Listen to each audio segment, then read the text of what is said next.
This time on Psychic Investigators. A woman fails to show up for work. Belfry Police Department. My wife is missing. Her husband says she's left him. But her family doesn't buy it. We knew something terrible was wrong. Then a psychic sees something terrifying. She's not missing. She's dead. Will the police take her vision seriously? Some people believe it, some people don't. Can the psychic help the police solve the mystery of what happened to Jennifer McCready?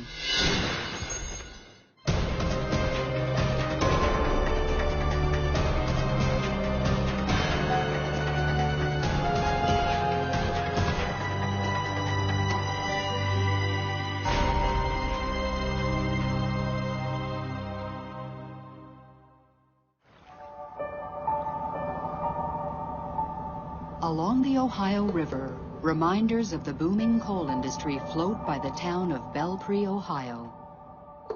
It's a quiet working-class town. Families have lived here for generations.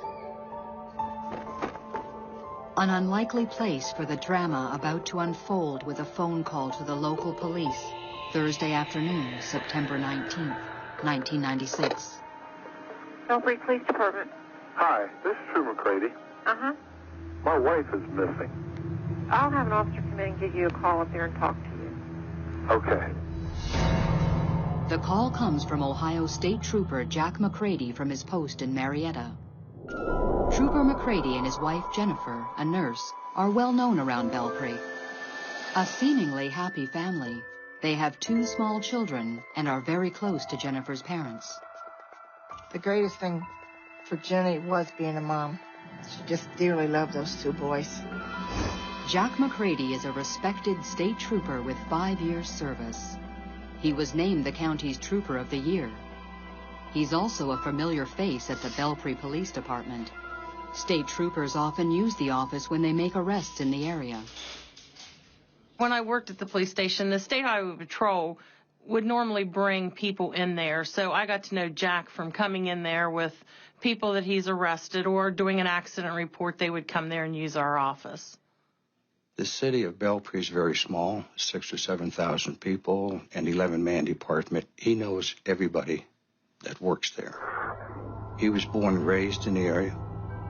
Detective Sergeant Dave Garvey is assigned to the case.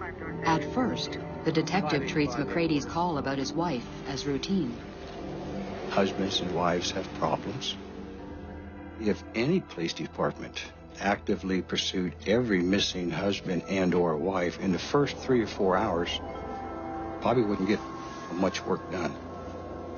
3 hours later, when Trooper McCready returns home, he calls the Belpre police again.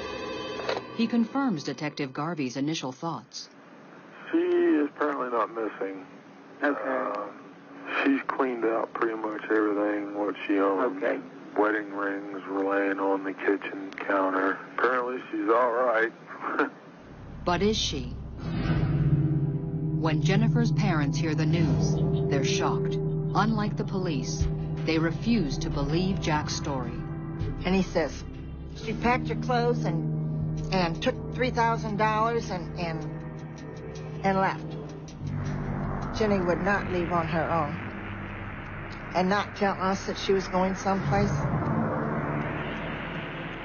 We knew something terrible was wrong.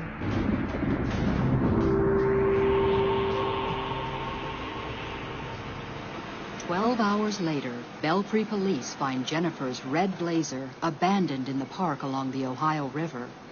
There's no sign of the 31-year-old mother. But a detailed search turns up nothing. No blood, no purse, no sign of a struggle. It's a mystery. It's as if Jennifer McCready just vanished into thin air. Garvey zeroes in on her husband. All Jack was saying was that he came home from work, she's gone, I think she's with somebody else. Garvey talks to her family, her friends, checks her bank accounts, her phone records. Nothing turns up. Jack's story about her secret lover looks shaky. Co-workers did not believe that she was seeing anybody or had ever seen anybody at all. Her mom and dad just were emphatic that she would never, ever leave. her best friends said she would never leave the boys. Jennifer was a very sweet, heartfelt girl. Everybody liked Jennifer. My first thoughts were, well, maybe had she been in an accident, something had happened, because it just wouldn't be her just not show up or not contact her family. My thoughts were probably the same as everyone else's. Something just didn't sound right. But what? 5 days after Jennifer McCready disappeared, the entire town is concerned, but police have no real leads. We waited and waited, and we just wondered whether we were even going to, if they were ever going to be able to find her. As the pressure mounts, dispatcher Moni Tanner, who took the first call from Jack McCready, makes an unusual suggestion. She remembers Washington County had used a psychic from Pittsburgh to help on one of their cases a few years earlier. Well, I figured we didn't have any leads, so what could it hurt to try? If she could help with the case and give us something to go on, we weren't going anywhere as it was. The detective did not want anything to do with it, but he said if I wanted to call, to go ahead and do it. Everyone's looking to me to do something, make something happen. I have no leads. You end up sitting at the desk and you really don't know what you're going to do next. I want to use the training that I've been given to solve a crime. I didn't want to be embarrassed by looking at someone and says, well, I'm going to call a psychic. I just didn't want to be laughed at. Georgia Rudolph, a psychic who was living in Pittsburgh, has been helping the police with cases for 20 years. It is a phone call that will change everything. One of the first things she said to me was, we have a missing person. And I said, I'm going to tell you, she's not missing, she's dead. There's more to the human being than what you see. It's mind, body, spirit. Everybody has their own vibrational pattern. There have been cases where I have felt like I was almost a part of the situation. There have been other cases where I have felt that the deceased, it's never happened with a missing person because they're not going to get into my mind. The deceased has practically entered my mind or is standing right there. And they feed me the information. Or I feel like I'm experiencing what that person experienced at the end of their life. One of the ways I know if a person has passed is by the intensity of the vibration that I'm getting. If it's a low, more intense vibration, then they're still very much alive and on the earth. If it's a high-pitched vibration, then they've passed. This lady was dead. When I learned the information, it creeped me out. And Moni came back and said, you need to talk with Georgia. And the first day I said, no, I don't. Some people believe it, some people don't. So for probably maybe a day, I didn't call her. 5 days after Jennifer McCready disappeared, Detective Garvey still has nothing. So against his better instincts, he calls the psychic. In the conversation I had with Georgia on the phone, she said Jennifer was dead. He said, are you sure? And I said, yes. And he said, what happened to her? She was shot in the back of the head once. Then he asked me, do you know who did this? And I said, yes.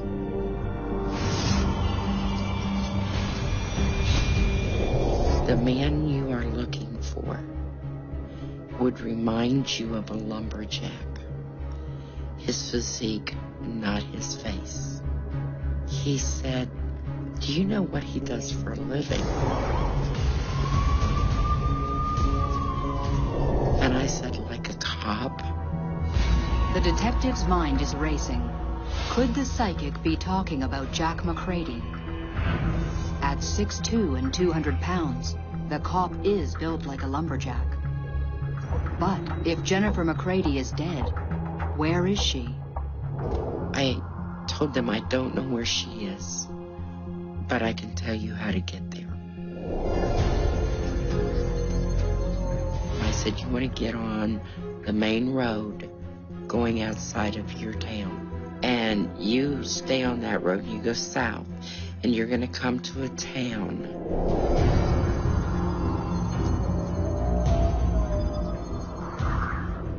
It wasn't clear, but you're going to see a road.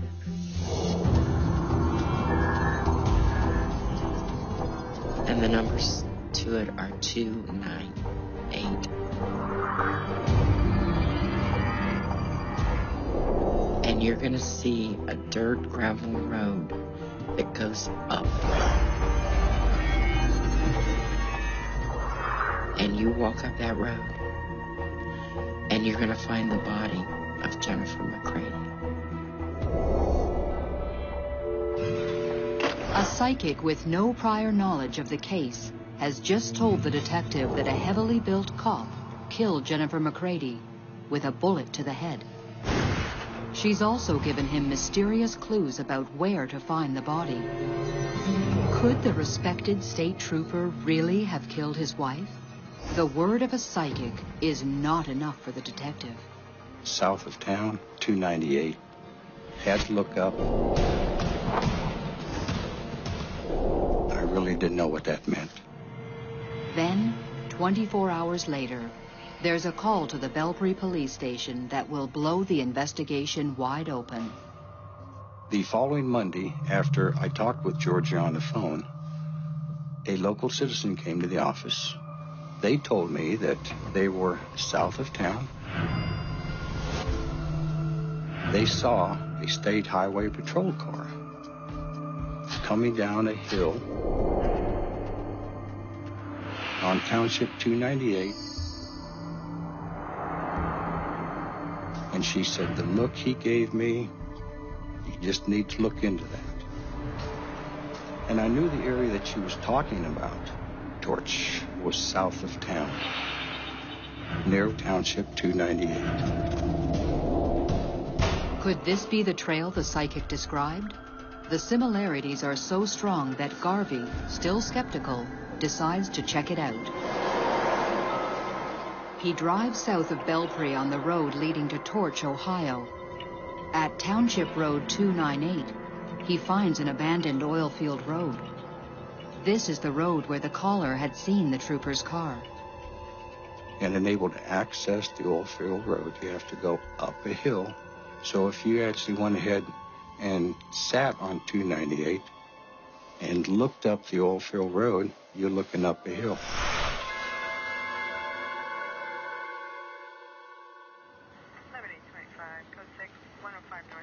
I walked the road back probably 150 to 175 yards. I noticed what looked like to me a fresh grave. It was an area in size about 4 feet wide, 3 or 4 feet long. It was freshly dug, but it was very shallow. I thought about the possibilities. I went and I called Jeff Severs. 105 North Avenue, 52. Jeff Severs is a detective at the Washington County Sheriff's Office. The road is in his jurisdiction. His first question, why is a trooper on a dirt road? Troopers don't go off pavement, is our saying. The troopers stay on the pavement because they don't want to get their cars dirty.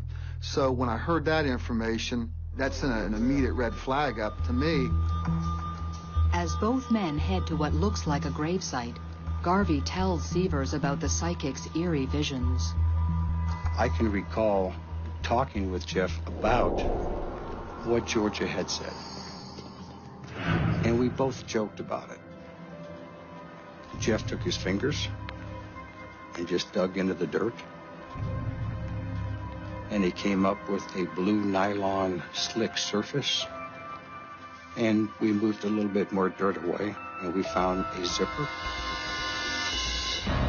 Local farmers do not put cows, pigs, hogs were dead animals in a zippered bag. The zippered bag is, in fact, a sleeping bag. Fearing the worst, Sievers immediately cordons off the area and calls in the crime scene unit. We dug into the point where we got to the sleeping bag, and then we slowly excavated around it until we, could unzip the sleeping bag and see that there was a human body. We uncovered and unzipped the bag. A white plastic bag had been placed over her head. We removed it. It was the body of Jennifer McCready. A missing persons case is now a homicide. The question is, how did Jennifer die? She had a gunshot wound to her head.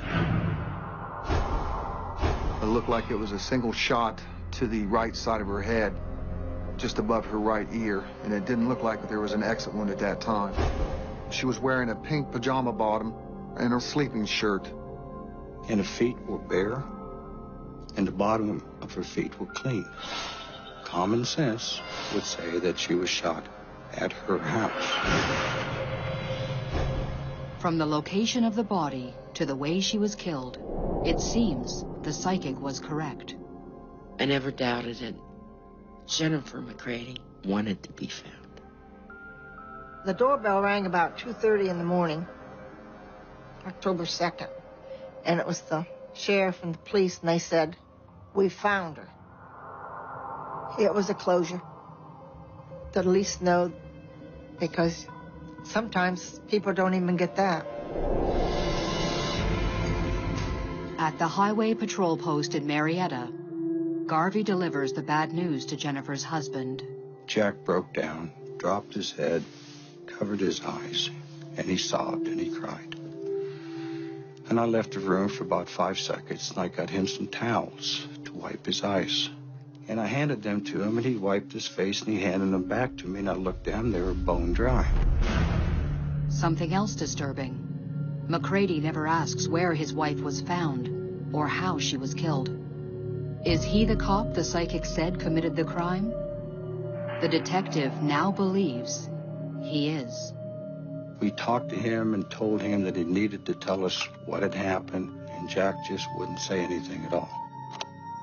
And finally, he said he'd like to talk to a lawyer. Jack McCready is relieved of duty. The grieving husband is now the prime suspect. We were investigating one of our own now for a murder, and it was really upsetting that it was not only his wife, but a mother of 2 small children. He has some training. He knows how interviews work. He knows how tricks work when you talk to people. So you have to treat him differently. Armed with a search warrant, investigators search the McCready home and discover crucial evidence. Hidden in the ceiling rafters of the garage, they find all of Jennifer's personal belongings. We also found a gun. That was a .357 Magnum gun, which could have been the caliber that was used to kill her. And somehow, someone had tampered with the barrel of the gun so that we couldn't match the bullet that was found in her head to that gun.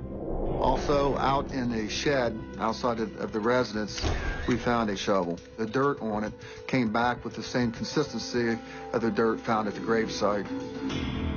We never found a crime scene or a place where she was shot. But the evidence that we found in the house was very crucial.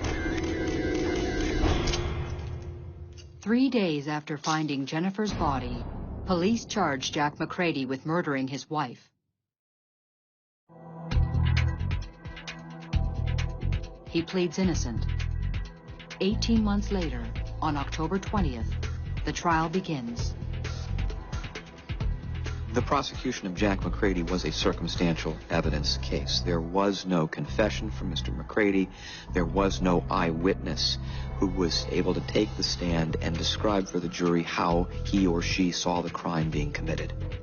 The case generated a very high level of attention in the community. First of all, again, the nature of the crime, the tragedy of a young mother being killed and the 2 children being without their mother.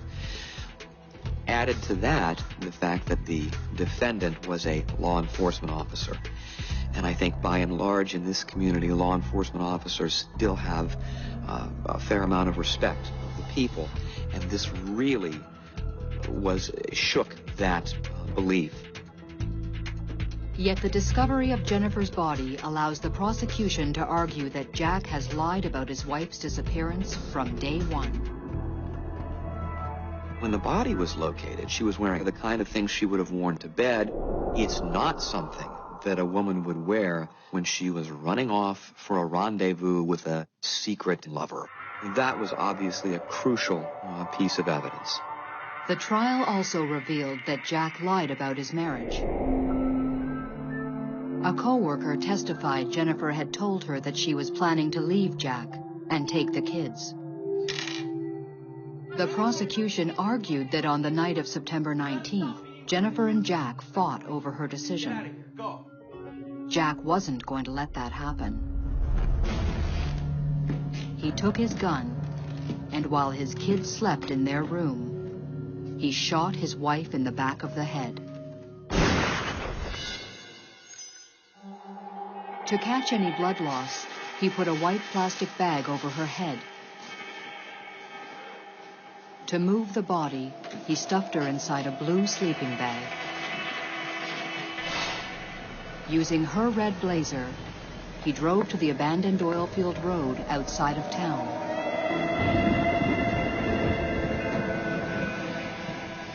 His plan, they argued, was to bury her there temporarily.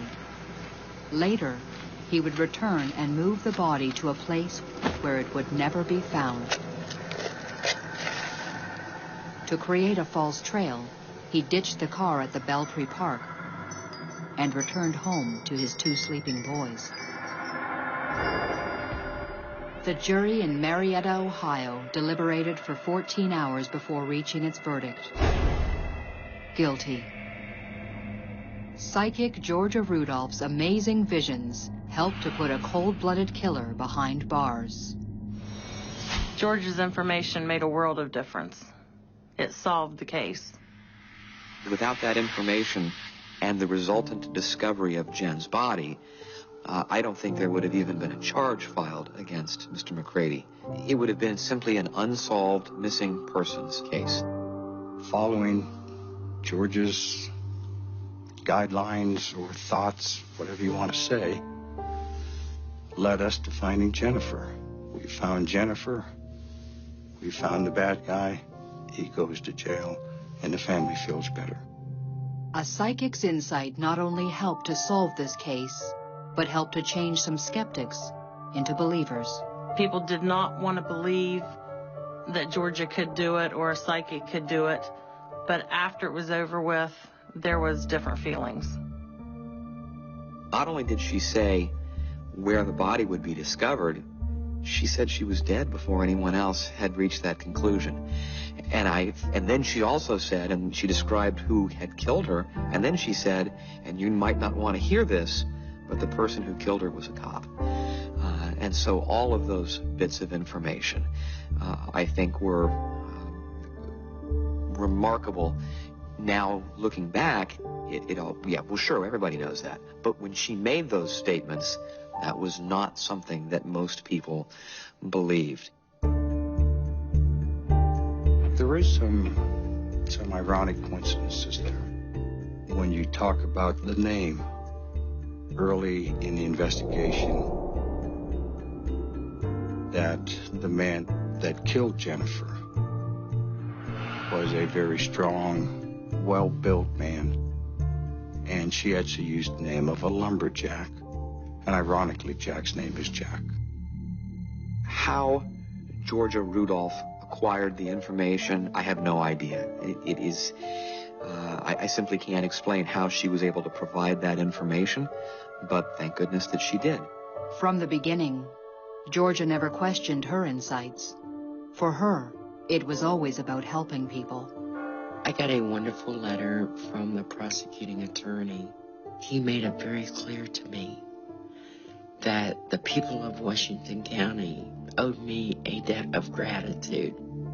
For Jennifer's mother, Finding her daughter's killer is what she hoped for, but it can't heal the heartbreak of losing a child. If it hadn't have been for Georgia, we'd have never have gotten Jenny back. I don't know how they do it. It's just a special blessing, I guess, that they've got that they can do it. She's my very best friend. I talk to her. I still talk to her. People think I'm crazy, but nobody knows I'm talking to her. She can hear me, I'm sure.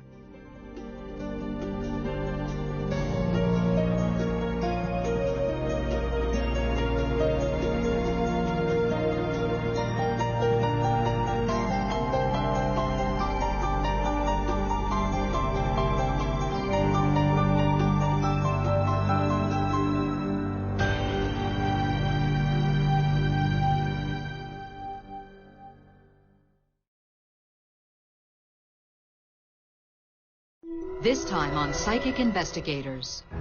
In small-town Georgia, a man is murdered in his own bed. It was a violent crime. It touched the very core of this community. There are no witnesses and no murder weapon. We didn't have much of anything. But the family wants answers. He didn't deserve this.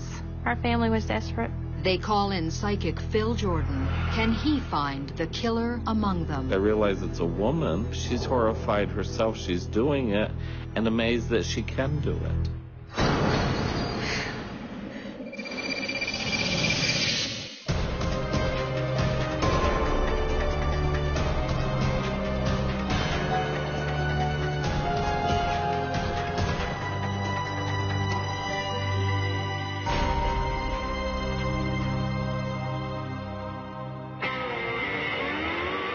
Thomaston, Georgia, about an hour's drive from Atlanta.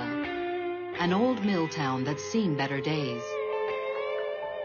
A sleepy little community where doors are left unlocked. That is, until one late summer day in 2002. 8:30 in the morning, September 9th, a neighbor arrives at Thomas Bragg's front door.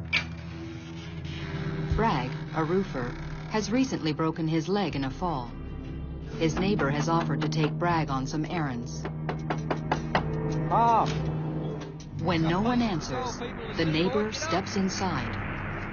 In the bedroom, he makes a disturbing discovery.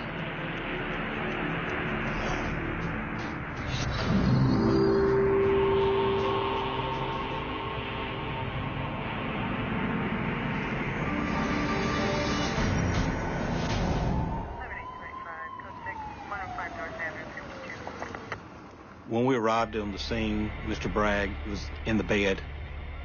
He had the pillow over his face. Sergeant Tim Ledbetter is the lead investigator. He was tucked in the bed like somebody had placed him there. But who? The killer? This is murder. Ledbetter calls the Georgia Bureau of Investigation for help. Special Agent Vaughn Estes immediately rules out robbery as the motive. This doesn't look right. You've killed a man here in this room. You didn't take anything. You didn't disturb anything. Everything's still in its place. This is TGA Action News. Mike Killerby reporting. A shocking discovery in Thomaston this morning. Police found the body of 46-year-old Thomas Bragg in his Fifth Avenue home. Police are asking anyone who has information about the case to call the Thomaston Police Department. Tom's daughter from a previous marriage is stunned by the news. My boss showed up and took me to my mother's house. Nobody would tell me anything. When I got to my mom's house, my mom told me what had happened to my dad. I was a daddy's girl. It was devastating. Tom would do anything for anybody. He loved people. He was kind. I mean, Tom would give you the shirt off his back. He didn't deserve this.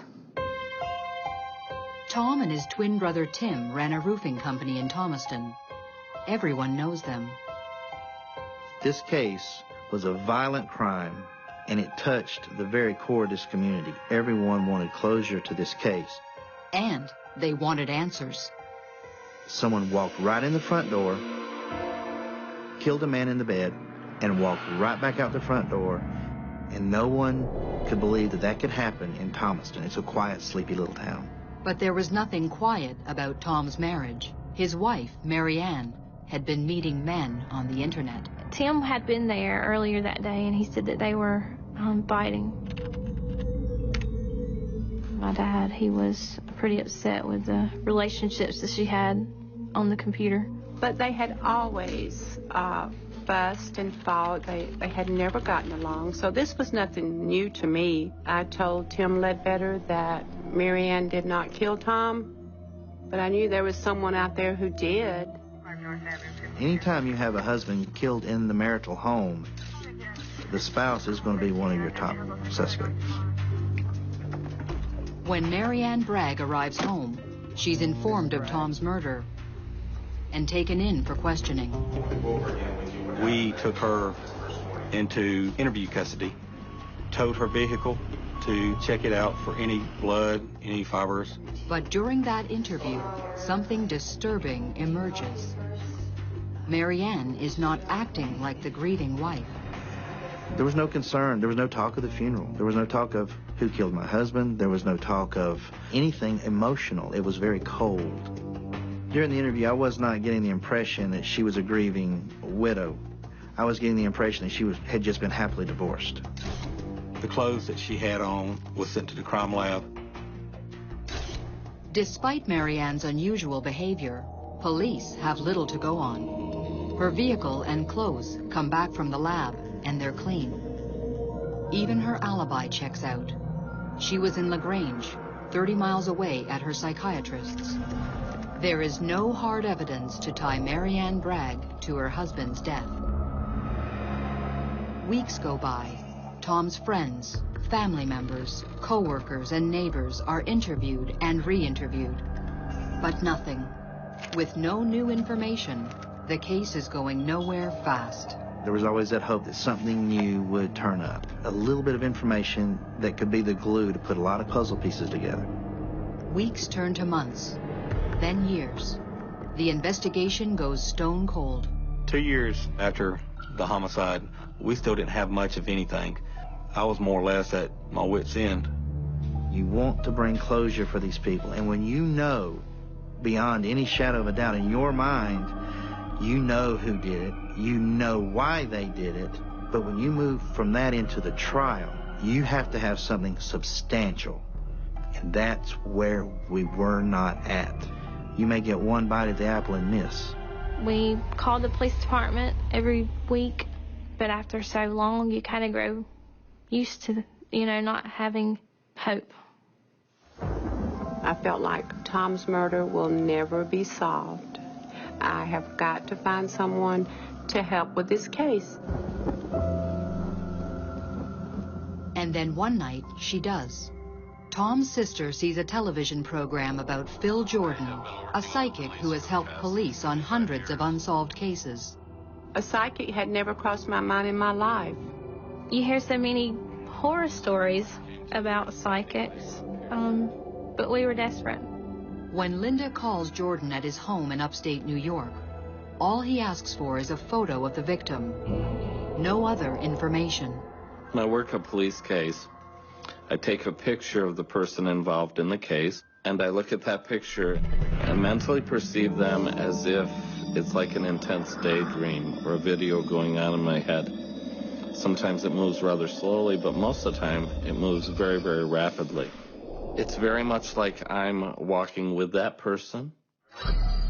December 2004, Phil Jordan and Linda Hunt talk over the phone. Phil records the session. What he says next could reignite the case, but will the police listen?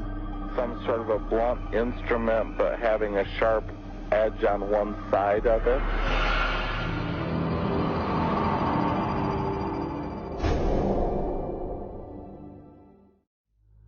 Thomaston, Georgia. A man is bludgeoned to death in his own bed. After 2 years, the case is cold. Desperate for answers, the family contacts psychic Phil Jordan, who immediately zeroes in on the murder weapon. Some sort of a blunt instrument, but having a sharp edge on one side of it.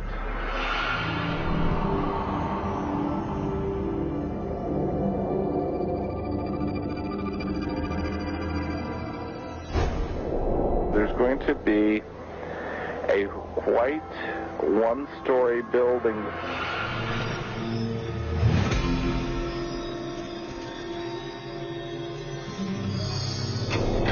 Maybe would have been doctor's offices or something of that nature. And it feels like there's got to be a man connected with that somehow has knowledge of or was involved in the commission of the crime. A white building. A blunt object. What does it mean?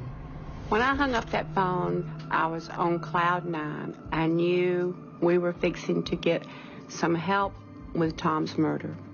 Thomas was a twin, and I can't perceive anything like that happening to my twin or a sibling and having it be unresolved. So I felt, for Linda's sake as well as for Thomas's sake, I had to do what I could to help resolve this case. But will the police take the word of a psychic seriously? I wasn't comfortable talking with Phil. I was always taught the scientific way of doing a case. You know, going for the evidence, going for the fibers, going for the fingerprints. Someone that saw something that didn't see something, I never believed.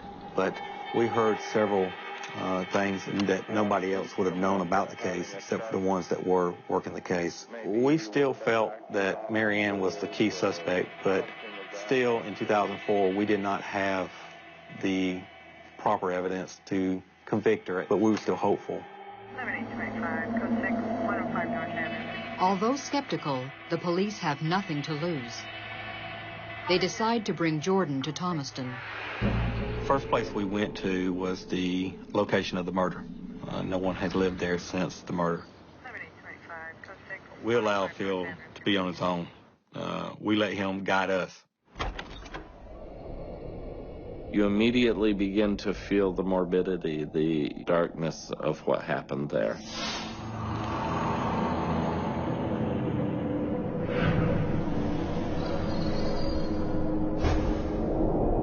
My psychic self takes over, and I walk through the house as if the house is furnished, as if people are living there, as if I'm with them on the day and time that the crime took place.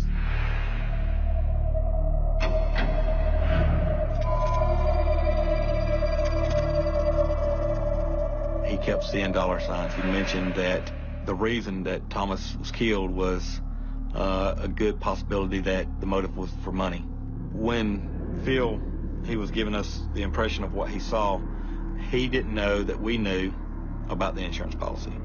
We didn't tell him that we knew about the insurance policy. The police know that Mary Ann took out a $25,000 life insurance policy 7 months before Tom's death. But that on its own isn't enough to build a case. And to the left, there's a room that's intriguing to me. Psychically intriguing. There's something about that room.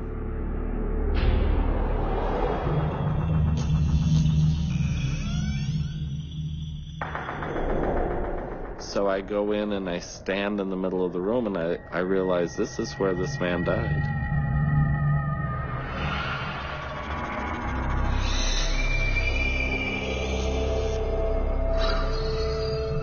He ended up taking us into the room where the murder had occurred without us even telling him where it was. He was able to tell us where the bed was laying, how Thomas was laying in the bed that nobody else knew about. It kind of hit home. It really did. Now the psychic seems to be channeling the victim.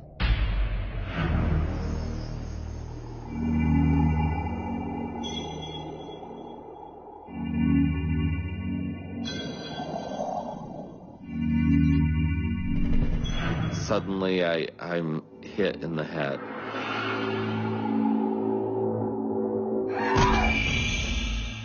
I can't move. This is somebody I knew, somebody that I loved. Why are they doing this to me? Even more chilling. Now he becomes the killer.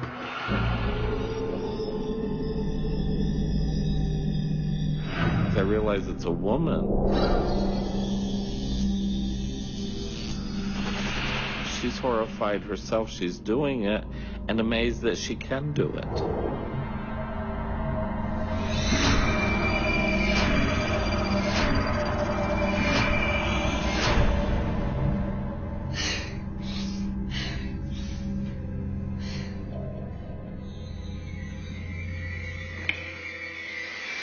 How the person was swinging the item.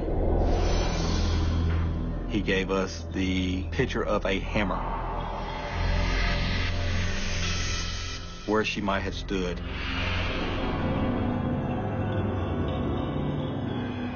Nobody knew at the time other than us. Suddenly I had this feeling that I've got to go to a different location.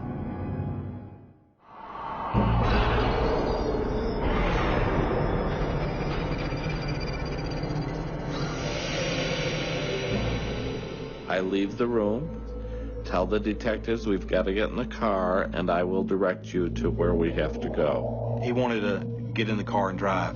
He said he had a strong feeling that he needed to take us somewhere. I just wait and see why I'm going where I'm going. He'd never been here before in his life, didn't know the town, didn't know the streets. He told me to start turning at certain roads.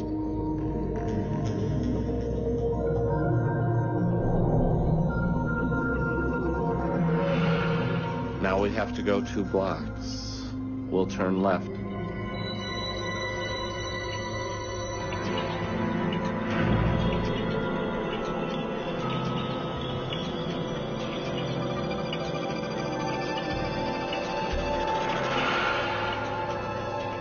I say we have to go to the end of the street.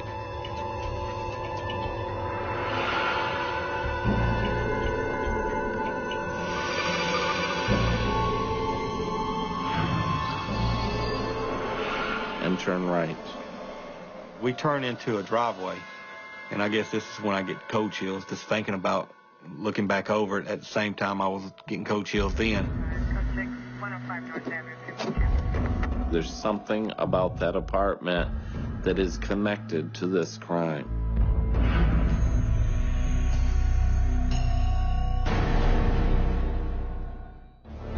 In Thomaston, Georgia, psychic investigator Phil Jordan is helping the police find the killer of Thomas Bragg. Jordan leads them to a house. But why this one? We turned into a driveway, which was an apartment complex. We pulled right in front of Mary Ann Bragg's front door, where Mary Ann Bragg was living at this time. How? And I tell them the second apartment from the end is psychically intriguing to me.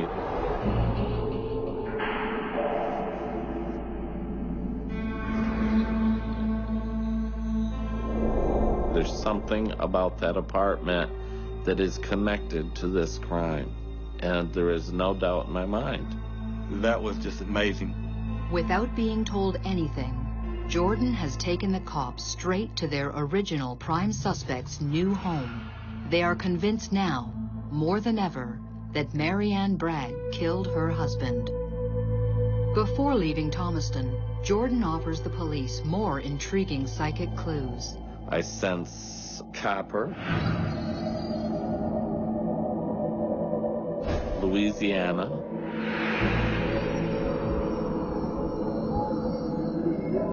Texas,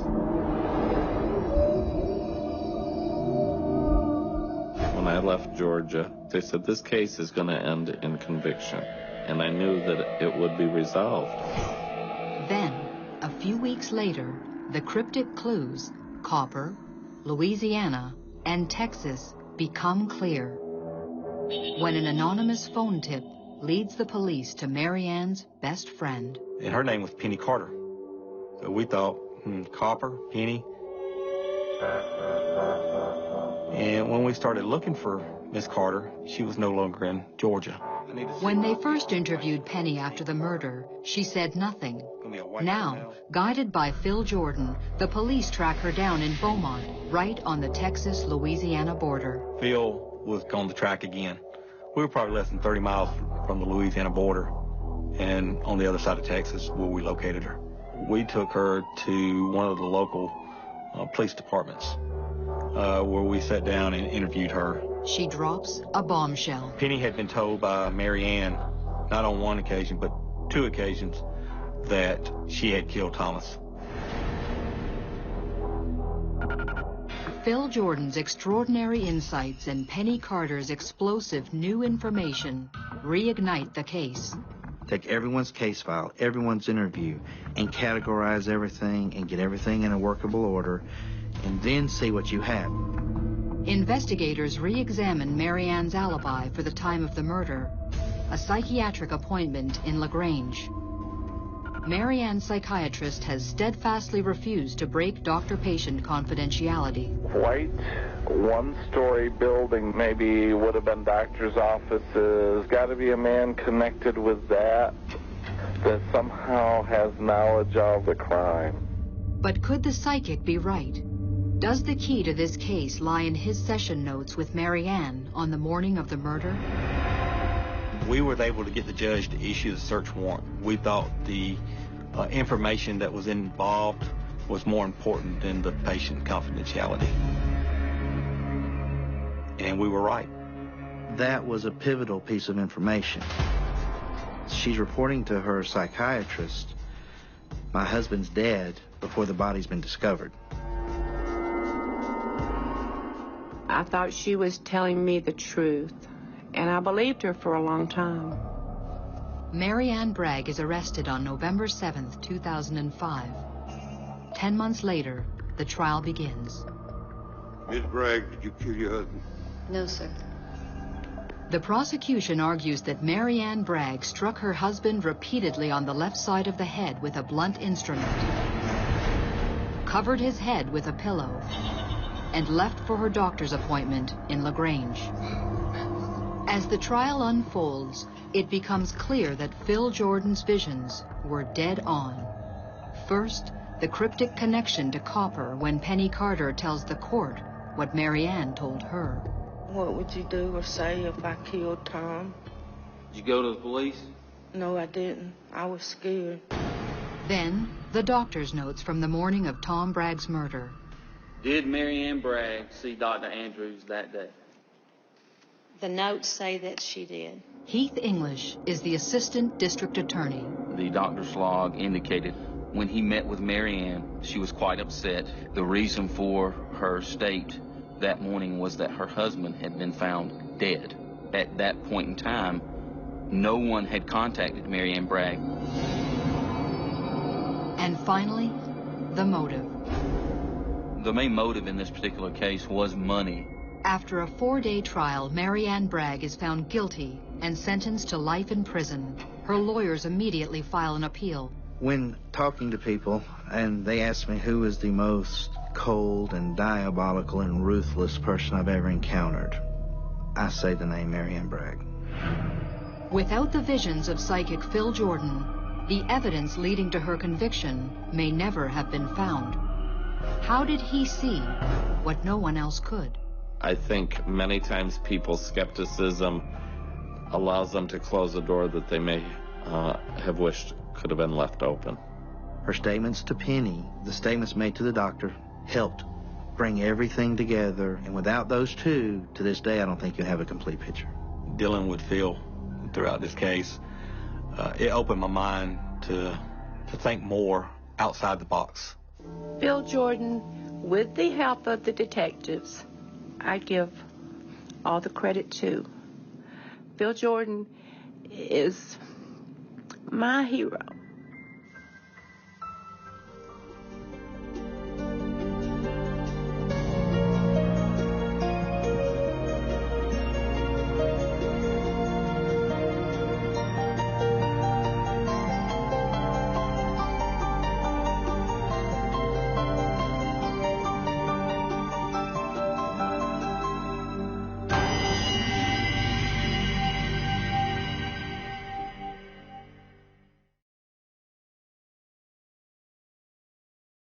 This time on Psychic Investigators.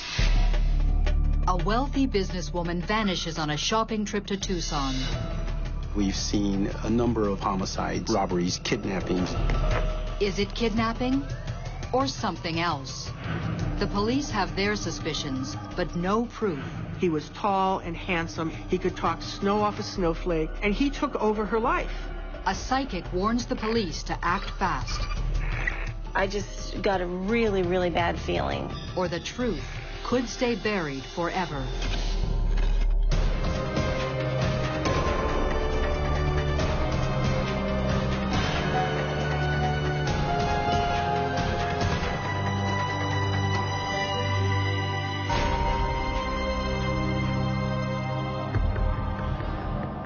Tucson, Arizona, 70 miles from the Mexican border, a city shaped by the surrounding desert. A dramatic backdrop to the story that was about to unfold on December 13th, 2004. At 6 p.m., 67-year-old Taw Benderly frantically approaches the security desk at Park Place Mall. His partner is missing. He tells the guards he dropped Loretta Bowersock off at Dillard's department store at 2 o'clock and arranged to pick her up at 4. He's been looking for her for the last 2 hours.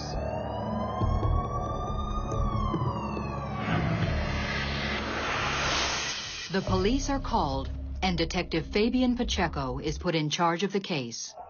Tucson, unfortunately, has seen its fair share of homicides, robberies, kidnappings. We do take each and every one of those investigations seriously.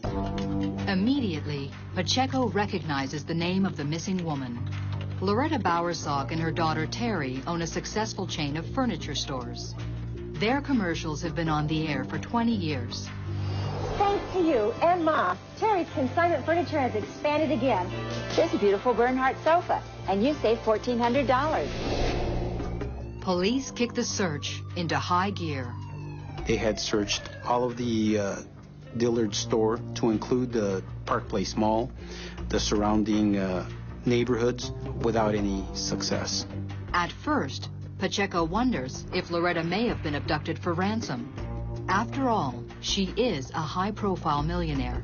Taw Benderly made some indications regarding a possibility of Loretta being kidnapped by some individuals in a white van.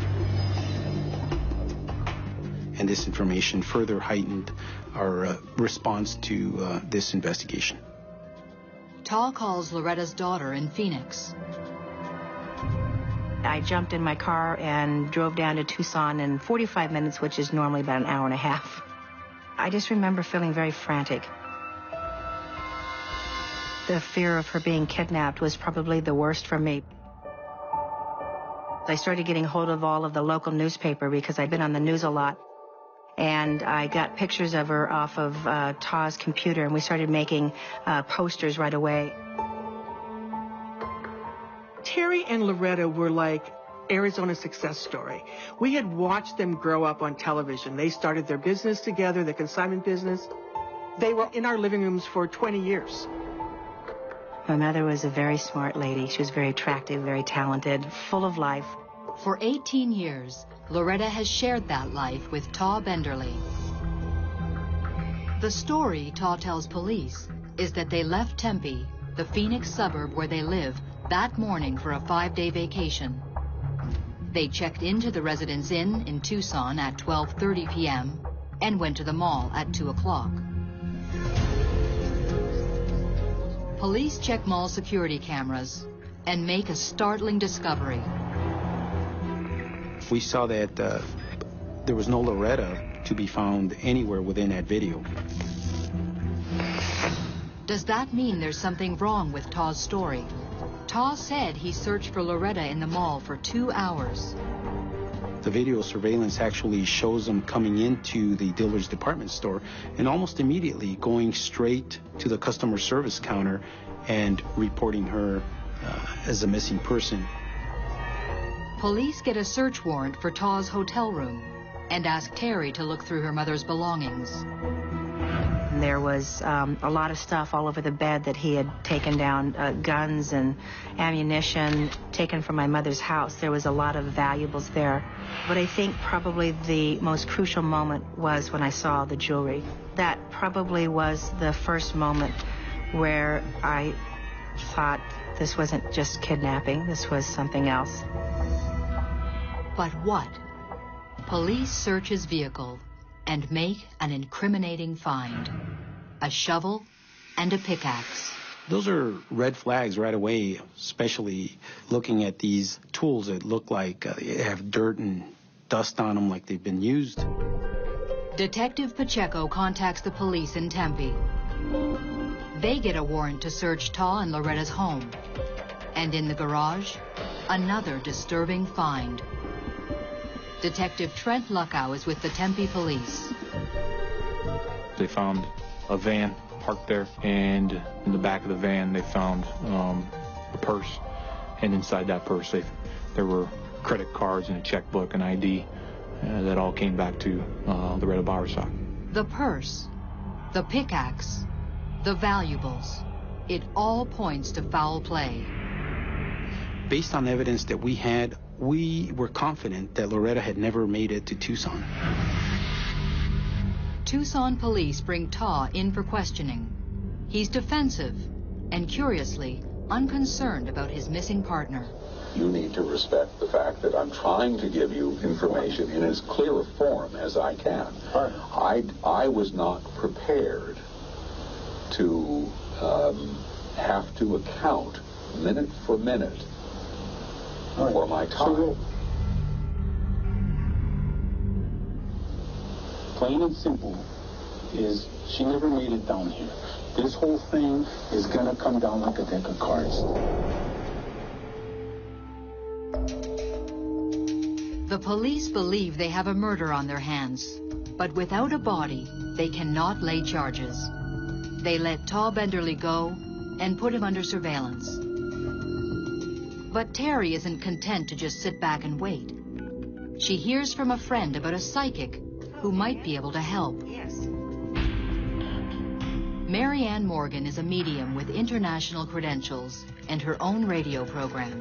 I'm clairvoyant, clairaudient, which means I talk to those on the other side.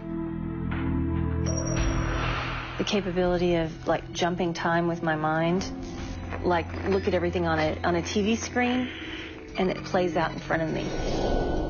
Terry calls Mary Ann at her home in Bethany, Oklahoma. It's never easy when you tell somebody that they love has crossed over, especially when they've been murdered.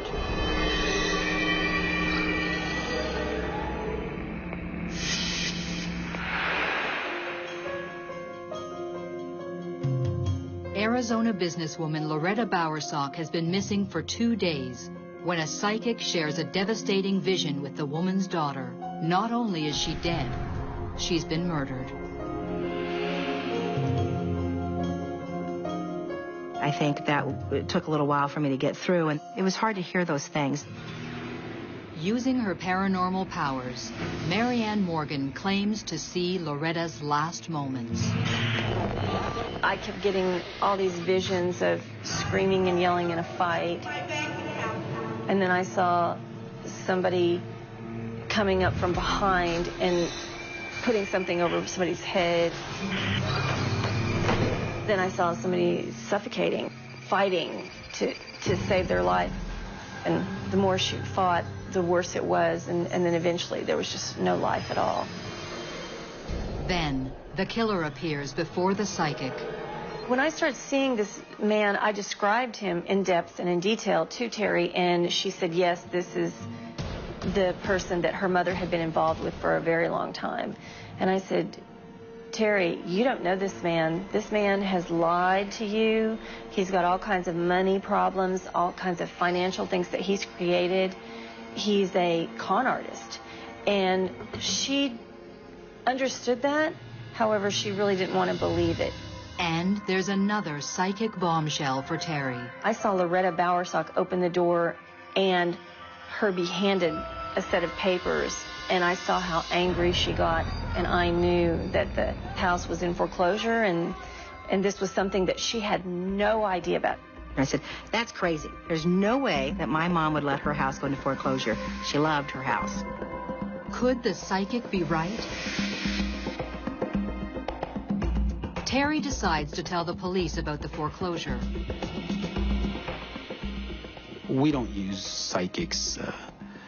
We're more into the modern forensics, the DNA, the fingerprinting, certain other things that we can do as homicide detectives. But psychics, I'd never used one. I was skeptical. And I said, you know, all I know is there seemed to be some things that she described that seemed to be accurate. And with us not having any leads coming in, I said it really couldn't hurt. We did a financial investigation, and that's where we realized this home was in foreclosure. Nobody knew that.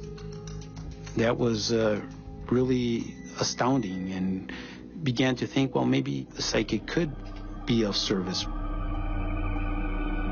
In the meantime, the police continue to pull apart Taw's alibi.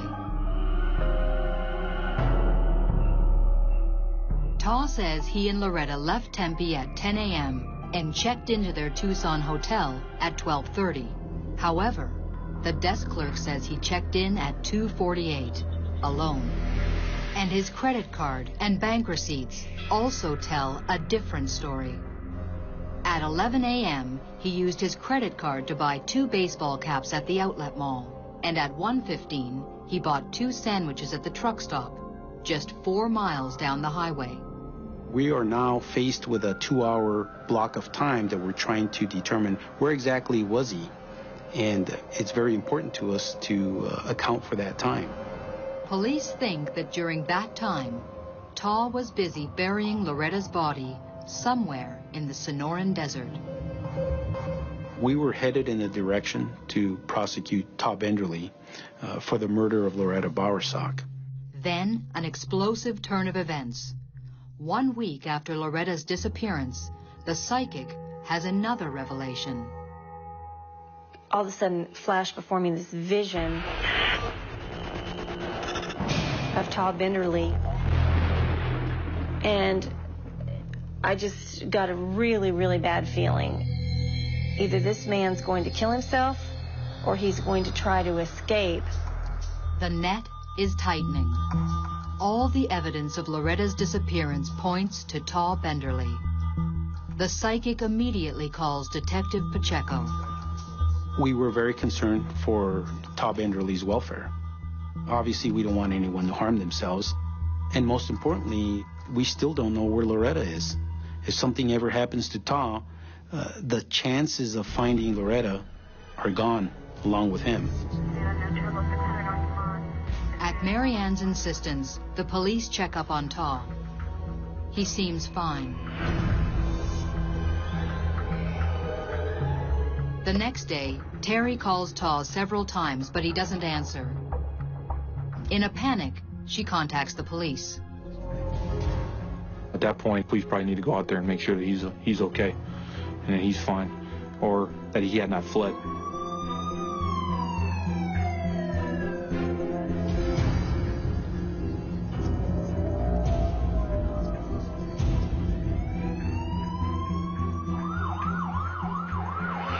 When police entered the house, they found Taw hanging from an extension cord in the garage. All Taw Benderly left was a suicide note saying he is gone to join Loretta, but nothing about how she died or where her body is located. What a coward. Not only did this man kill himself, he took all the clues with him on where Loretta was. He never said, here's what I did and here's where she is. This SOB went to hell not telling anybody where Loretta was. The psychic was dead right about Taw's suicide. But can she help to find Loretta Bowersock?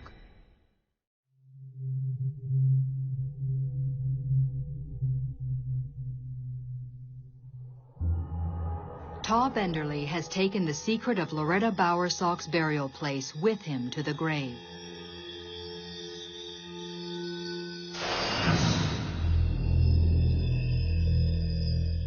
knowing that he had just committed suicide, I lost all the hope of finding out really what happened, if he'd been the one that killed her, and where was she. When I found out that Taw Benderly had committed suicide, I was thinking about what Mary Ann had told me. I was thinking, what else could we have done? Once the main suspect is dead, there's nobody to prosecute. The case is closed. The only thing left in this investigation to do is to find the remains of Loretta. But where is she? 3 weeks after her disappearance, the police are no closer to finding her body. I needed to know what had happened. You know, how was she killed? Was she shot? Was she cut up? Had he bashed her? When you don't have how somebody died, it just makes you crazy. Desperate, Terry invites psychic Mary Ann Morgan to Tempe. Maybe she can see something the police have missed. They start in the place where Taw took his own life, the garage of Loretta and Taw's soon-to-be repossessed house. We went out to the garage. A very, very cold entity came to be present with us. I said, Terry, Taw's here in the garage with us. And about that time, he jumped into my mind, and he started screaming. He says, she's in the desert. She's in the desert. I told you she's in the desert. It was just very powerful and overwhelming. I knew this was going to be very hard to tell Terry, but unfortunately, I saw her mother wrapped in plastic, almost mummified. And I saw her buried in a very shallow grave. The desert, a likely place to dump a body. Police already suspect Taw has buried Loretta in the Sonoran, but the psychic sees specific, unique details. I could see that there was blue.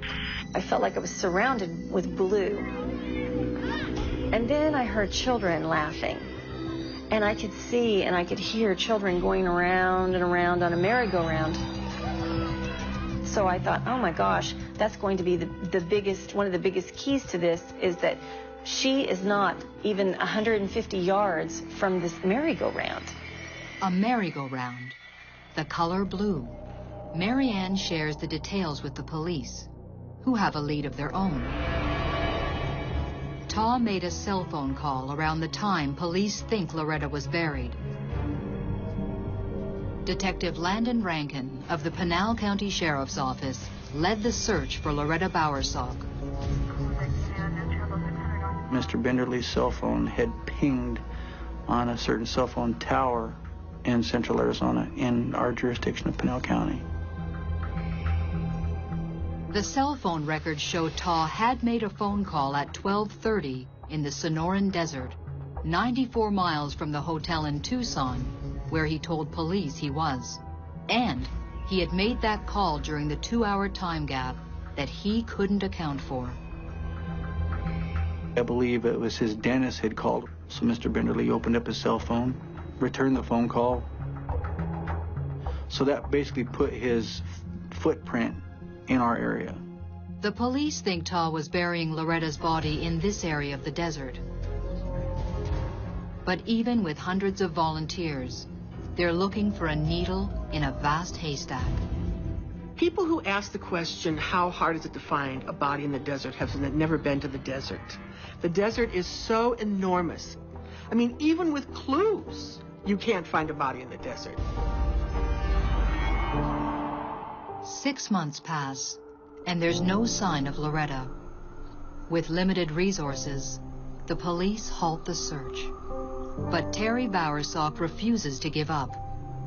For the next few months, each Saturday, locals and tourists alike scour the desert for Loretta Bowersock's body. Every day that I'd be out searching, I remember I would just think of her and just how important it was not to spend the rest of my life wondering. I wasn't about to let her stay in the desert. That wasn't going to happen. I was going to find her. Terry was searching every day.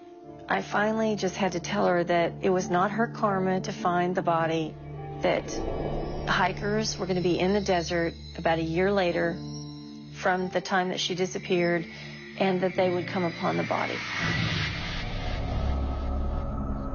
In January 2006, just 150 feet from an abandoned motel, a family out hiking stumbles on a human skull. Dental records confirm these are the remains of Loretta Bowersock. The teeth that I had noticed had fillings. More specifically, was I saw some porcelain veneers on sort of her front teeth. When I was told that she was finally found, it was like, oh, thank God. It was a relief to know, I could stop chasing. I did need to have closure. It was amazing when I drove out there. There was a blue motel. It's like when you got there, you went, how'd we not see this much blue somewhere? But we stopped just short of that, 5 miles, before that area. An autopsy reveals the actual cause of death: asphyxiation by a plastic bag. When I was first at scene and saw the plastic, I thought it might have been just skin. But we went to the autopsy and it saw that the plastic bag was completely over her head. It came full circle with Mary Ann's prediction. It was exactly as she had said. The police reconstruct Loretta's last hours alive. On December 13th, Loretta discovers the foreclosure notice on the house. At 3:33, she makes the first of 17 phone calls to the bank. They confirm her worst fears. Her partner of 18 years has been embezzling the mortgage payments.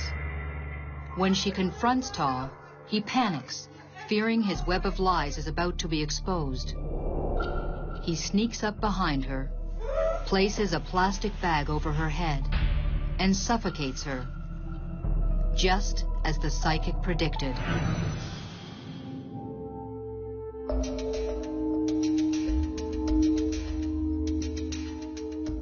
After being involved in this case, I can say that definitely I'm less skeptical of employing the services of a psychic. I've never used a psychic until this, but the information she gave was pinpoint accurate. A psychic gives us insights that we don't have. When this case came to a close and I got the phone call that they had found Loretta Bowersock, it was just a sigh of relief that it was finally over. Taw Benderly was never tried for the murder of Loretta Bowersock. A dead man can't be put on trial. I felt so bad that I hadn't done something, to rescue her. I hadn't taken her out of the house earlier. I've learned there's a lot of women out there that are lonely and desperate for love. And that, unfortunately, there's men that will take advantage of that. And so I would just simply say to women, if you feel like there's something wrong with the person you're with and you haven't checked them out, do.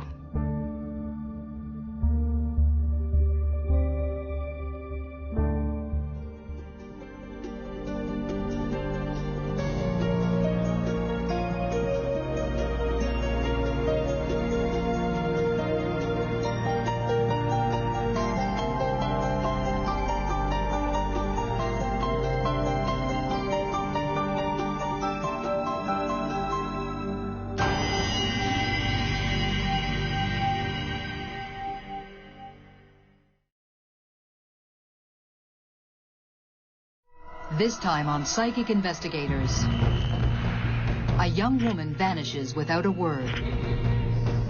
In the back of my mind, she was hitchhiking and somebody had gotten a hold of her.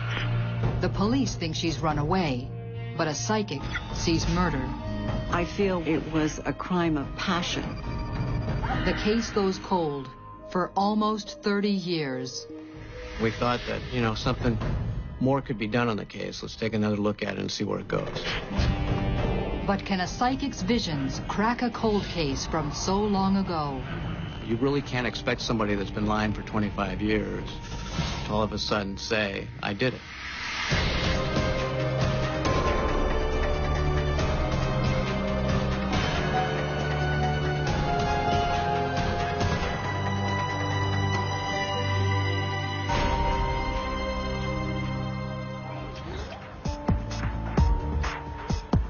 Los Altos, California, in the foothills of the Santa Cruz Mountains.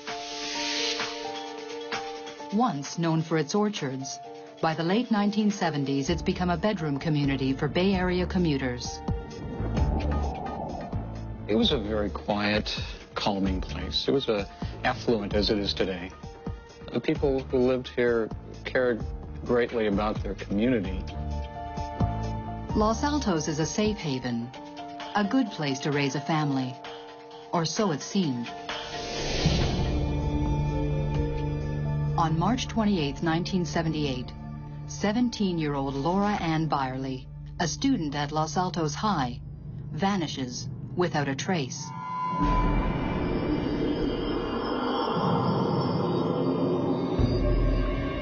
When she doesn't come home that night, her parents file a missing persons report. Police quickly decide Laura has run away, with good reason. She had run away at least 6 times, and she had had problems with her parents. She would run away, she would disappear. She had been gone for several weeks, and then she would reappear, come back home. She'd always keep in contact with her friends, and then, come back into the household to make amends with her mom. Mary Cressy has been Laura's best friend since the 8th grade. Every time that she ran away, I was always the first person she'd go to. She ran away, but she always came right back. Her parents, Erwin and Betty Byerly, are sure that this time she hasn't run away. Recently, she's been turning her life around. She was rebuilding her relationship with her parents. She had decent friends and wanted to change. But the police are certain that Laura has taken off, and her friends are hiding it. So you guys saw her yesterday, and if you guys have seen her, you know her. They questioned us about last time we had seen Laura. And they said, well, has she contacted you? And I said, no. I was like a sister to Laura. We stuck together through everything.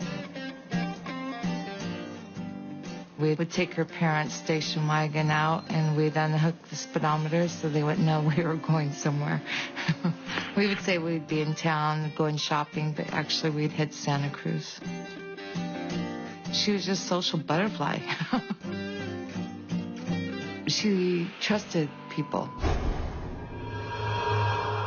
At the Byerly's insistence, police proceed with a routine missing persons investigation.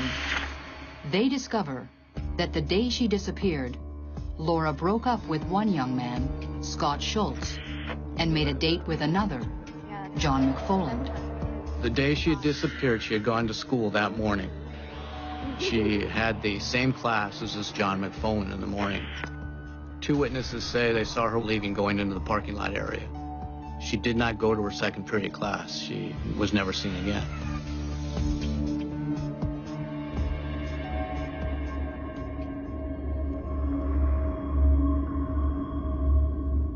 The police question Laura's ex, Scott Schultz. He tells the police that he was home and he never saw Lori. He thought she was going to hitchhike over to the house.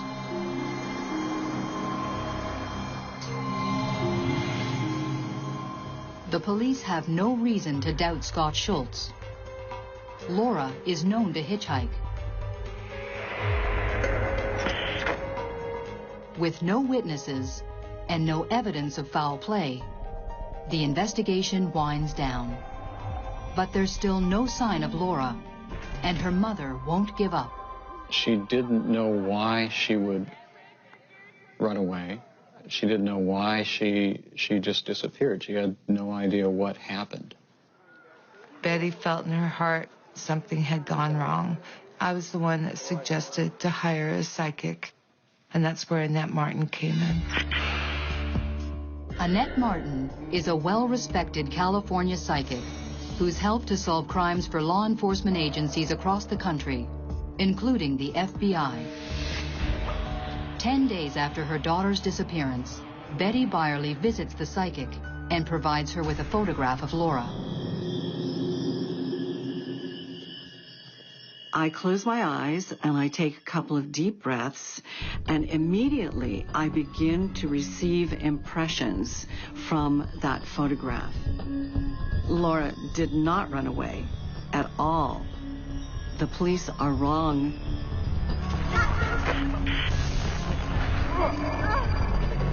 Then, the psychic says something no mother wants to hear. The most difficult thing in the world is to tell a mother that her child is dead.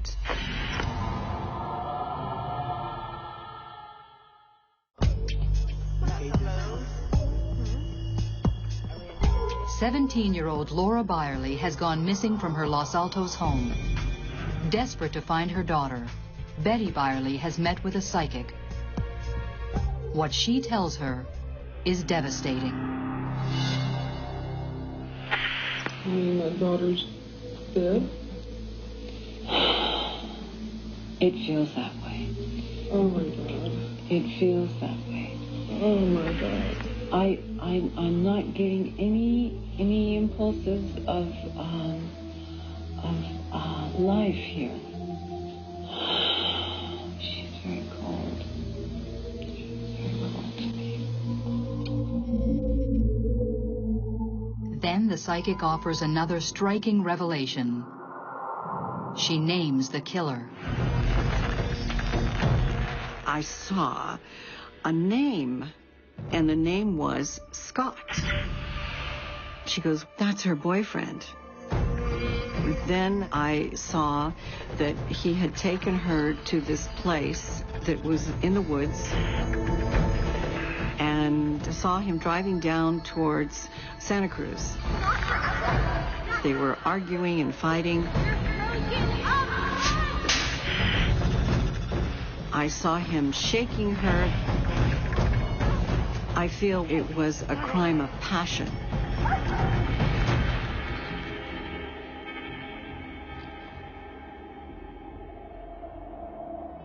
And then I saw him bury her in a very shallow grave. Betty was in a state of shock. I had said that the police would not find her body, but I saw a hiker finding her body. And I said to Betty, have they spoken to this Scott? And she said, yes, they have. Betty clings to the hope the psychic is wrong. But in her heart, she believes Laura is dead, murdered by her boyfriend, and buried in the Santa Cruz Mountains. I remember sitting in her mom's living room and crying our eyes out together, going, no, it can't happen. It can't happen to her only daughter. Laura's mother turns the tape over to the police and begs them to look more closely at Scott Schultz.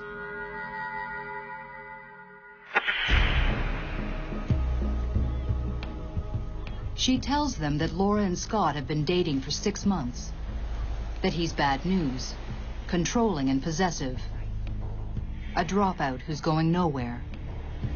With Scott, she seemed to be a different person. She would sit there and would clam up.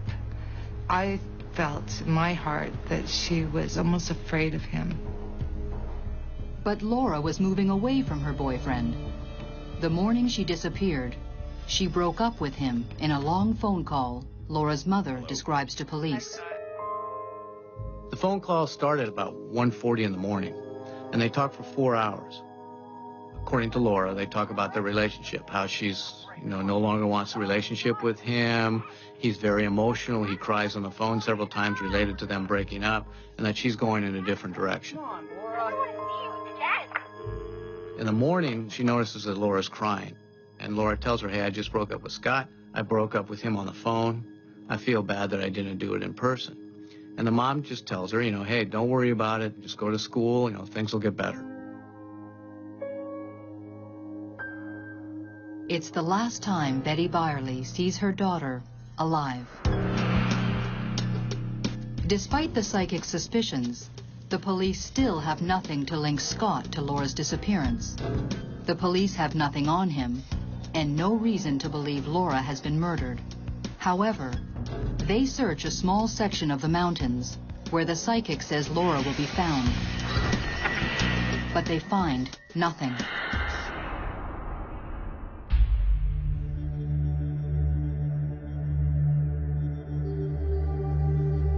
Police set the case aside. Weeks and months go by with no news. Then, more than a year after Laura vanished, hikers in the Big Basin State Park make a grisly find.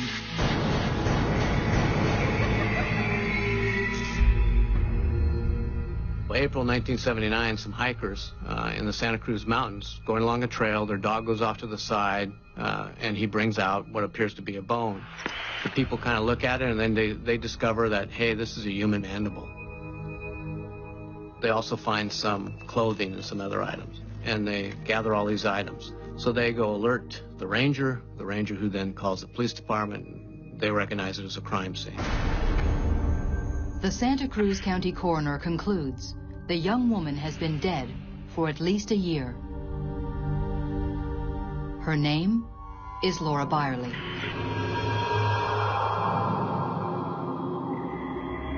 The police contact Mary Cressy, now living in Salem, Oregon. They said that they'd like to fly in and interview me, and they would like to have me look at some items that belonged to Laura. I had to do this because her dad had died 6 months after Laura disappeared, and I don't think that her mom was able to handle the pressure. I had to identify her shoes, I had to identify her black polyester pants, and I had to identify her sheer flower top. That's all that was left. Her jewelry wasn't there, and Laura always wore jewelry. So I thought that was quite odd. The Santa Cruz police join with Los Altos to investigate what is now considered a homicide. They re-interview witnesses, including Scott Schultz, but uncover no new leads. The Los Altos detective re-interviews Scott at that time. In fact, at this time, it's the most thorough interview of Scott done by the Los Altos Police Department. But he's really never really taken on as a major suspect in this case. They can't tie him to the crime scene. They can't tie him to her disappearance. He's just kind of a player that really has never been identified. As far as they're concerned, she was a runaway.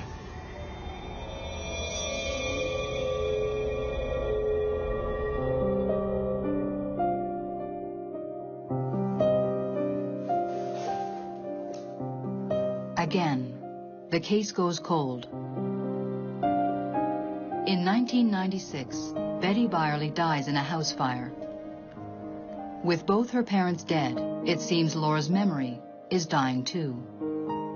But in 2005, nearly 30 years after she vanished, cold case investigator Detective Michael Shembry gets a call from Laura's old friend, Mary Cressy. It was always in the back of my mind that there had to be an answer to this. And I said, you need to pursue it. You need to keep after them, and you need to make sure that this does not get closed again. She felt at the time, in 1978, that the police department really hadn't done a thorough investigation. And she thought that if we reopened the case and started contacting people, maybe something could be done. And especially in this case, because there was really no family members alive, and there was really nobody else that was, kind of holding the torch to get this thing done. We read it, and we thought that, something more could be done on the case. Let's take another look at it and see where it goes. One detail in Laura's file that catches the detective's eye is a reference to psychic Annette Martin. But the tape of the psychic's reading is missing. Mike Shembry called me on the phone and said to me, I was just wondering if you would possibly have a copy of that tape. And I said, yes. I keep a copy of every single murder case. A lot of these old cases, you'll find that the family has made contact with a psychic. It's not uncommon. If somebody has this ability, that's great. And in this case, it's been open for 25 years. It's certainly not going to hurt. Annette had specific information about the location of the body and what took place, and that information given at that time was not that far off base. The psychic had predicted Laura's murder and how her body would be found. But will her visions help the police track the killer?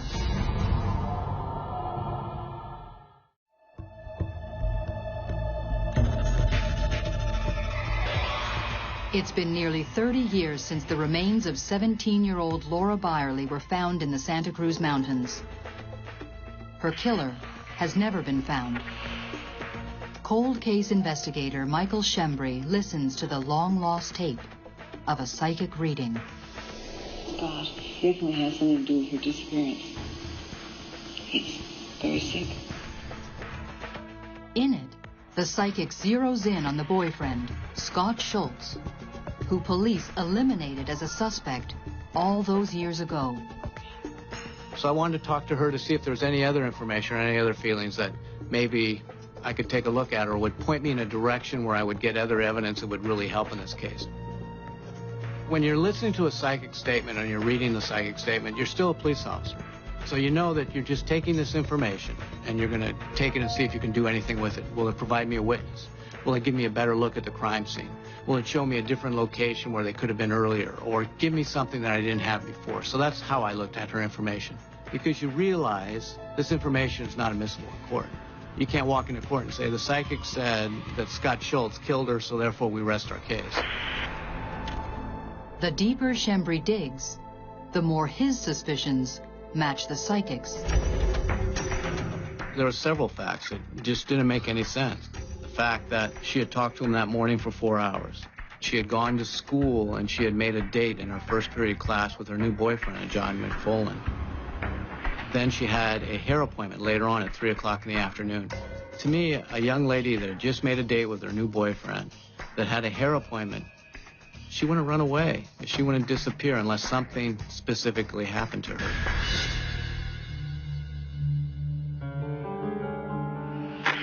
Shembry tracks down Scott Schultz, now 46, and a mechanic in Loveland, Colorado. Before interviewing Scott, the detective talks to Cheryl Schultz, his ex-wife. The story she tells him only serves to heighten his suspicions. She talks about an incident in 1990 where she is going through his items. She finds this box in the back of one of his dressers. And inside the box, she finds this article about this girl that has disappeared and the bones being found in the Santa Cruz Mountains. She also finds a ring, and she finds a couple other items. And she kind of wonders, who is this? He's never talked to me about this, but obviously it's pretty important because he's kept the article. Eventually she asks him about this, and he just kind of blows it off, just saying it was an ex-girlfriend. So you have that information. It's like, why would he keep these items? Re-interviewing everyone who gave statements originally finally pays off. A woman who was a friend of Scott's reveals to Shembry that 30 years ago, Scott's uncle owned a weekend home 8 miles from where Laura's body was found. Scott knew the area well. When I saw that he had an uncle that lived on China Grade, then I knew I could tie him to the crime scene. And once I knew I could tie him to the crime scene, then I knew this case was over with. All I had to do was build it up. All I had to do was get the circumstantial evidence that would put it all together, and that would give you enough probable cause to arrest this guy. The 4-hour phone call, the box of mementos, now the connection to the crime scene. The detective has enough for a warrant. August 23, 2006. Shembry searches Scott's Colorado home. He discovers Laura's rings, her photograph, and a news clipping. Crucial evidence. Shembry gives psychic Annette Martin a call. Michael Shembry told me that he was going the next day to Colorado to arrest Scott. And I said, oh, wonderful. Finally, we're going to have closure on this case. Scott Schultz is arrested for the first-degree murder of his high school girlfriend, almost 3 decades earlier. They called me up and said that they had just arrested Scott Schultz for the murder of Laura Byerly. I'll never forget it. And I just burst out in tears and said, finally. Brian Welsh is the DA who prosecuted the case. This really was a classic case of all the circumstantial evidence, when looked at in its entirety, pointed to Scott Schultz and his guilt. But he had steadfastly denied killing Laura when he had been interviewed on a number of occasions by the investigators. Scott Schultz is extradited to California, where he pleads no contest to a reduced charge of voluntary manslaughter. Voluntary manslaughter in this case is referred to as a heat of passion crime. Under California law, a person can plead either guilty or no contest. In this case, he pled no contest. At the time he entered the plea, the court informed him that a no contest plea would be treated as a guilty plea. By pleading no contest, Scott Schultz avoids the uncertain outcome of a jury trial, and the full details of how Laura died are never revealed. But the cold case investigators' best guess is that she and Scott argued, emotions ran high, and Scott killed her in a fit of rage, just as the psychic visualized all those years ago. Some people have the ability to see things. I mean, as you get older, there's a lot of things that you really firmly disbelieve when you were younger that as you get older, you say, you know what, maybe that's possible. Because he was a minor at the time, Scott Schultz is sentenced to just 2 years in prison. I was saddened. Here, my best friend's gone, and all he got was 2 years. Where's justice? I feel in my heart that justice will be done, and he will eventually have to pay the price fully. One thing is certain. Without the psychic insights of Annette Martin and the dogged determination of a cold case detective, the murder of Laura Ann Byerly may have remained unsolved forever.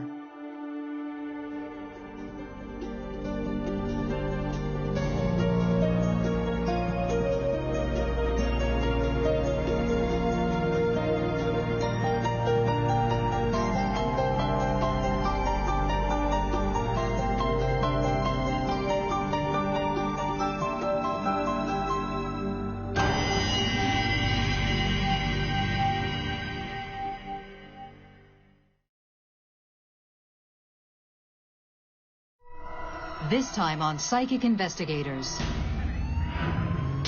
A swimming instructor is found stabbed to death in a quiet Florida town. Someone couldn't have walked out of it that wasn't covered with blood. But the case is going nowhere, fast. There was no physical evidence to arrest him. Until a psychic claims to see the killer. It's just a disgusting crime of extreme terror. But are his visions enough to crack the case? He says, the killer's nearby, the killer's nearby.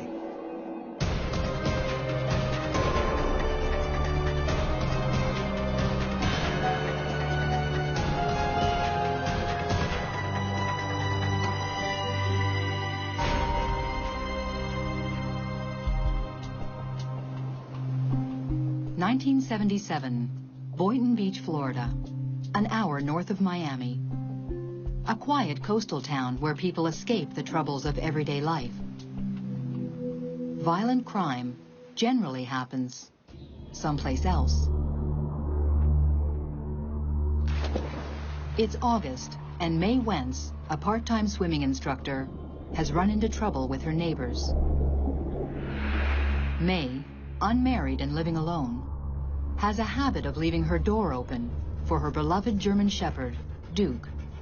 She would let her dog run loose and became a problem with the town. The neighbors complaining about dumping garbage cans and so forth. By August 5th, her neighbors are so fed up, they report the dog Duke is caught and taken to the pound. Days go by, and neighbors expect to see May looking for her dog, but there's no sign of her. Duke has been left stranded. Finally, on Sunday, August 7th, a worried neighbor checks in and smells a strange odor coming from the bedroom and immediately calls the police.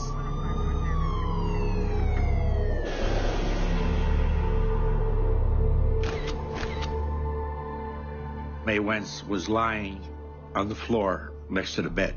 She had been stabbed. Sergeant John DiBattista was the first on the scene.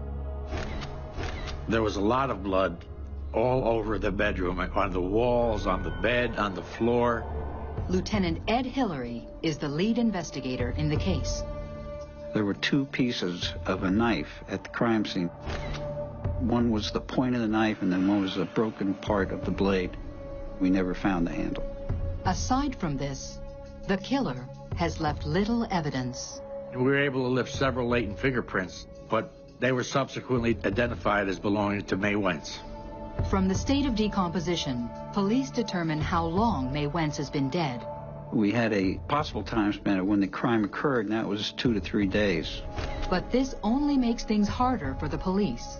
It's the first 48 hours that are the most crucial in any murder investigation, and those hours are gone. Adding to the mystery, nothing in the house seems misplaced, ruling out robbery as a motive. And the autopsy later confirms that there was no sexual assault. Her only enemies, it seems, are feuding neighbors. We had no reports of cars leaving the area quickly or anything like that, so we had the feeling, with the blood all over the walls, someone couldn't have walked out of it that wasn't covered with blood. If they went any distance, possibly someone would see them. We figured it was somebody nearby. With little evidence, the detectives have their work cut out for them. The police contact May's family in New Jersey with the news. I was shocked. There were all kinds of questions running through your mind that, what could have happened? Who could have done this? The very concept that there might be someone out there randomly attacking women is always alarming to the community. Laura Belgrave covered the story for the local paper. I think the community felt fear and something of an anxiety for it to be solved.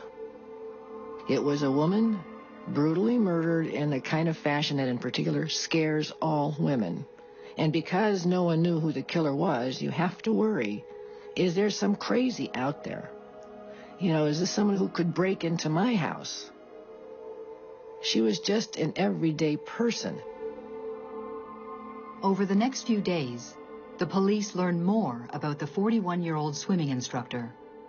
May was a kind and gentle and quiet person. She had a lot to give to people. She was very active with her swimming lessons. I would go up maybe every few weeks, and we'd go out water skiing or just go down to the beach. It was good times. As the police dig deeper, the mystery widens. You ask 10 different people about May Wentz, and they'll give you 10 different answers. She didn't get along very well with neighbors. Not to the extent that, there was altercations or anything like that, but a lot of verbal stuff back and forth. They'd get a lead, and they'd say, this is it, we're going to, and it would peter out. It was difficult. It could have been anybody. But 2 neighbors do stand out from the crowd. Brothers Darris and Jerry Mills both have a long history with local law enforcement. They live directly across the street from May Wentz. They had been involved with Boynton Beach Police Department on several different occasions. Drunken, disorderly, fighting, and things like that. With no other leads, police decide to check them out. Detective DiBattista conducts a voice stress analysis, a test similar to a lie detector. It measures psychophysiological stress responses in the human voice. The voice stress analysis that I performed on Jerry, I asked him several questions, and he showed deception, he showed stress on several of the controlled questions. And it was my opinion that he had knowledge of the homicide. As far as Darius Mills goes, he didn't show deception. Based on the interviews, Detective DeBattista suspects Jerry Mills knows more than he's saying, but his hands are tied. There was no physical evidence in which to arrest him. All you got was sort of a floating, well, that week I might have done this or I might have done that. I was drunk, I got in a fight. That's the kind of stuff you get from them, but nothing you could pin them down with as to where they were. Weeks go by, and the May Wentz case is slowly going cold. By a strange twist of fate, the National Enquirer is holding a psychic demonstration in Boynton Beach. The chief of police has been invited, but he tells Detective Ed Hillary to go in his place. I said, you got to be kidding. I said, you want me to go see a spoon twister? He says, yeah, I want you to go up there for me because I promised him I'd be there. Before Ed left, I said, Ed, why don't you talk to the psychic? Maybe we can get him to take a look at the May Wentz case. Ed wasn't very happy when I asked him about that, using black magic to solve homicides. But we had no physical evidence to go on. It had worked in the past. Let's try it. At the demonstration, Detective Hillary meets with well-known psychic Phil Jordan and learns he's also deputy sheriff in his hometown of Ithaca, New York. My psychic insights with police investigation are to perceive impressions about a crime that ordinary investigation has not been able to come up with. The fact that he had been used to find people that were lost, find bodies, that impressed me. The detective invites Phil Jordan to the station to look into the case. But will his psychic insights help to solve the brutal murder of May Wentz? She's trying to fight. There's blood spattering all over. 41-year-old May Wentz is found stabbed to death in her Boynton Beach, Florida home. 4 weeks have passed. The killer is still at large. With no hard evidence and dwindling leads, detectives turn to psychic Phil Jordan for help. And I had all the files here to give me. He said, no. I don't want to touch that. I don't want to know anything about the file. Just give me a picture. As I looked at the picture of May Wentz, I began to perceive a lot of different things.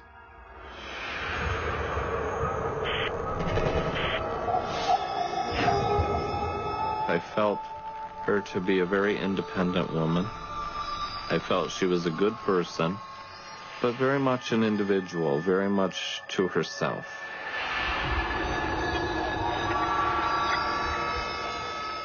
I see that she's a twin. I see a pink house. I began to sense things about the murder itself.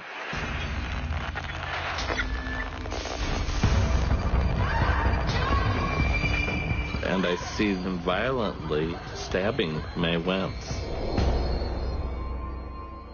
Phil Jordan is dead right about the way May Wentz died. From not knowing anything about it, told us that she was stabbed. It was pretty amazing. Even more astounding, May did have a twin, her sister Loretta. The fact that he knew that there was a twin before we did certainly impressed me. The police are also intrigued at the mention of a pink house.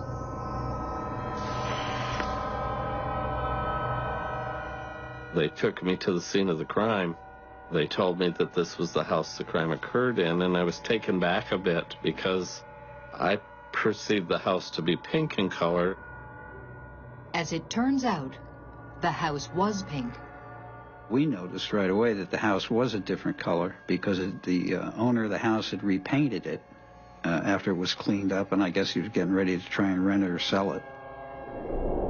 I immediately felt I had to go in the house because I believed that's where the crime did occur. I had an eerie feeling about the bedroom.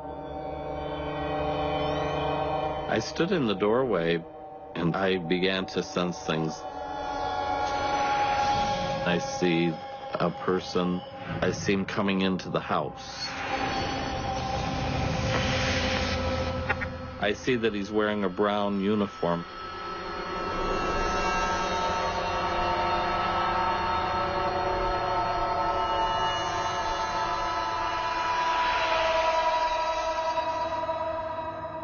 I see May Wentz.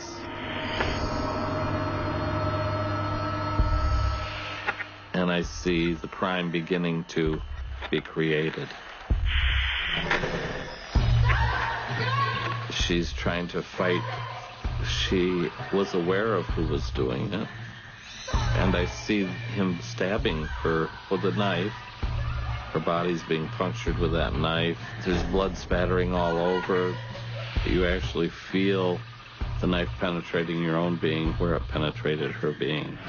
And then as the chaos continued, I realized that the tip of the knife was broken off. It hit a part of her body or a bone that broke the tip of the knife right off.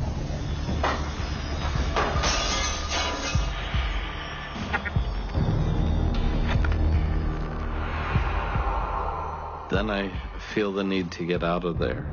Something's drawing me to the outside. The person that committed this crime was close. Phil walked across the street, and he stopped.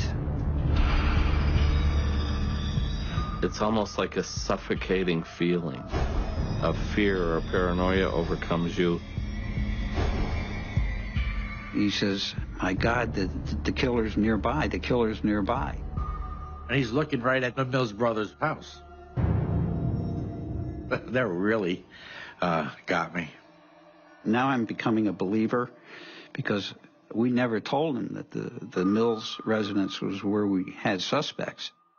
It was kind of creepy. The psychic's revelations seem to confirm what the police already suspect, that one of the Mills brothers killed May Wentz. But where is the rest of the broken knife? I immediately asked myself, where would the handle of the knife be? The thing that kept coming to me was under a boat, under a boat.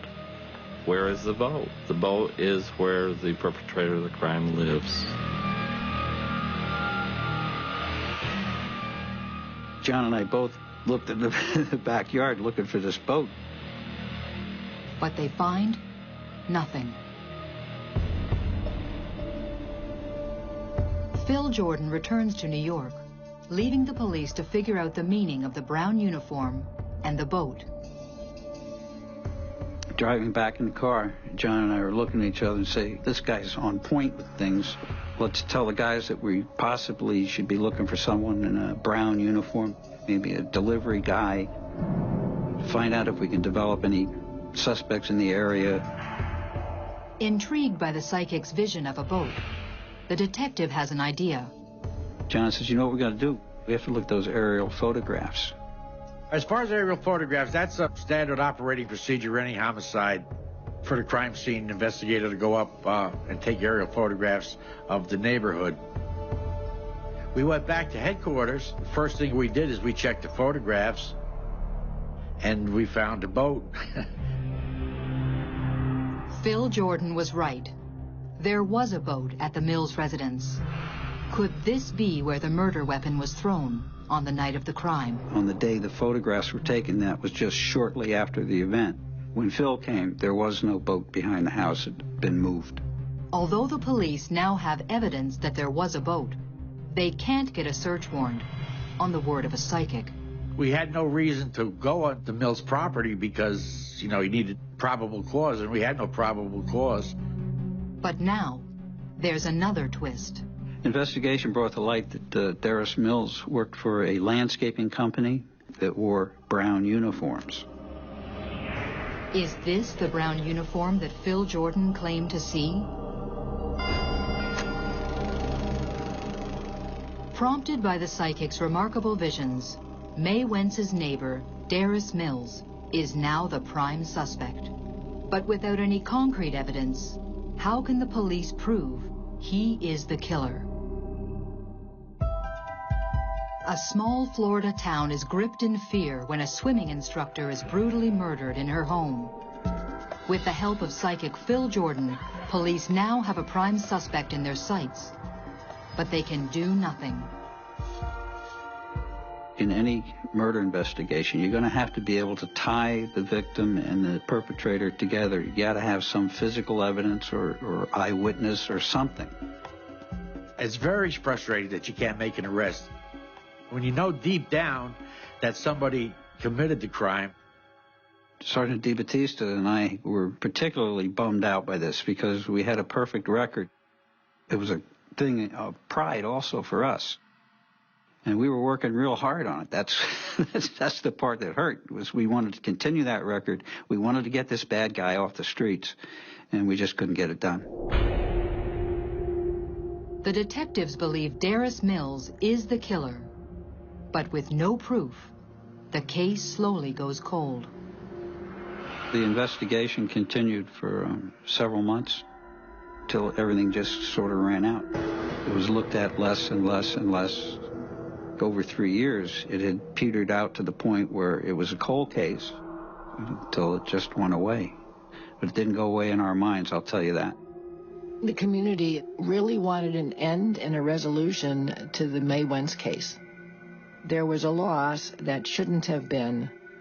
And when you go and you see a neighborhood where this has taken place, for example, it's changed somehow. It's almost in the air. May's family continues to pressure the police for answers. As a family member, you don't want the police to stop. You want them to spend every minute of the day on solving that crime. If this happened again, who would be to blame? Over the years, psychic Phil Jordan stays in touch with detectives from his home in Ithaca, New York. Though the investigation is cold, the psychic impressions are the same whether they would be 3 years or 23 years. You become so involved in the case that you actually feel a part of the case. And I was sure that Darris Mills was the person involved with the crime. But the case gathers dust on the shelf for 3.5 years, until the police unexpectedly catch a break. On March 9th, 1981, Darris Mills is brought in on burglary charges. Police call Phil Jordan to let him know. When I have a case where we have somebody in custody, I would either do prayers that they would turn themselves in or confess to the crime.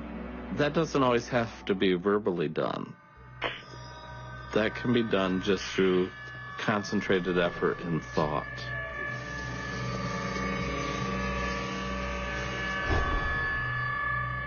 Darris is incarcerated in the county jail.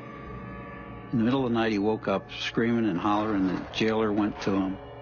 He says, "I killed a woman in Boynton Beach." He says, "I killed her. I killed May Wentz." Darris Mills tells police that voices in his head urged him to confess to May Wentz's murder. On the night of August 3rd, 1977, Darris Mills says he went to May's house looking for sex. He claimed they had a one-night stand a few years earlier.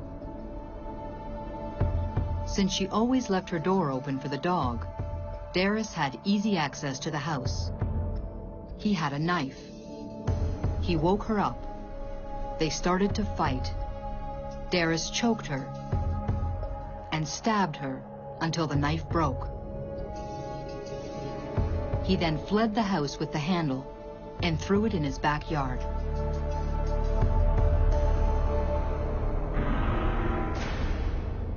Some of the stuff he said is just tremendous. No question about it. It was on point. The fact that the knife had been thrown by a boat, and the fact that he knew the gentleman had a brown uniform, he lived in the neighborhood close by. I mean, these weren't things that he was just kind of guessing at. Darris Mills is convicted on second-degree murder charges. He is later diagnosed with schizophrenia. But could the voices that prompted Darris Mills to confess be something else? For me, the power of prayer is one of the strongest energies and strongest powers in the world. And I like to believe that that does have strong significance. And I believe in this case it did. You almost have to believe in psychic power. You know, it really can't be denied. You know, I'm not going to rule anything out. Apparently it worked. Some people believe that psychics are fakes or phonies, but I believe that some people do have a gift or a power to be able to foresee things or visualize things. Whatever prompted Darris to confess, the killer is now behind bars. Nothing is worse for an investigator than to leave an open case. I was very relieved. That made us feel good. Bad guy zero. That's the way we felt. Having interfaced with a psychic, I was impressed. As a chief, would I talk to my investigator who's hit the wall? Yeah, I'd tell him to try a psychic. It works. If they can help you solve a case, I think it's well worth trying. May Wentz's family can finally begin to find closure. It puts a spot in your heart. You've lost something that's not going to come back, but maybe the process of this being over with can begin. Grief stops our life. In a tragic death such as May Wentz, it's hard to continue from beyond that point, especially if there's unanswered questions.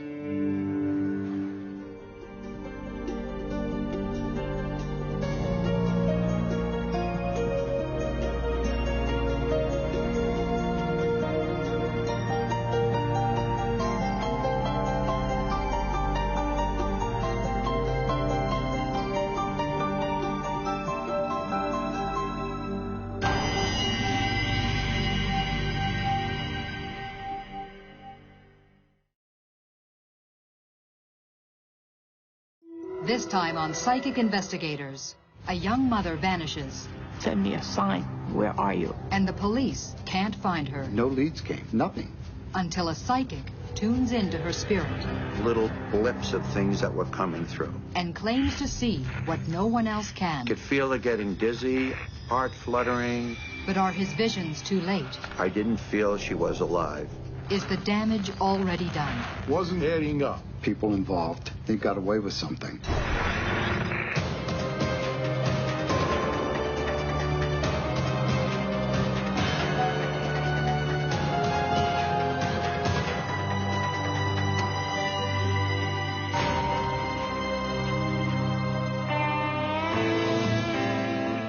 In the shadow of New York City sits Sayreville, New Jersey. Once an industrial powerhouse, by 1996, a bedroom community. Not only do commuters cross the bridge from the big city, but drugs and the damage they do also make their way to Sayreville. On June 1st, 22-year-old single mom Nicole Arokas heads out for a night on the town with friends. The former NYU student lives at home with her parents, leaving her 16-month-old daughter Dylan in their care. She was a good mother. I thought, oh, she's going to be asking me to babysit all the time. And I was just out of all that stuff. And I only had one child, and I didn't want to get back into that. And she didn't. Maybe once a month, you know, she'd ask me to babysit. And always after Dylan was already sleeping at night. But when Nicole fails to return home that night, her parents know something is very wrong. Recently, Nicole has been hanging out with a bad crowd, with a taste for booze and drugs. I knew that if she didn't come home and didn't let us know something was wrong, that she couldn't. The next morning, Nicole's father, Jerry, now deceased, heads straight to the Sayreville police to file a missing persons report. Detective Jim Novak is put in charge of the case. Parents know if something's really wrong with their child. So, what do you think? Mr. Arokas came out and said that I think she's dead. Before you suspect foul play, you try and rule out all of the other common things that normally you find in a missing persons case, especially an adult, there's really no crime to be a missing person. A description of Nicole and her vehicle, a black 1980 Chevy Malibu, are fed into the National Crime Information Computer System. To see if any other police department in the United States ever had contact with that license plate. And there was no one that ran her license plate, or her car wasn't found somewhere and run by the police. Jerry Arokas gives Detective Novak details about his daughter. She didn't like to drive her own car, especially at night. And he wasn't too fond of her choice of friends. He didn't particularly care for her boyfriend, Michael Reed. Detective Novak knows Mike Reed. Reed is a suspect in a recent string of car burglaries. I always thought he was the best liar I've ever met. He would lie to me and smile as he did it. It was almost like Charles Manson type thing. But her father's biggest fear is that his daughter's recent drug habit, heroin, might have something to do with her disappearance. Detectives start by interviewing some of Nicole's friends, Eric Nordling, Todd Connors, and Mike Reed. Detectives went into the house to check the house for Nicole.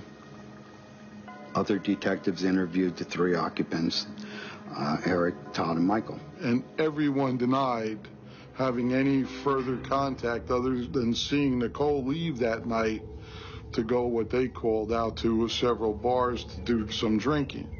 As we were leaving, Michael called to me. He said, Mr. Novak, I want you to know, I didn't love Nicole. We were only friends. I looked at Detective Sergeant Sprague, and simultaneously we said to each other, she's dead. And the reason we felt that way is because he used the past tense, and there was no reason at this point to think of Nicole as anything else than in the present. Unless there was. But what? There's no evidence to back up a feeling. They continue to pursue the missing persons case, contacting local hospitals, checking towing reports, and connecting with state police. 2 days go by, and there is no sign of Nicole or her car. At this point in the investigation, we had no leads. Once you don't come home for a number of days and no one hears from you for a number of days, now this person is really maybe not just a missing person on their own account, but maybe in fact some kind of foul play may have occurred here. I would go out on the back porch every night and just look around and say, just send me a sign, something. Where are you? I know you're out here somewhere. Desperate for any answers, the family is willing to try anything. My uncle Walt Werner worked for the Hackensack Police Department, and he suggested a psychic that the police force sometimes used. Frank St. James lives in New Jersey and has a reputation for finding missing persons. I'm like a human satellite or something, going anywhere. Little blips of things I could draw in, get real close. Sometimes they come really quick in flashes. It's like looking through their eyes. But his one rule? No immediate family members in the session. Diane Macaluso, Pat Arokas's best friend, goes in her place. My husband and I took a tape recorder with us to record the session, and we took a picture of Nicole with us. And what the picture shows him, no one really wants to hear. I tell you, I don't have a good feeling about it.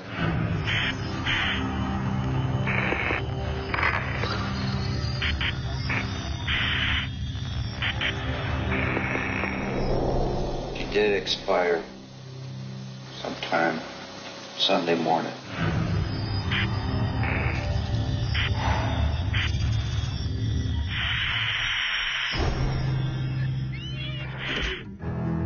Single mother Nicole Arokas of Sayreville, New Jersey has been missing for 3 days.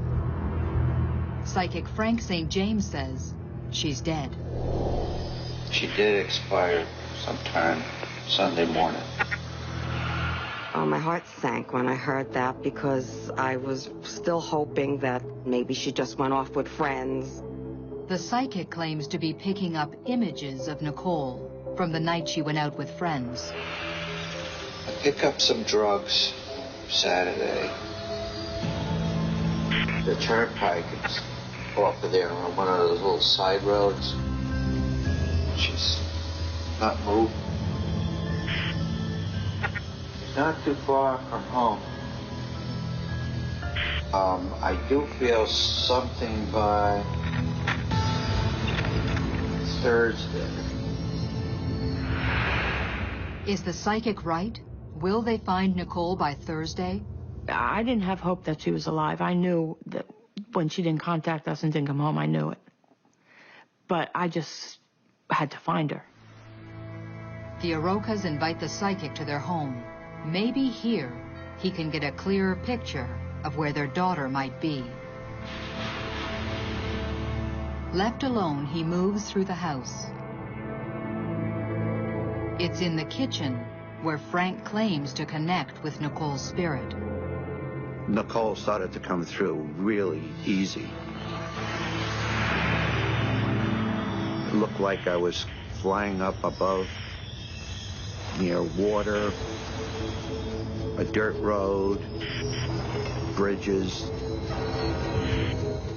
cattails, or her car in the marsh. One of the wheels was in the water. A feeling of closed in.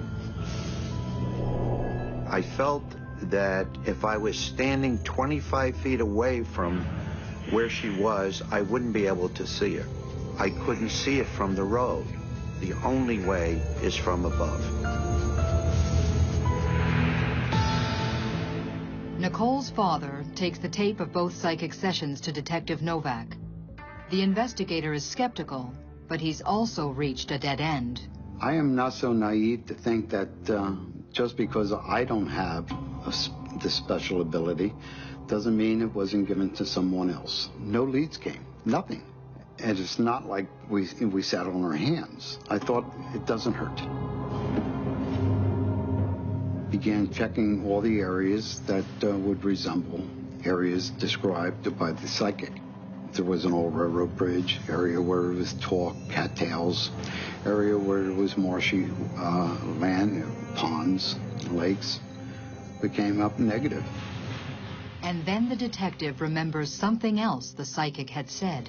Have they tried a helicopter in any of those particular areas? We're only 3 days into the investigation at this point, and I'm going to ask for a helicopter, because I felt I was going to meet with the resistance.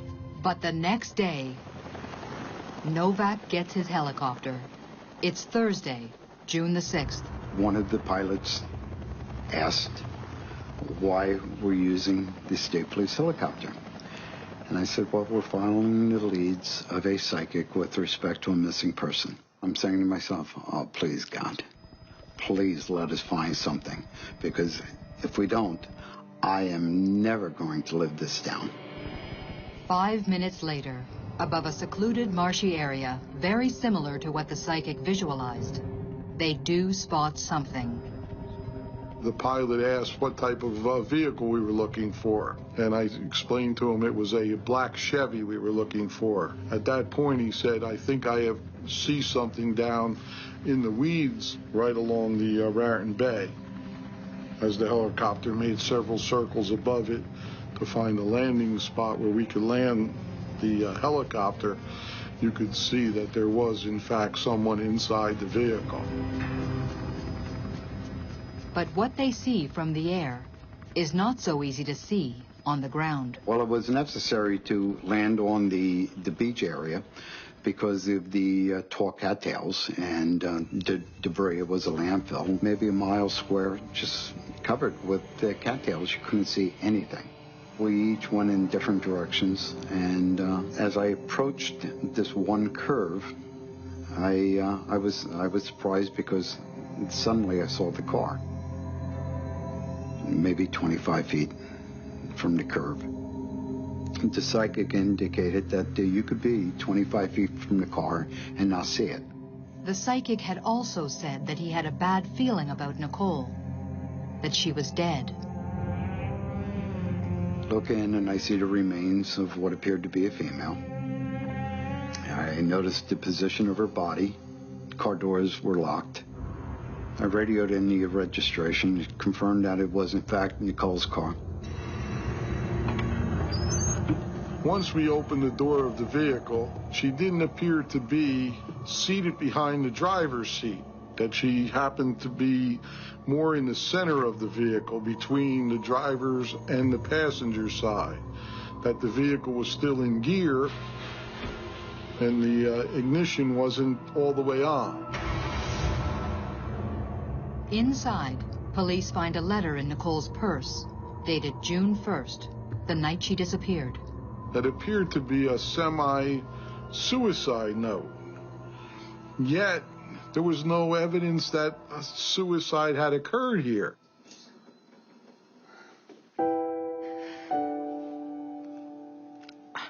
I remember being happy that they found her. But it was like I wanted to pass out and I couldn't. I was like halfway, but you know.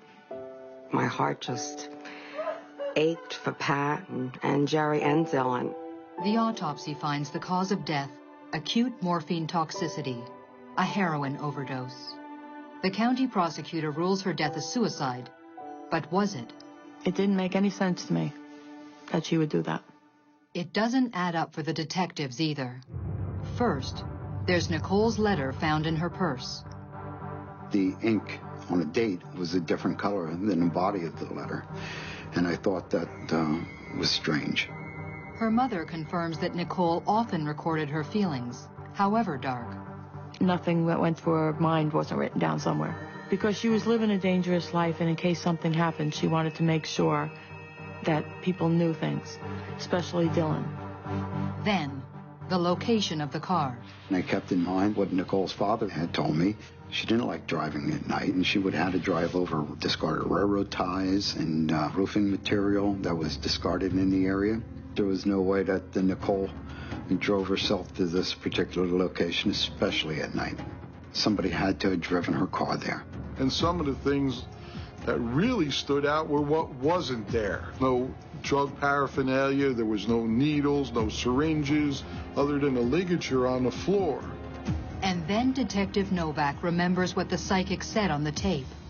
Nicole was not alone when she died. There's at least 2 or 3 of them. They were there. They know what happened. There was more to this than the suicide.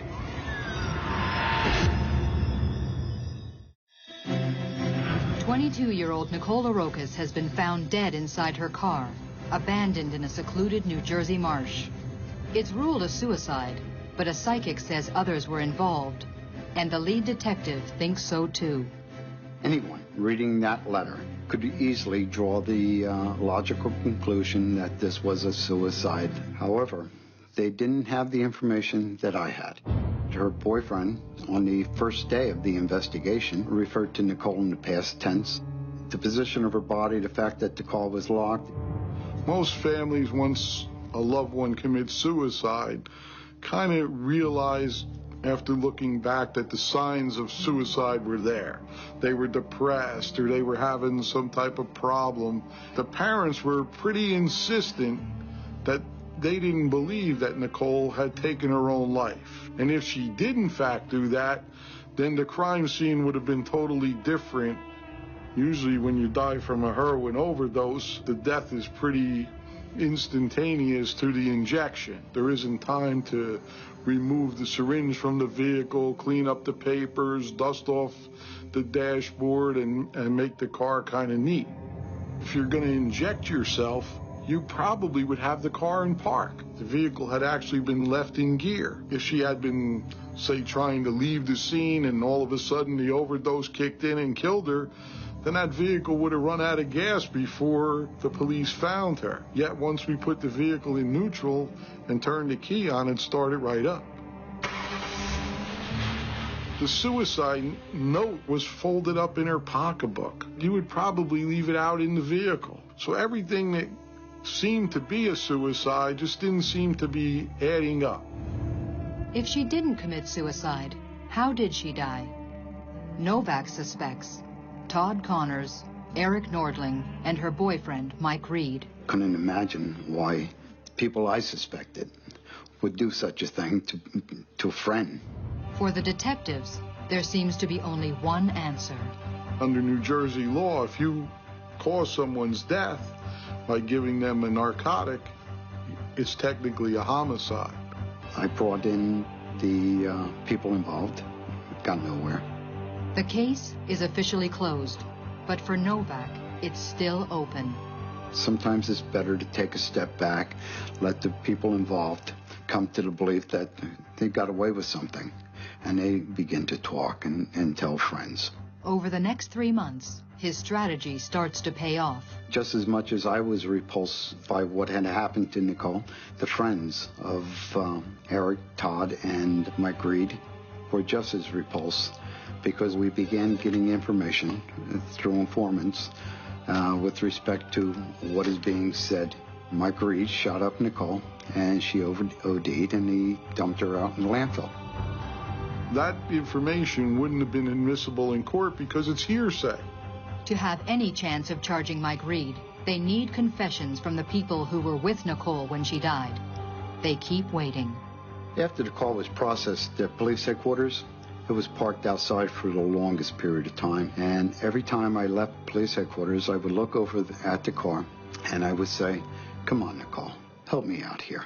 I repeated that probably 100 times. For the next 3 months, the case eats away at the detective until one December night. I was serving warrants at an apartment complex, totally unrelated to this, and I find this necklace. It was a child's necklace, the name Nicole. Although it's not Nicole's necklace, the detective sees it as a sign. And I thought, this is Nicole's response to me. Maybe it's time that I bring these people in and talk to them again. But Mike Reed is in jail on an unrelated charge. So Novak brings in his friends, Eric Nordling and Todd Connors. Eric was the first one to go in because we felt he was the weakest link. Sergeant Burns made Eric aware that he was familiar with Eric's family. His family would be disappointed with what they had done with Nicole. At that point, Eric tears up. Eric began to tell. But Todd Connors admits to nothing. I just confronted him. I yelled at him. "This is what you do to her? You leave her there and rot?" And he just looked away. We knew he had him. But he said he didn't want to talk anymore. Novak needs statements from both Connors and Nordling in order to charge Mike Reed with Nicole's death. A few weeks later, he gets his chance. He brings Todd Connors in on a contempt of court warrant from a nearby town. But this time, he ups the ante.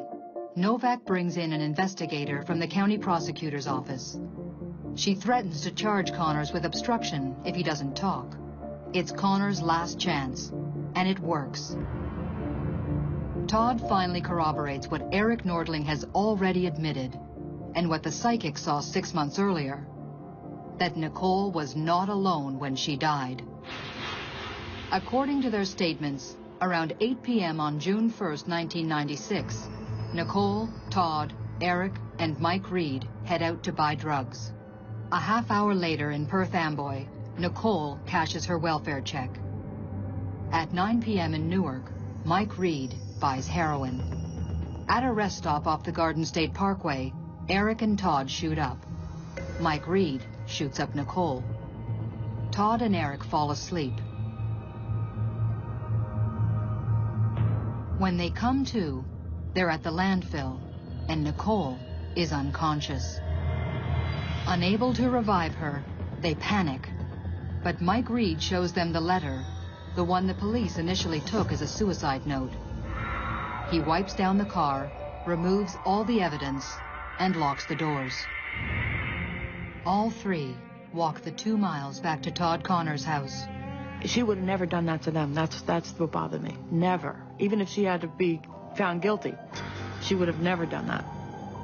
On December 16, 1996, Michael Reed is charged with the drug-induced death of Nicole Arokas.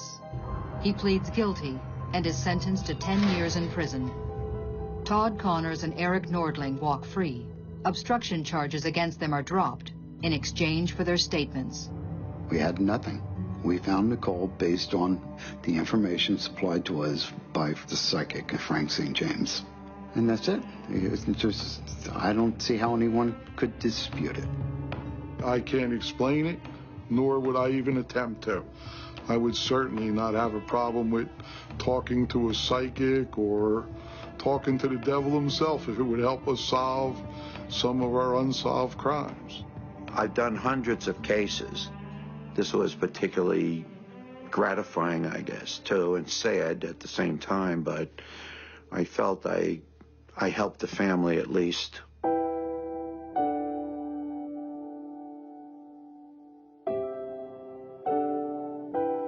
Nothing goes right forever. There's no closure. You never see them again. She didn't have a normal funeral. None of it was the same. Everything was messed up.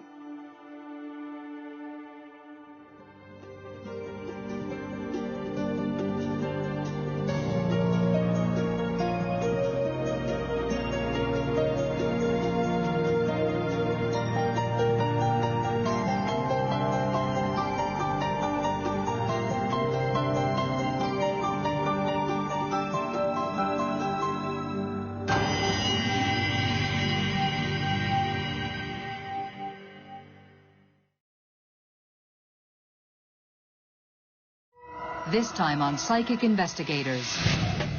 When a college student vanishes, everyone's looking. None of her friends had any information, had no idea where Kim Antonakis was. Then, a psychic sees a twisted plot. I knew there were men. I knew they were waiting for her. You could feel the ropes. And says she's in grave danger. They say she played in the sandbox that she didn't belong in. Can the psychic help to solve the mystery of what happened to Kim Antonakis? I knew she was alive, and I knew they had to find her right away.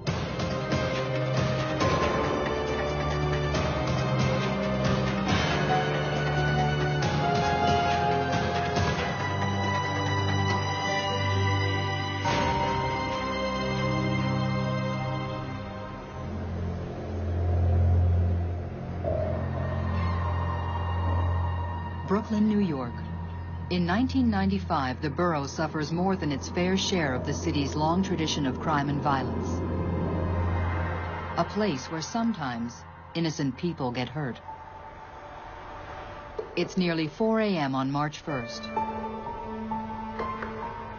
After a night out in Manhattan, 20-year-old college student Kim Antonakis drops her friend, Liz Pace, at her apartment in Canarsie. Then drives a few blocks to her own apartment. Later that day, Kim's dad gets a call. Kim is a no-show at her part-time job. It's totally out of character. Tommy Antonakis immediately calls Kim's friends. No one has seen her. Tommy came into the precinct shortly after not being able to get in contact with his daughter. I think it was about a day. And he had come into the 69th precinct in Canarsie to make a missing persons report. Generally, the police wait 24 hours to investigate a missing person. But this time, they move fast. I don't know. Something just said, run with this one. I don't have a good feeling about this case. Detective Phil Turcola is on duty that day. I reported to the missing persons squad, and I started to open up a case and investigate this myself. Pretty and vivacious, Kim is popular and has a wide circle of friends. An only child, her parents are divorced. Her father, a successful businessman, lives close by. Her mother, in Florida. Kimberly was a sweet girl, but naive. She had a little fire. She was a lot of fun. She was. She had a good way about her. She had a generous heart. Detective Turcola suggests Tommy check Kim's parking spot for her car. And then he called me, and he says, I think you need to come here. I found something. Our car was not there, but there was an earring on the garage floor. Don't know if that earring was there, fell out of a car, if she was wearing it, but I realized one person would know if she was wearing it, and that'd be Liz Pace. Kim's friend, Liz Pace, confirms Kim was wearing both earrings the previous night. Now I know that the car was in that garage, Kim was out of the car, and that earring fell off. I knew she was a victim of a crime. There was no doubt in my mind. The detective's first thought is that Kim may have been carjacked. I immediately put an alarm out over the NYPD's internal computer system describing her to be on the lookout. I got in contact with the Aviation Bureau, and I asked them to look at the spots where cars are normally dumped. Oh, we're out there, nonstop. I guess the adrenaline kicks in. Sleep don't matter. I live on Long Island. Every night that I left Canarsie, I drive through parts of East New York, which are known auto stripping parts. People steal cars, auto strip them, and dump them. Cars are recovered all the time in certain desolate parts of Brooklyn. But Detective Turcola finds nothing. Later that day, when Kim's father arrives home, his answering machine is flashing. But there are no messages. Curiously, someone has phoned and hung up twice. The police check morgues and hospitals. Nothing. They speak to Kim's friends and neighbors and to the couple staying at Kim's place, Joshua Torres and April Dedali. None of her friends had any information, had no idea where Kim Antonakis was.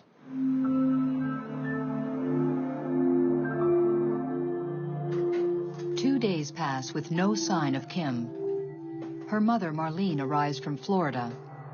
A family friend suggests that Marlene sees psychic Ellie Crystal.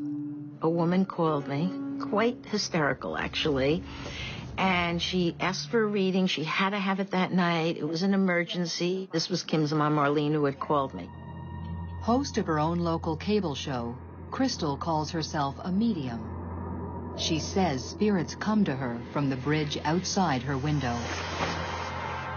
I realized after I lived here for a while that it's almost like harmonics. The two end posts are like tuning forks, and the cables represent the harmonics. Spirits seem to be very drawn and attracted to the bridge, and it's just kind of became like a dimensional doorway for me. 2 days after Kim's disappearance, her mother Marlene arrives with one of her daughter's friends at Ellie Crystal's Brooklyn apartment. They showed me a picture. I started seeing images.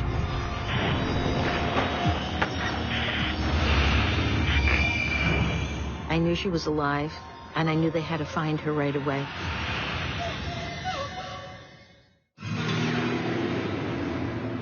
Kim Antonakis has been missing for 3 days. Brooklyn police suspect foul play, but they have no real leads. Her mother asks a psychic for help. Ellie Crystal says her daughter is alive, but in grave danger. The psychic channels the young woman's spirit and tries to pinpoint her location. To go into her body is to feel very cold and very chilled. Her whole energy was very weak and fading. I felt she was dehydrated. She has not eaten, and that if somebody didn't find her very soon, she would die. Ellie Crystal says she can see what the police already suspect, that Kimberly has been abducted. I feel that she made an attempt to escape, but they got her. You could feel that, you know, she had been taken as a prisoner. You could feel the ropes, and there was definitely this feeling of being tied up. I also felt that whoever was involved in this abduction knew her very well. I knew they were men. I knew they were waiting for her. This is kids who are getting either back at her or looking to get some money from the family. It was one or the other. Marlene was crying. She started to cry right away. The whole thing was an extremely emotional reading. Before the session closes, the psychic has one more cryptic clue. The letter J was a letter that came to me at the time. I saw it as children would write their letter J. It was connected to the person who had taken her. It came as a male and young and Brooklyn. Marlene promises to pass on the paranormal clues to the police. But first, back at Kim's apartment, friends and family have gathered to listen to the psychic's tape.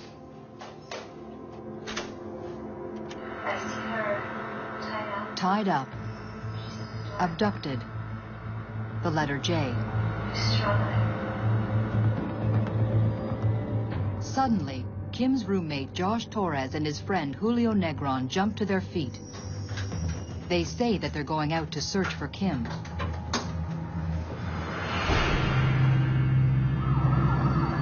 At 3 that morning, a fire crew responds to a fire in an empty house on 86th Avenue in Woodhaven, Queens. The flames are easily checked. But in the basement, a grim discovery. A half-charred human body. The long hair suggests it's a woman. There was a remnants of a chair. The body was burnt beyond recognition. Queens homicide detective Louis Pia was assigned to the case. She had no shoes on. She was partially bound with her hands behind her back, and her feet were bound with duct tape. Arson investigators established the fire was set intentionally with gasoline. The coroner's report reveals the woman was burned alive.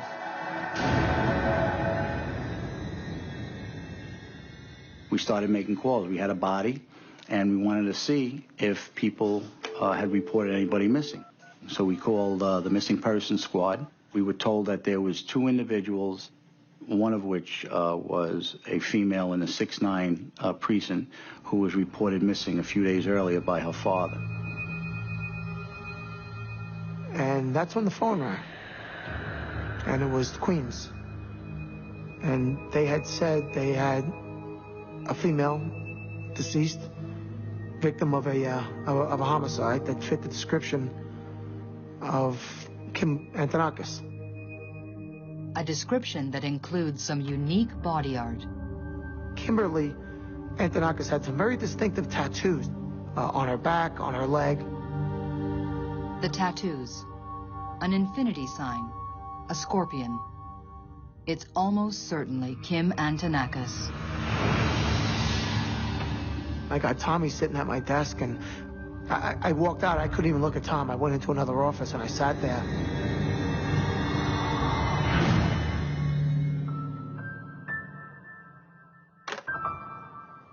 My week came to a screeching halt.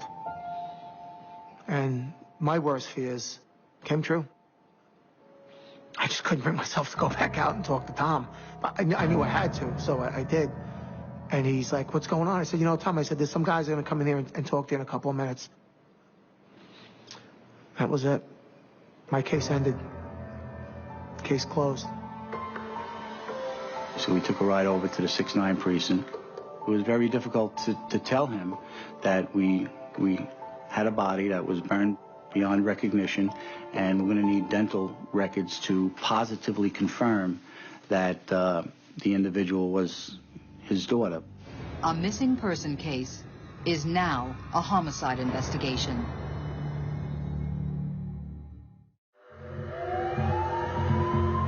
A 21-year-old New York woman missing for 3 days has been found dead, burned alive. A psychic says the letter J is connected to her killer. When the brutal crime hits the headlines, even jaded New Yorkers are outraged. Your mind starts playing games. You get angry. You want to look for the people that did it. They tied her up in this cold basement, totally dark, and just left her there. Pete Donahue covers the story for the New York Daily News. It was a very normal neighborhood. I mean, it's not a neighborhood that you would drive through and expect something like this to happen at all. Just, nice, modest, middle-class homes. And the neighbors were shocked that something like this could happen. Weeks go by. Though the police have several suspects on their radar, they don't have enough evidence for an arrest. The psychic was right about the abduction, about Kim being tied up and close to death. Could she help the police to find the killer? Tom Antonakis would call on a daily basis, and he would say, listen, guys, you know, if nothing is going on and you have nothing at this point in time, would you go see a psychic? I shouldn't talk for anyone else, but my assumption was that it was all, you know, full of baloney. But I couldn't tell Tom. Tommy called and he said that Marlene was impressed with the information I had given her and could he come by with 2 police officers, and I said absolutely, no problem. On the following Saturday, Tommy, his brother Joey, Detective Pia and his partner visit Ellie Crystal. Crystal balls, I don't believe in them. Well, Tommy's motivation was to find out what happened, and whatever it took, whether it took seances or a crystal ball, he would do it to my brother. One of the policemen, the one sitting closer to me, he asked a lot of questions. This is when Kim started coming to me.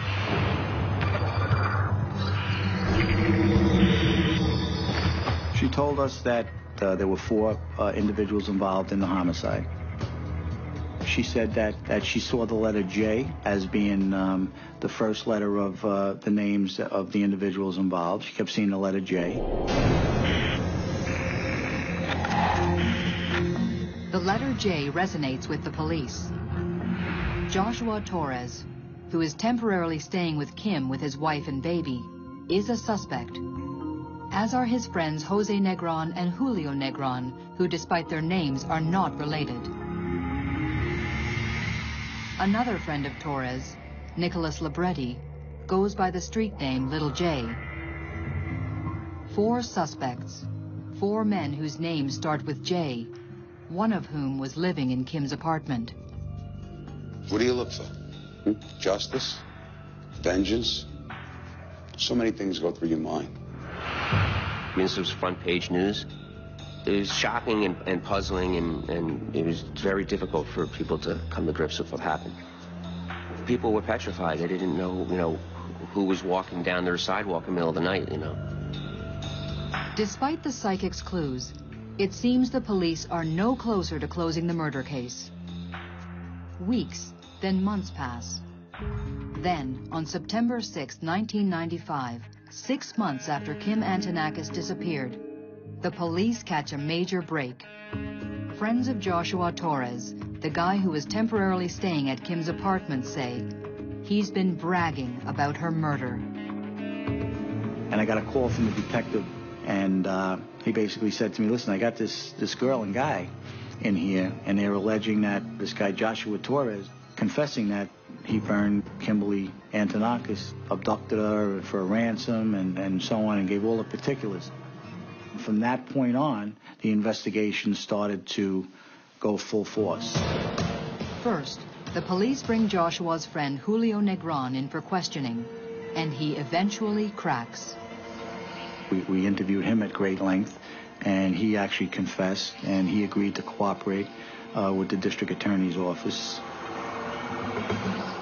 And then from there, we went and we grabbed Joshua and Nick Libretti simultaneously on the same day. Torres, the roommate, denies everything. But Nick Libretti, faced with Julio Negron's confession, also cracks. Between them, they reveal a kidnapping scheme that went very, very wrong. All they had to do was just ask. We both would have gave anything to have her back. Involved were Joshua Torres, Nicholas Libretti, a.k.a. Little J, Julio Negron, and Jose Negron, all J's, just as the psychic predicted. This was just animals that were fools and they were idiots. The trial of Joshua Torres, the ringleader, opens on November 1st, 1996. He pleads innocent. Josh Torres is a particularly twisted and grotesque personality. He's an evil individual. Gene Reevestein prosecutes the case. I believe Josh thought she was a good target for ransom demand because he could tell, 1, that she had a lot of resources, and 2, that her family cared for her. The way he looked at it there's money there and there's affection there. And those are two things Josh knows. Well, to get one, he knows how to use the other. Torres, who already had a criminal record, easily roped his friends into a scheme. The prosecution argues that at approximately 4 a.m. on March 1st, 1995, as Kim Antonakis parked her car in the garage across from her Brooklyn apartment, Nicholas and Jose grabbed her and drove her to a vacant home in Queens. There, they tied her up in the basement with no heat, no food, and no water, and left her for 3 days. Joshua Torres phoned Kim's father twice to play a pre-recorded ransom demand. But, by accident, he played the ransom tape too early for it to be recorded. Later, when Joshua and Julio heard the recording of the psychic session, they panicked, thinking she was onto them. That same night, they drove over to Queens, planning to set Kim free. But after 3 days in the cold without food and water, she was comatose. The cruel, bungling gang assumed she was dead. Joshua decided to burn the evidence. These guys, Torres and Liberty, had absolutely no remorse. I mean, you got the sense that they just looked like at other people like bugs. You know, they had no feeling, they had no sense of value of life. The jury hears that just as Joshua Torres lit the fatal match, he whispered to Kim, "Life sucks."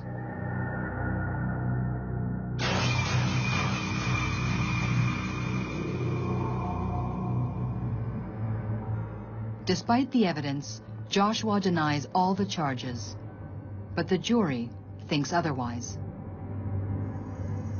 And Tommy said he didn't want the death penalty for these guys. He wanted them to suffer as long as possible. And he should rot in jail for the rest of his life, and he should never come out.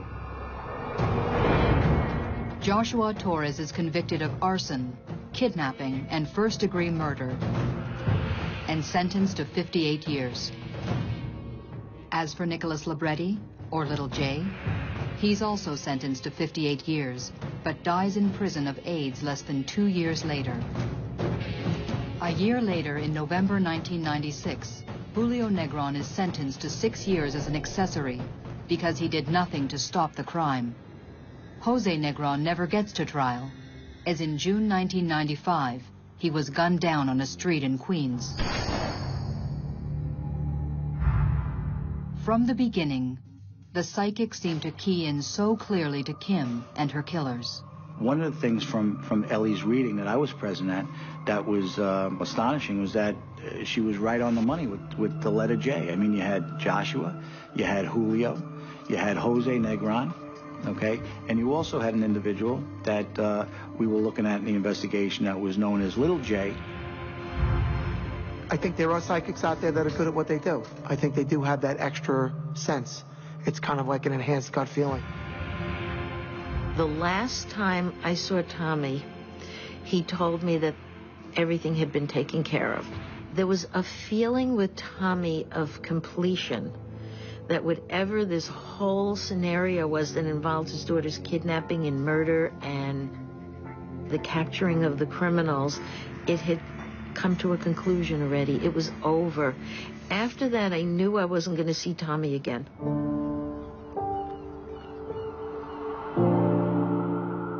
It was hard after. That was Daddy's little girl. 100%. She had him wrapped. Can't put it any better than that. That was his heart. Tommy went to Kimberly's grave regularly. I mean, he went there on her birthday. He went there on holidays. He invited me to come after one of the verdicts. And he went and he said, you know, we did it, baby. We got that piece of garbage. In 2005, 10 years after his daughter's grisly death, Tommy dies of cancer. I think in the end, he felt he had nothing to live for. He died of a broken heart.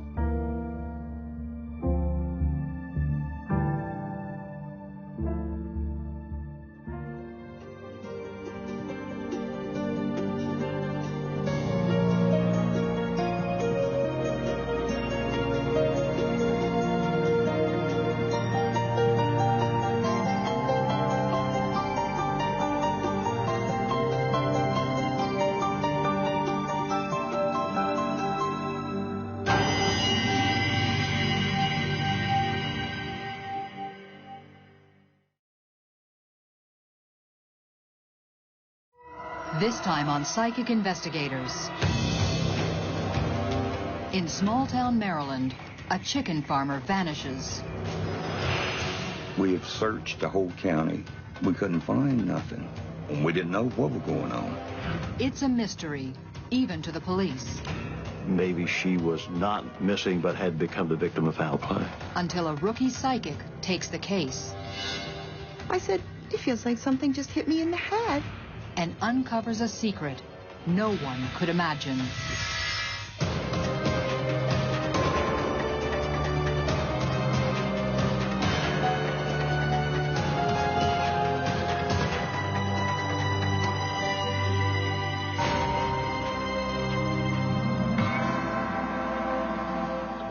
Amid the farmland of Maryland's eastern shore lies the close-knit community of Berlin.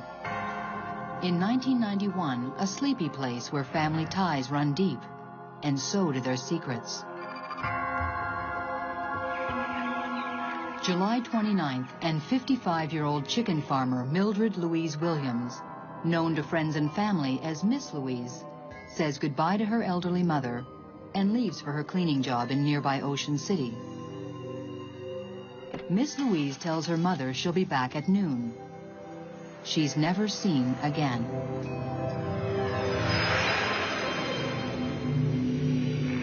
Miss Louise's brother and sister-in-law, Robert and Nettie Moxley, will never forget that day. When she didn't come home, Granny called Dawn. Dawn said, oh, we'll check around.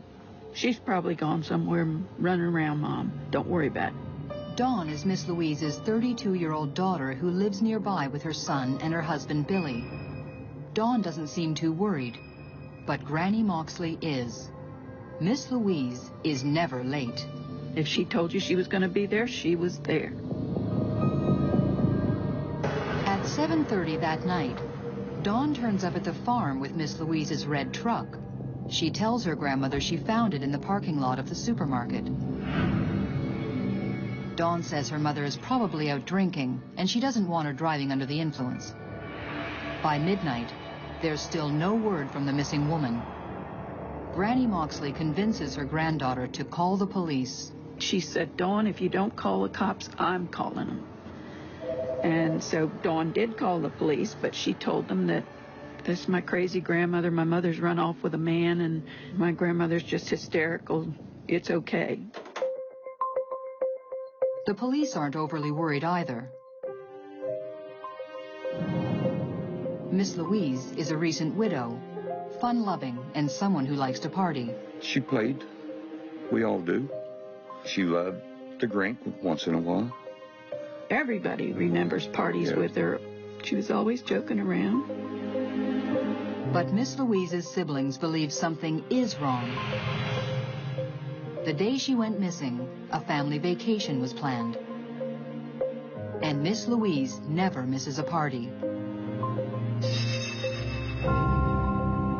I know it wasn't like my sister to take off, like that, 2 or 3 days without calling. 2 days after she vanished, the Moxley siblings, Dale, Robert, and Nettie, head to Berlin to see what they can find out about their sister. The first thing they notice is the truck that Dawn drove home from the grocery store. And the vehicle had just been washed, they say. It was so clean. It said to me something was wrong there. In Miss Louise's house, another clue that something is not right. She had a safe in there with a lot of money in it. The safe was open and wasn't no money in it. News of an empty safe is enough to get the police over to the farm, but not enough to change their mind about Miss Louise. I was pretty much convinced at that point in time she may have been with someone and been off drinking, so forth. Trooper Paul Frick worked the missing persons case. So at the point, we didn't have any reason to believe anything other than the lady was missing due to her own reasons rather than foul play. But the police do issue a missing persons report across the state. Sergeant Bill Gordy worked the case from nearby Wicomico County. I was aware of the case. It had gotten quite a bit of notoriety, and we had had a small role in just tracking down leads of potential sightings and that sort of thing.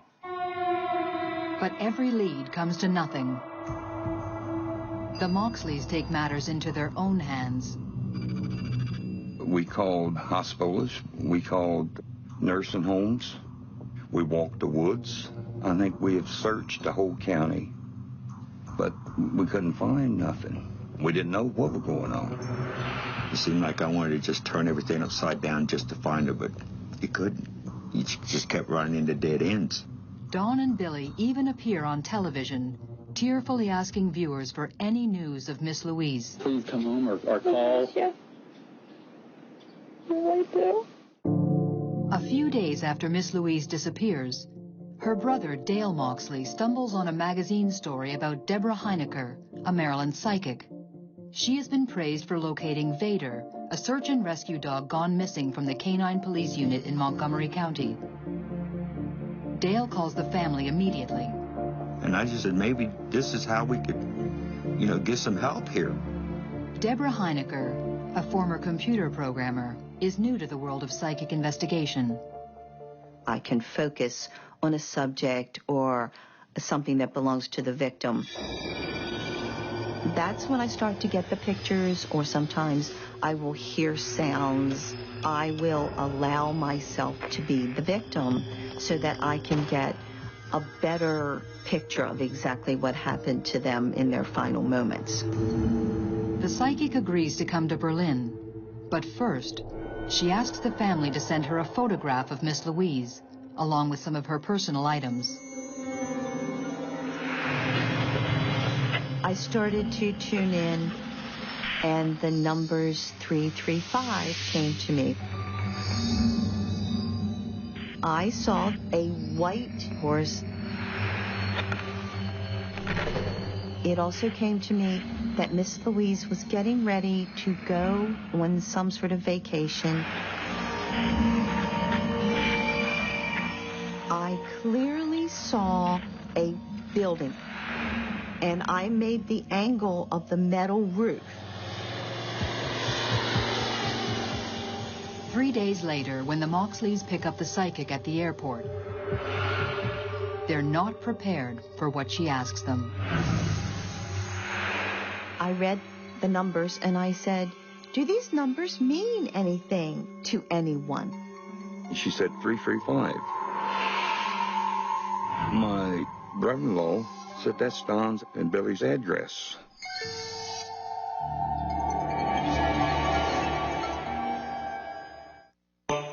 When Mildred Miss Louise Williams disappears from her home in Berlin, Maryland, the police suspect she's gone on a bender.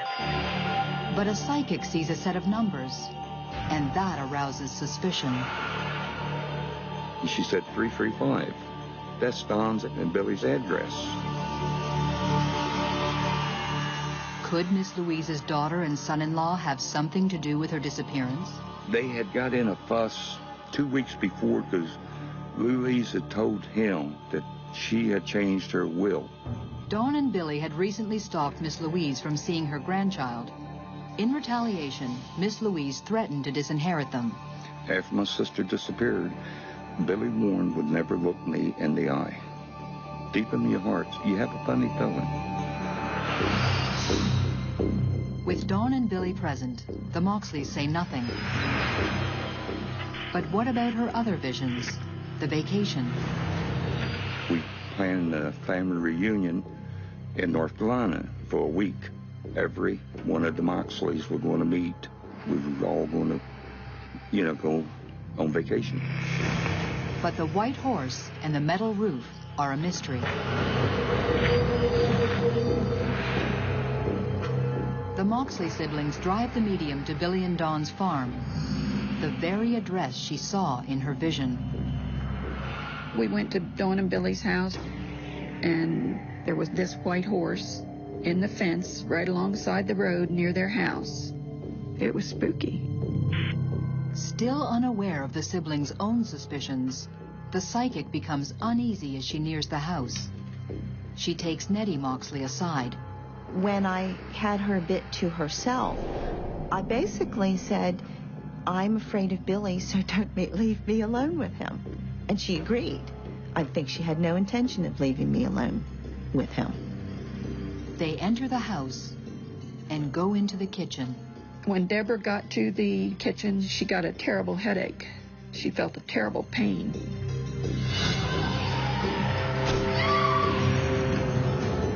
I said, it feels like something just hit me in the head. I think she creeped Billy out. She worried him a lot. I started feeling as if Billy and Dawn didn't want me in their house. They were being very fidgety, and they were trying to hurry me out. So we go outside, and there's this dirt path. And I said, I want to walk down this little dirt road. The same radar that knew that Vader was in the woods, it was that sort of radar. It just pulls me. And Billy did not want me to go down that road.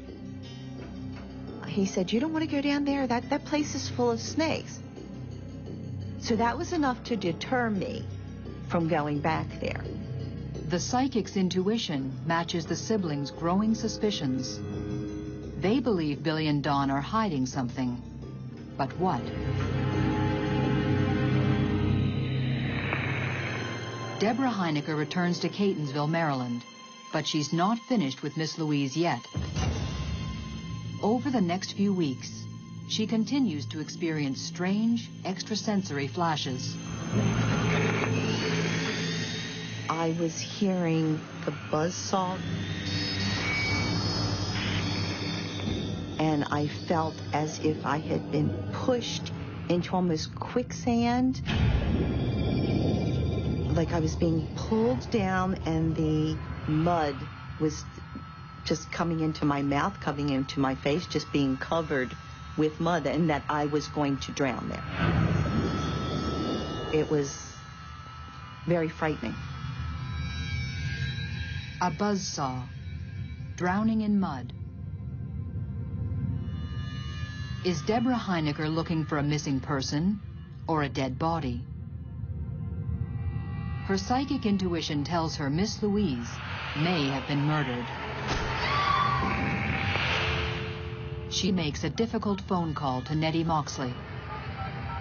I said, I don't want to start trouble in the family, but I said, I felt that perhaps Dawn's husband, Billy, had killed Miss Louise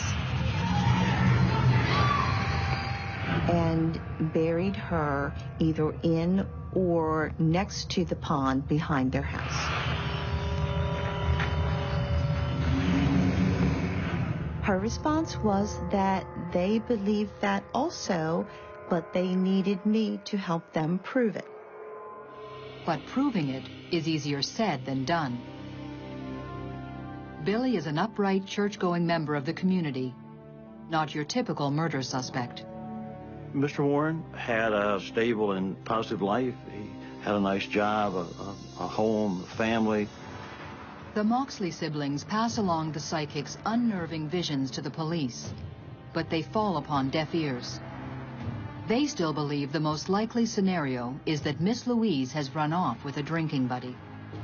I've never believed in psychics. I've never believed in the supernatural. I've only ever believed the living are the people that can hurt you, not the dead. People that say they can tell you things that have happened or are going to happen, I just never had much faith in that. As the weeks pass, the psychic and the Moxleys increasingly think Miss Louise is dead, and Billy is the killer. But without a body or hard evidence, they can't persuade the police to ramp up the investigation. You can't arrest someone on a whim or what you think happened.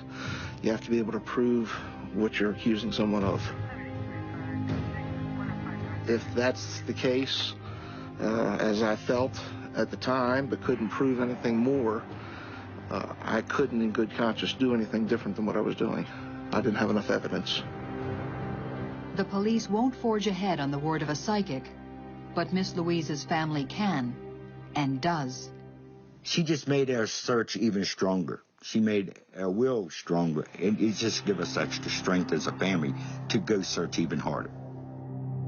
3 months after she vanished, the case is given new life. Sergeant Bill Gordy is transferred to the Berlin Police Department from nearby Wicomico County. My gut told me that there were elements of the investigation that needed to be refocused, and that maybe she was not missing but had become the victim of foul play.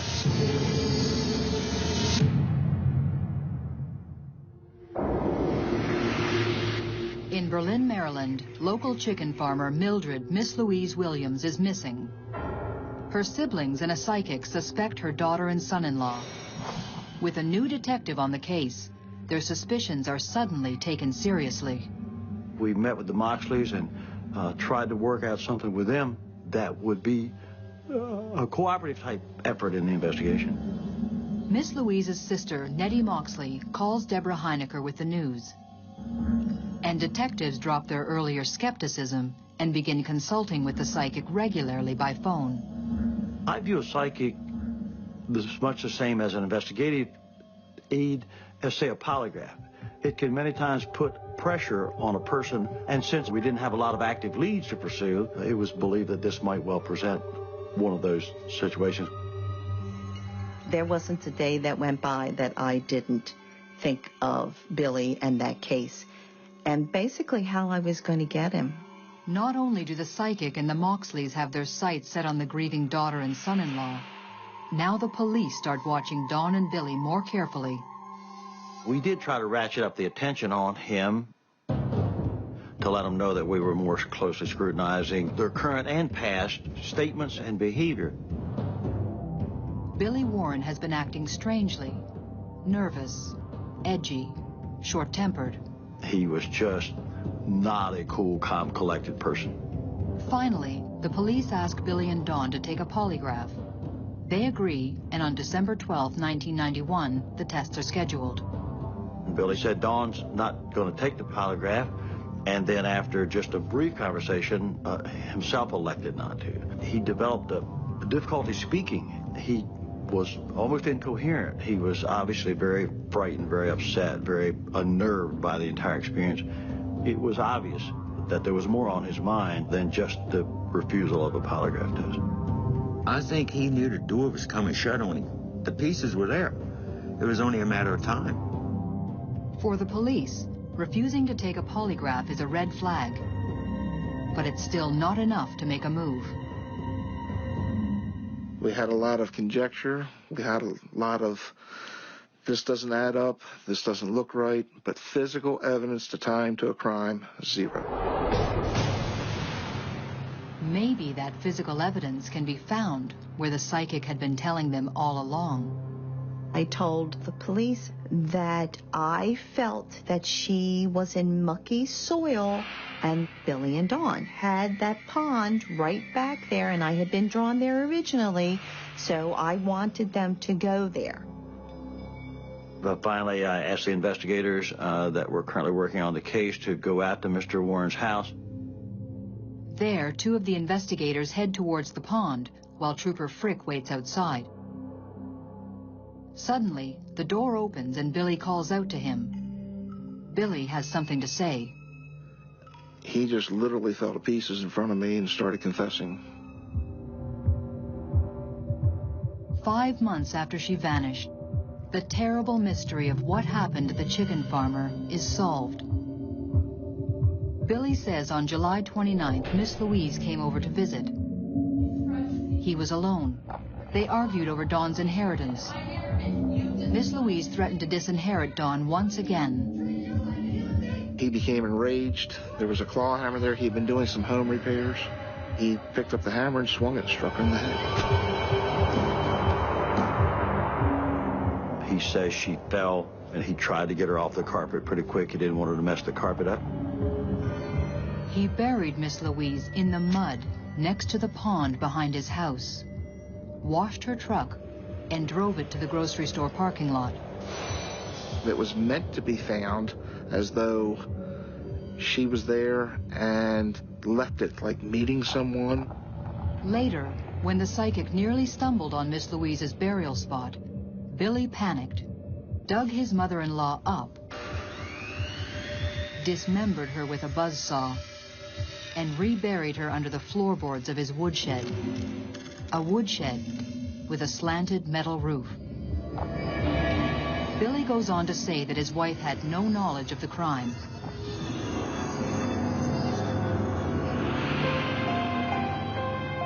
The murder weapon and the body are later recovered, as is evidence of blood spatter in the couple's home, corroborating the confession and the psychic's vision. Miss Louise evidently had been bludgeoned in their kitchen, and when they pulled up the rug, they found her blood under the rug, exactly where I was standing when I said that I felt that I had been hit in the head. Billy Warren is sentenced to 20 years in prison for the murder of Mildred Louise Williams. Then, Billy drops a bombshell. He reveals his wife Dawn helped him to cover up the murder. She's charged as an accessory and sentenced to 5 years. In a cruel twist of fate, Dawn receives her mother's inheritance on her release. She knowed what happened from day one, you know, from the first minute. You gotta realize you're being torn apart from love and hate. You love someone and they've done something to hurt one of your family members. Now there's hate over here pulling that apart. It's your mother. I mean, she gave you life. And you can cut her up and put her in the woods and walk out that door and go to church every Sunday morning looking over in those woods and knowing your mother's over there buried. The police credit Deborah Heinecker with pushing Billy over the edge and into the arms of the law. I personally believe she played a pivotal role. I would like to think we could have done it without her. However, that's not the case. Her predictions were the key to causing him to confess. When he confessed, he said that he wasn't afraid of all the Moxleys. He wasn't afraid of the police. He was afraid of me because he knew I was going to get him. To put it bluntly, I think she's the reason the case was solved. So if someone asked me today what I think of psychics, I'd have to say that I have changed my views completely and I'd listen to a psychic. Deborah Heinecker also turned the Moxleys into believers. I thought she was super. As far as I'm concerned, she can walk on water now. It's like she turned the lights on to everything. We were all in the dark till she came along. I've never believed in psychics. I don't know much about them, but I know that she was right on and she helped us. I actually felt that justice was going to be served for Miss Louise.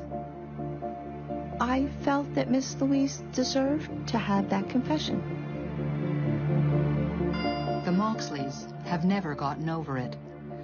She was a good friend. If you needed her, she was there. She should have had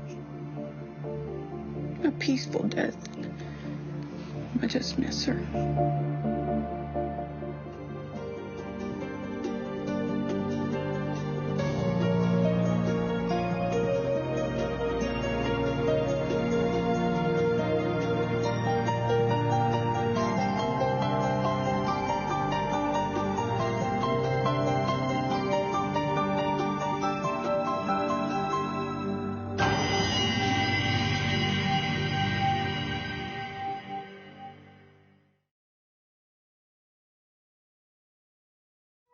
This time on Psychic Investigators.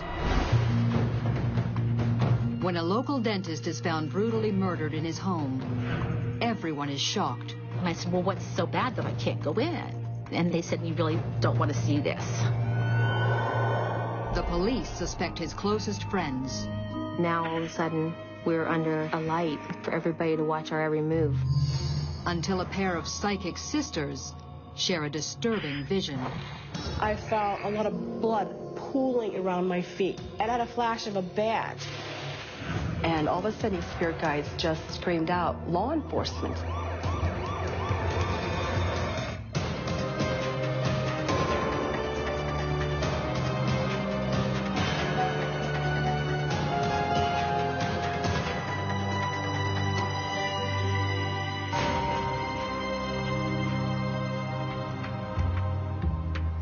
Blairsville, Pennsylvania, an hour's drive from Pittsburgh. A factory town which once turned out the steel and glass that helped build America. This is small town USA, where life is comfortable and safe. At least that's what everyone thought, until a spring day in 2006. On the afternoon of April 13th, a teenage boy makes a shocking discovery at his next-door neighbor's house.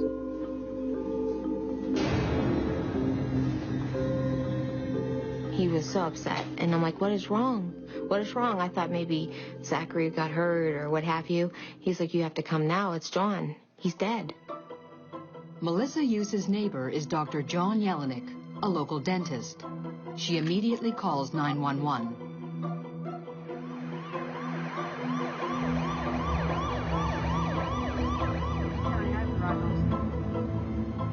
When I walked up to the door, I saw there was blood on the outside of the door and the window. And right inside the foyer, there was blood all over the floor, all over the walls, all over the floor. In the living room, Leidig discovers a man's body lying in a pool of blood, his throat slashed from ear to ear. Immediately, I knew that it had to be a homicide. No one could have done that to themselves. Corporal Janelle Leidig has been with the Blairsville police for 6 years, but this is her first homicide. It just looked like there was a violent struggle and there's just blood that went everywhere. She immediately calls in the Pittsburgh FBI to help collect forensic evidence.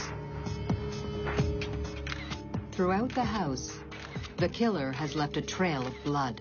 There were footprints going out through the living room, through the dining room, out the back door.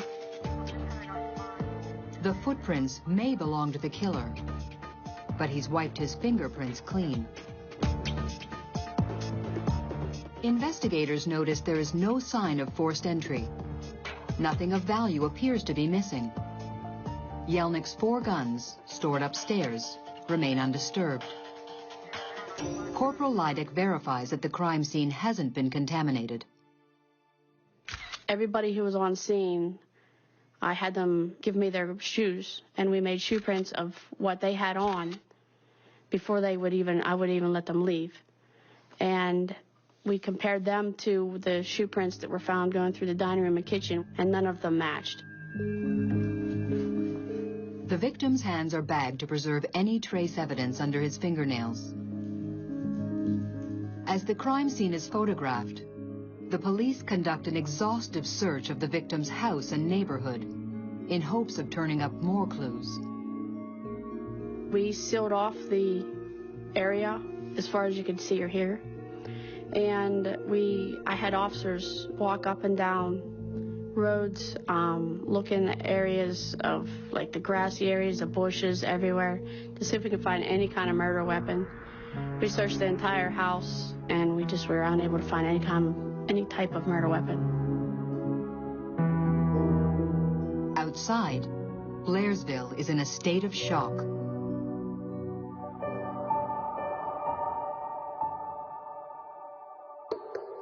The word had already started to get out, and people were coming to find out what was going on. One of those people is the victim's cousin, Mary Ann Clark. And as I got to his house, I asked, I wanted to go in. And they said, you can't go in. And I said, well, what's so bad that I can't go in? And they said, well, he's been murdered, and you really don't want to see this. Melissa Yuse, John's next-door neighbor, has been his friend since the 9th grade.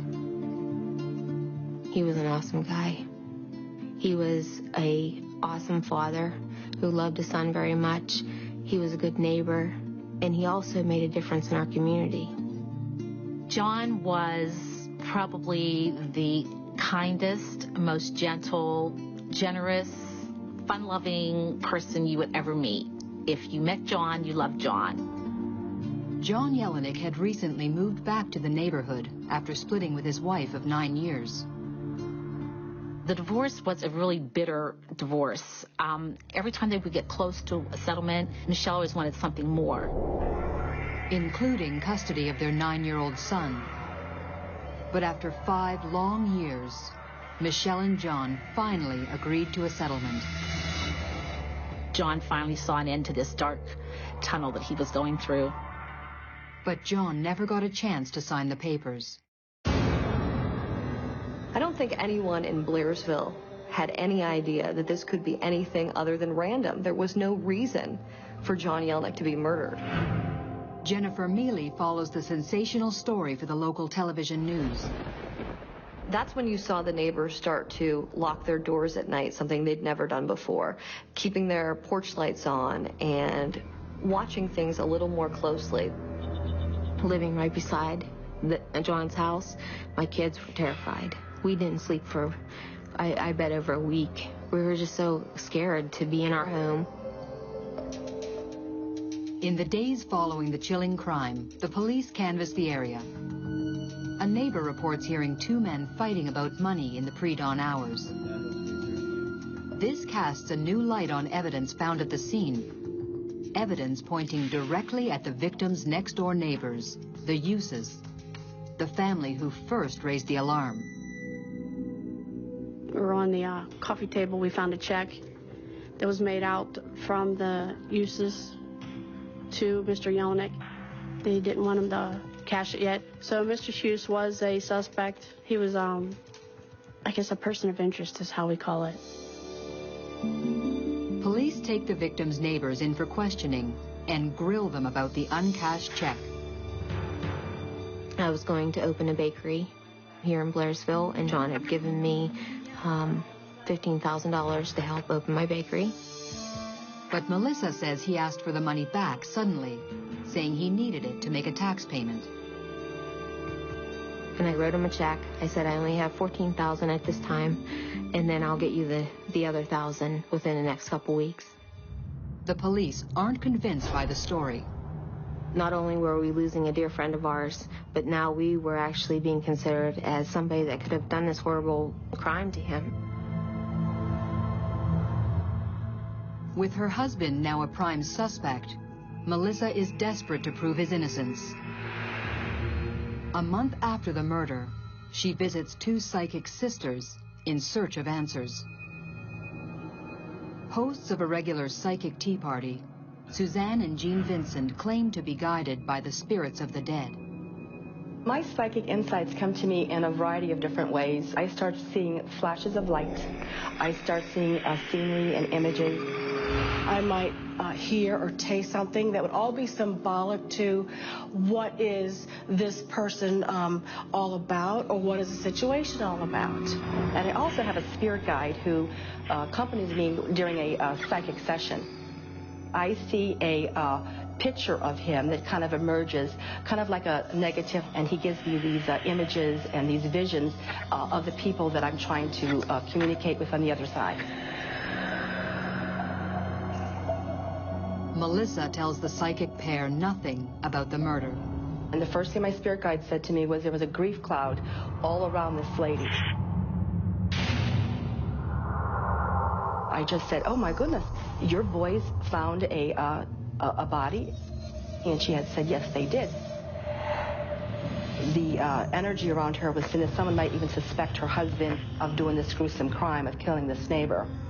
I was just simply amazed on what they could see that was going on with our family. The psychics have seen the murder of John Yelnick, but can they find his killer? Melissa just kind of casually said, well, who do you think killed my neighbor? And all of a sudden, immediately, the spirit guides just screamed out, law enforcement.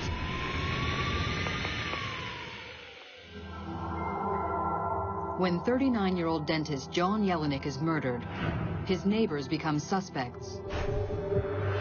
Desperate, they turn to a pair of clairvoyant sisters who say the real killer works in law enforcement. I called Suzanne and Jean and asked them if they would be interested in coming to Blairsville to do a reading over in John's house. They agree. 3 months after the killing, they visit the crime scene.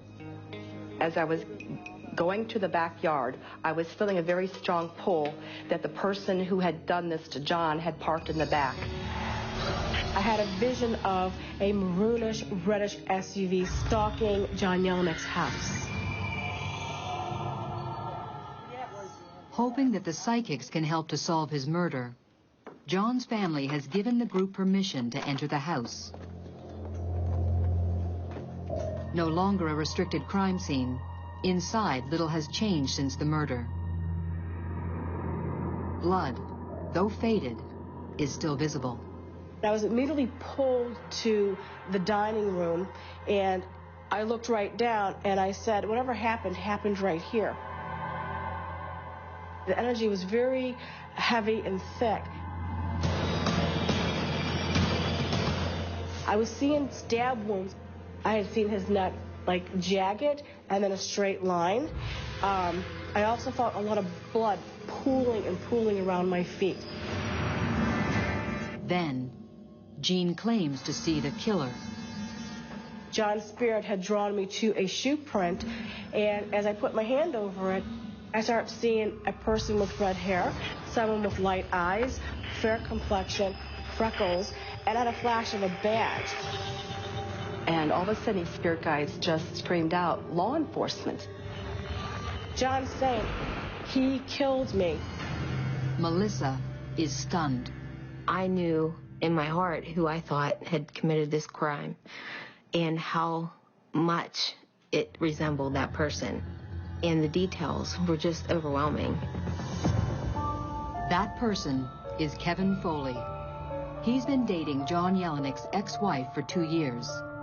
He has red hair and drives an SUV. And he's a state trooper. He was already the person of interest because he was the boyfriend of John Yelenik's ex-wife. But the fact that he was a trooper made it difficult to believe that even somebody would do that. But it also made me think that he wouldn't have messed up and he wouldn't have left footprints. But once I got the psychic's information, we wanted to look into it a little bit more. Police discover that there had been bad blood between John Yelenik and Kevin Foley. John Yelenik had frequent arguments with his ex-wife, Michelle. So John Yelenik and Kevin would have words, even to the point where the police were called. The trouble is, Foley is a fellow officer, and they have to tread carefully. And their hands are tied while they await results of the blood and the DNA evidence. That was taking the longest. It was like excruciating for not only the public, but for us.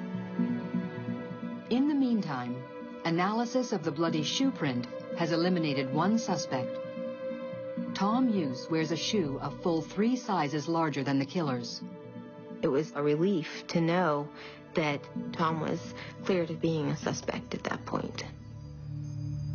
Her family name cleared, Melissa wants police to meet with the psychics. I was very skeptical of psychics, but I said I would go. I said I would, go down to the house and keep it in the back of my mind that maybe it would work, maybe it would help. 4 months after the death of John Yelenik, the Vincent sisters meet the Blairsville police at the murdered dentist's home. They gave me information about a reddish-colored SUV. I was taken back. Kevin Foley drives a maroon-colored SUV-type vehicle. As we were walking through the kitchen, John's spirit yelled out and said, "Pay close attention to the footprints." It appeared to me that it was an expensive running shoe, and also I could tell the size. It was like maybe a size 10. There's no way they could have known that. Even if they got a tape measure, there's no way they could have known it because it was faded by then. The psychics offer a prediction. The killer did leave evidence at the crime scene. Evidence they believe will be his downfall. John Yelenik has DNA of the killer underneath his fingernails, and we told the police, you need to pursue this. Would the long-awaited DNA results be the key to the case? Then, a final perplexing revelation. Over the footprint, I had a flash of dog tags. Whoever had these dog tags helped kill John Yelenik. This person has a military background. The psychics have given the police more to look into. But will their clues lead the police to the evidence they need to arrest one of their own? 4 months have passed since the murder of dentist John Jelinek. The police suspect a state trooper as the killer. Their suspicions are confirmed by 2 psychic sisters who offer more clues.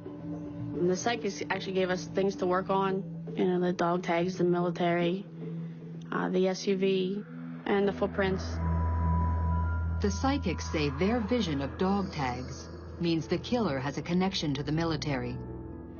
I was sort of skeptical about that, thinking that, yeah, they got the car right, they got the possible trooper right, but he wasn't in the military. He didn't have dog tags. We looked into it further, and indeed, he did have a military background. The police ramp up their investigation into the state trooper and make a damning discovery. We found video evidence from local gas stations that Kevin Foley was driving through town. He didn't have to travel through Blairsville to get back home, and yet he did. Kevin Foley had means. He had motive. And now it's clear he had opportunity. But police still don't have enough hard evidence to make an arrest. And Foley's not talking. He's hired a lawyer. We were unable to get to Trooper Kevin Foley. He was not cooperating with us. So we requested the State Attorney General's office to step in and assist us in investigating the crime.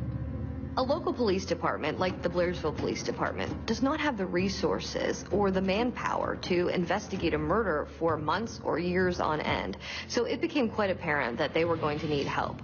The concern was, should they call in the state police to investigate this, considering one of their prime suspects was a state police trooper? And that's why both the state police and Blairsville Police agreed that an independent agency needed to be brought in to investigate this, hence the Attorney General. This was a very circumstantial case. This wasn't a case with a confession or with an eyewitness. So it had to be built piece by piece. Deputy Attorney General Anthony Krastik brings some much-needed muscle to the case. One of the key pieces of evidence in this case certainly were the bloody shoe prints. This was a shoe print made from a Asics Gel Creed or Gel Creed Plus between a size 10 and a 12.5. Only 25,000 pairs were ever sold in America. Krastik learns that Kevin Foley owns a pair. That company had a discount for officers. Kevin Foley was one of their best customers. He bought a lot of things from them, including the exact size and make that could have made those shoe impressions. While there's mounting circumstantial evidence pointing to Kevin Foley, there's still nothing to place him directly at the crime scene. And then the DNA results came back and showed that there was a match to Kevin Foley. Kevin Foley's DNA had been trapped underneath his victim's fingernails, just as the psychics predicted. 17 months after the murder of the Blairsville dentist, the police finally arrest Trooper Kevin Foley. There was shock throughout the community. Half the community didn't want to believe, couldn't believe, that a state trooper could actually commit a murder. The other half had no doubt it was him. This was a 1.5 year long investigation. Clearly, this wasn't going to be simple. This wasn't going to be an easy conviction. The preliminary hearing itself, where the police have to lay out all the evidence they have against the suspect, took hours. We weren't even sure it would get that far. We thought perhaps a judge might throw it out right there, but he didn't. At the trial, prosecutors argue that Kevin Foley had ample motive. The jurors found out that Dr. John Jelinek's divorce was just 1 day away from being finalized. If that happened, Foley's live-in girlfriend, Jelinek's estranged wife, would lose $2,500 a month in support. And Foley had another motive. He had it in his mind that John Jelinek was a bad man, a child molester. During Yelnick's bitter divorce, his estranged wife made accusations. She even took John to court. Although he was cleared of all charges, Foley never stopped believing John was a monster. Kevin Foley made no secret of his ill will towards John Yelnick.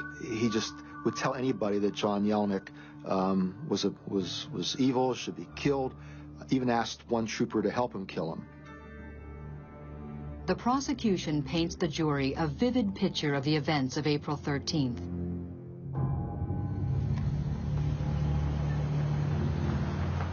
At around 1 a.m., Foley arrived at Yelnick's house and entered through the back door.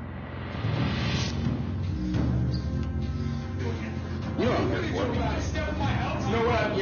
out of my house! Foley attacked Yelnick, slashing him in the face and chest. He pushed Yelnick's head through the front door window, nearly decapitating him in the process.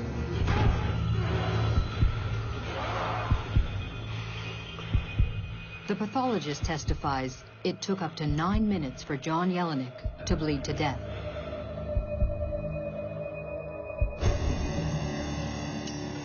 Throughout the 8-day trial, Foley maintains his innocence.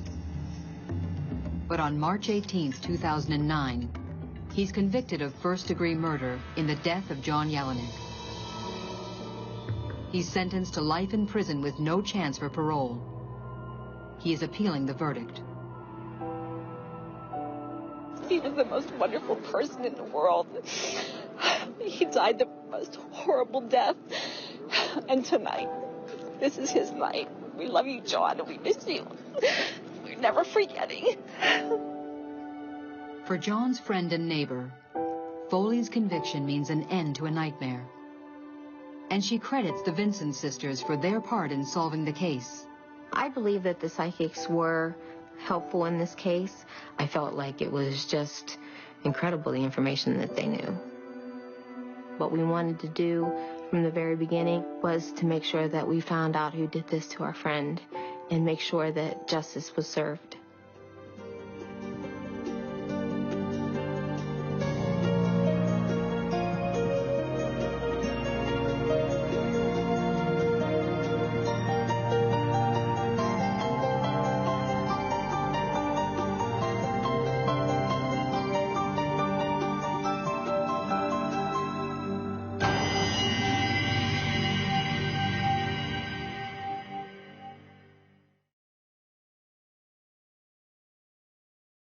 This time on Psychic Investigators. In Maryland, a promising young Harvard grad vanishes. This 23-year-old woman had just disappeared. Everyone fears the worst. We have a pillowcase that came from our house, stained in blood. And right away, you know that something bad has happened here. Then a psychic's cryptic visions open the door. The person that I envisioned absolutely hated Laura. To a world of insanity and terror. It is the strangest, most bizarre case that I have ever worked on.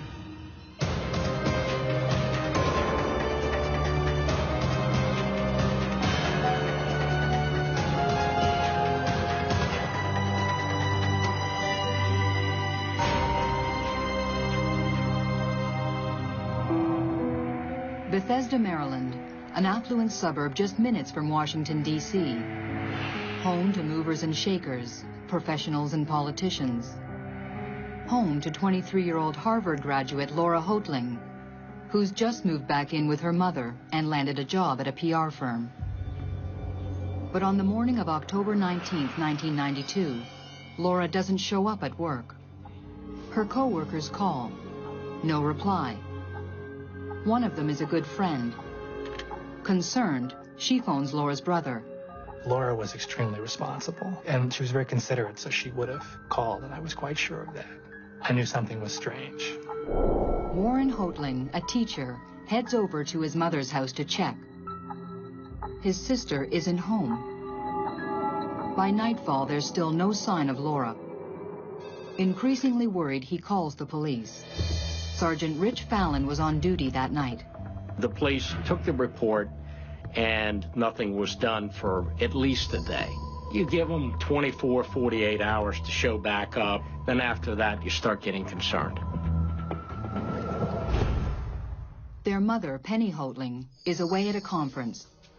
When Warren calls her, she cuts her trip short and returns home. Because the police weren't able to do anything, we wanted to do something. We were convinced that there was something going on, there was something wrong. And so a lot of Laura's friends got real active. They put together a poster. It was very important to us to try to get, information out there so we could find something out. Laura Hoatling's disappearance is big news in Bethesda. In the upper crust homes, a crime or a missing person is rare, especially in a family like the Hoatlings, where you have a daughter who went to Harvard, the mother is a psychotherapist. Crimes like that just don't happen in those kind of families.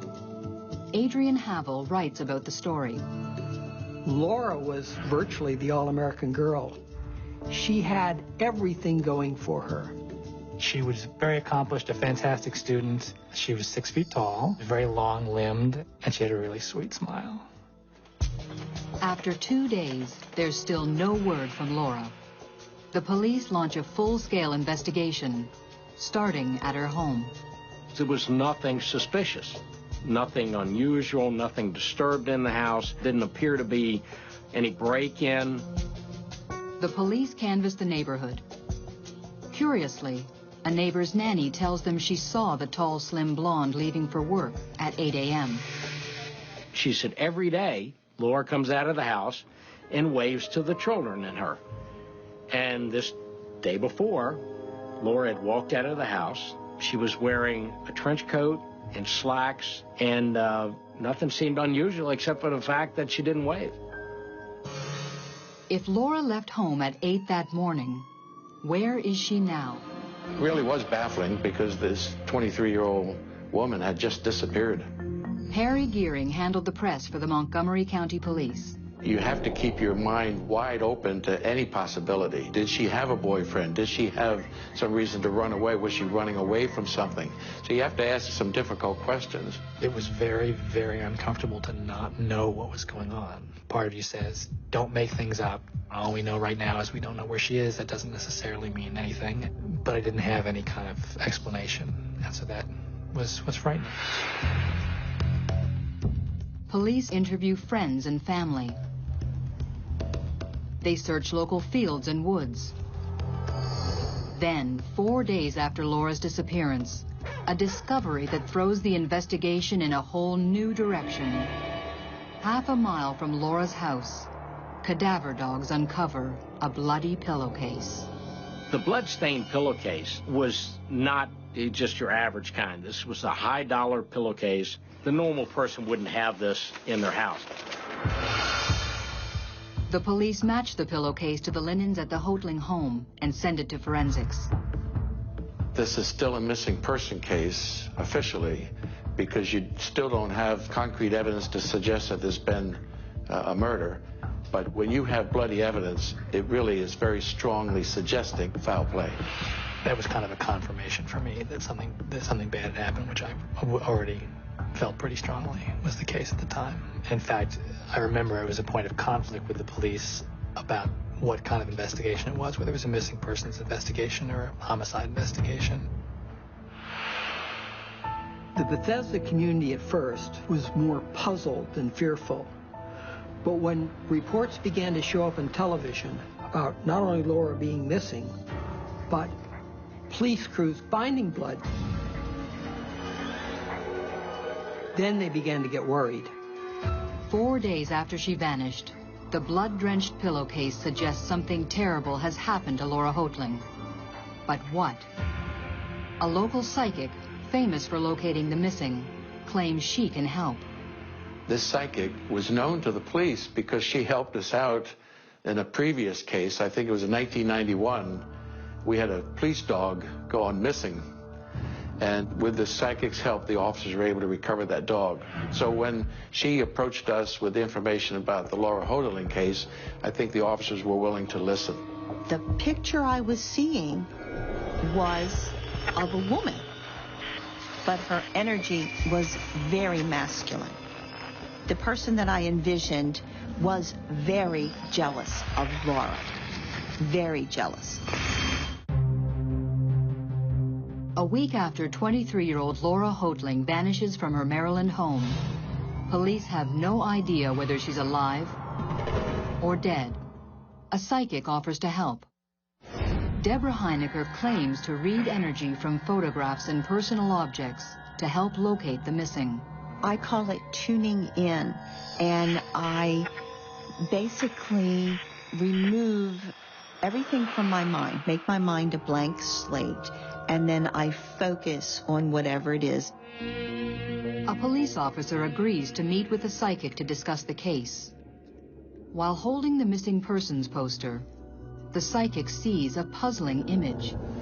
I got a vision of someone in my mind. It was a woman, but it was very strange to me because she had a male energy, and the male energy was very strong, and I found that very confusing. The person absolutely hated Laura, and actually this person was very jealous of Laura, very jealous. I had visions of the person wrapping Laura in what looked to me to be a sheet or a comforter, and I felt that the person changed into Laura's clothes and carried her out. At that point, I felt relatively sure that Laura was no longer alive. A woman with a man's energy, intense jealousy, and murder. Detectives agree Laura might be dead, but they're mystified by the psychic's strange visions. Basically, what is that? What's a woman with a man's energy? And it really didn't fit in because we didn't believe it was a woman that did this. We believe it was a man that did this. As the investigation gathers speed, lab testing confirms that it's Laura's blood on the pillowcase recovered in the woods. That would indicate that something must have happened in the bedroom. So we then went into Laura's house and we stripped down the bed. And her mother mentioned that these sheets that are on the bed don't belong on this bed. These are for the guest bedroom. And there was no mattress pad. And we examined that mattress and there was no sign of blood. Police opt to use a new chemical to look for blood. Luminol reacts with the hemoglobin in the blood, and it becomes luminescent. They sprayed it, turned out the lights, and that mattress glowed.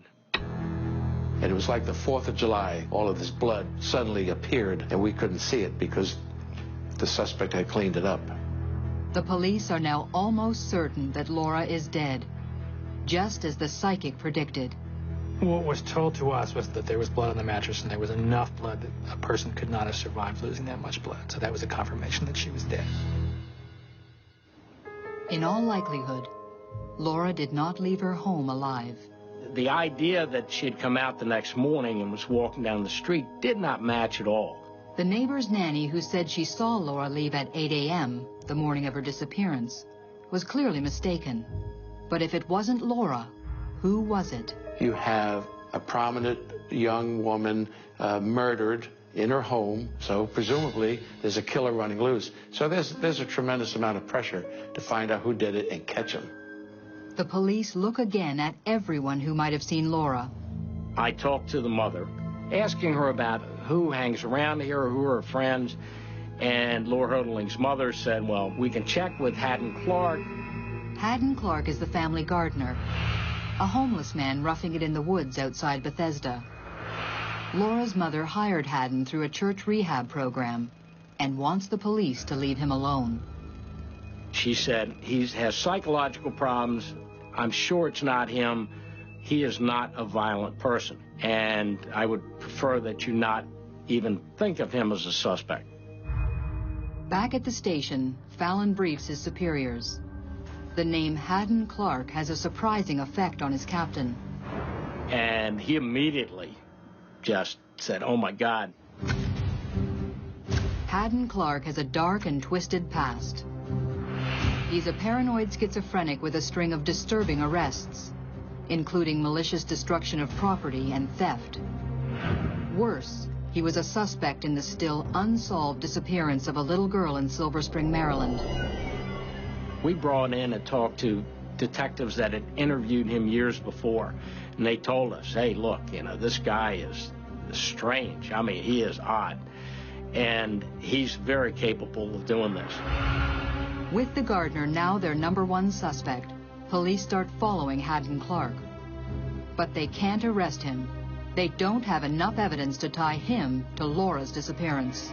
There was a point at which the police were suspicious of Haddon, and we were resistant to that, actually. We thought, oh, it could be Haddon. He's harmless. And we caught holy hell over it.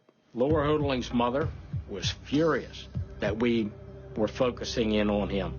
It's not fair. He's a very gentle person. The minister at the church was furious and said, leave this man alone. Homeless advocates were calling the police department and raising hell that we were looking at this homeless man. But then, more lab testing on the pillowcase reveals something highly incriminating. An impression of Haddon Clark's thumbprint in Laura Hodeling's blood. And our lieutenant at that time said, notify patrol throughout the county. We want this guy. Find him.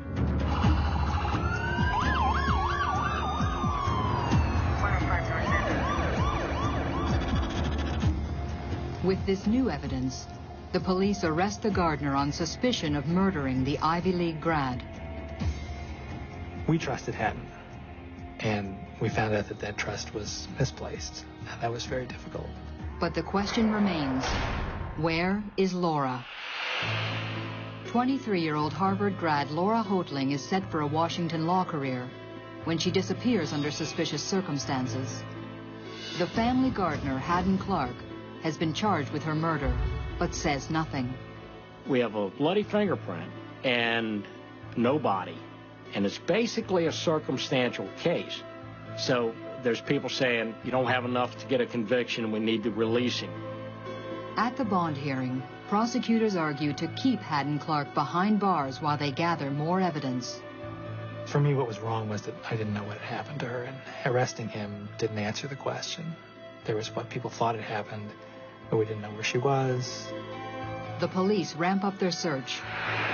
Montgomery County homicide detectives have drained ponds. They have dug into the earth. They have listened to psychics. They have done so, of course, to find Laura Hodeling's body. But nothing. Months go by.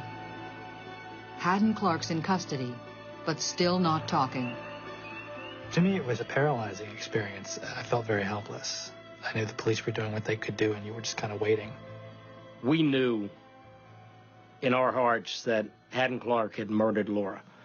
Proving it was going to be hard. We traveled up to Block Island, we went to Rhode Island, we went all over the place, anywhere he had been, and we were having a very, very hard time getting the evidence that we needed to close this case. And it was very difficult.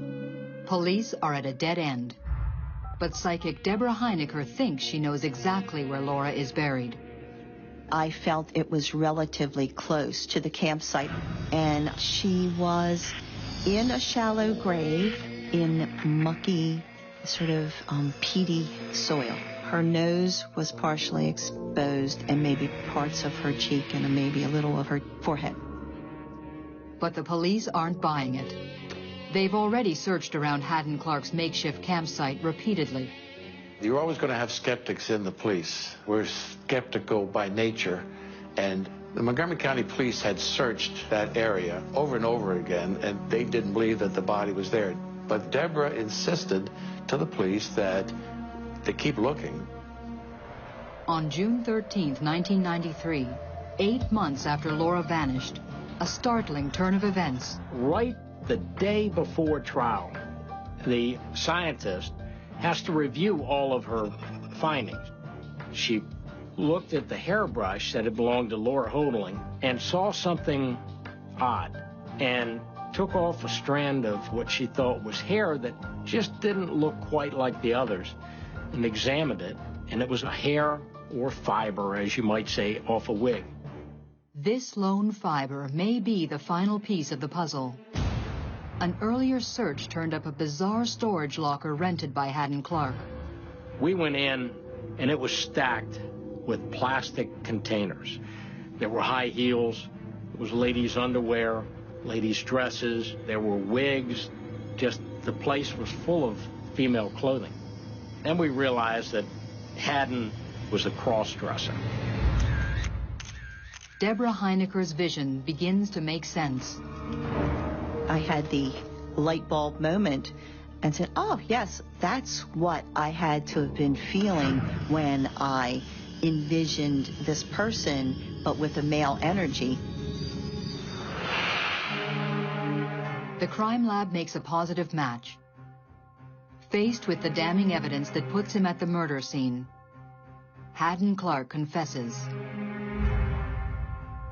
In a dramatic twist, the next day the gardener agrees to lead police to Laura's body in exchange for a plea bargain. He takes them to the wooded area surrounding his camp near Bethesda. There, they make a grim discovery. Buried in a shallow grave, they find the remains of Laura Hoatling. It had been several months. The rains had washed up part of her body so that part of her body was now exposed and out of the ground. It's just as the psychic had insisted all along. Deborah's description of the grave site was very close to what it was. I mean, it was excellent. Some of the police officers were surprised when Laura's body was found in that location because we thought we did a thorough search. We didn't see anybody there. So it's a mystery to me. Being able to say I know something about where she is was very helpful for us in terms of having some chance at some kind of a closure and not just not knowing. The not knowing was very hard. The man who killed Warren's sister had a troubled past. Haddon Clark had a terrible childhood. His mother dressed him in women's clothes, or little girls' clothes, I should say, from the time he could walk. We later learned that he liked to kill small animals.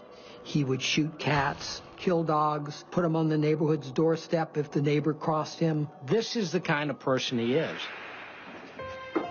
Little did Laura's mother know that the man she hired to help in her garden was a born killer. But why Laura? Penny Hoatling may have treated Haddon Clark, her gardener, her handyman, a lot like a son who came around and did odd jobs. Haddon had become attached to Mrs. Hoatling, thinking that, she was like a mother figure. What came up is that Laura had just recently returned from Harvard and had moved into the house. He began to think of Laura as usurping him in the household. She was replacing him. Haddon may have thought Penny Hoatling was his mother, but she wasn't. He was really, when it came down to it, the gardener and the handyman. And a rage did build up inside him, I believe. With Haddon's confession, a full picture of a savage crime is finally revealed. In the early morning hours of October 19th, Haddon Clark let himself into the Hoatling house. Wearing a blonde wig, he entered Laura's bedroom and woke her up. She must have been in total terror when she saw him there, especially since he was wearing a wig. Clark then bound her limbs with duct tape and suffocated her on the bed. He slashed her throat, rolled her up in the bloody bed sheets, and then stashed her body in his truck. Then he came back to the house, cleaned up, replaced the sheets, made it look as normal as he could. Haddon Clark then climbed into the bed, his transformation complete. The next morning, he put on the wig and used her hairbrush to brush his hair, where we got the fiber from the wig.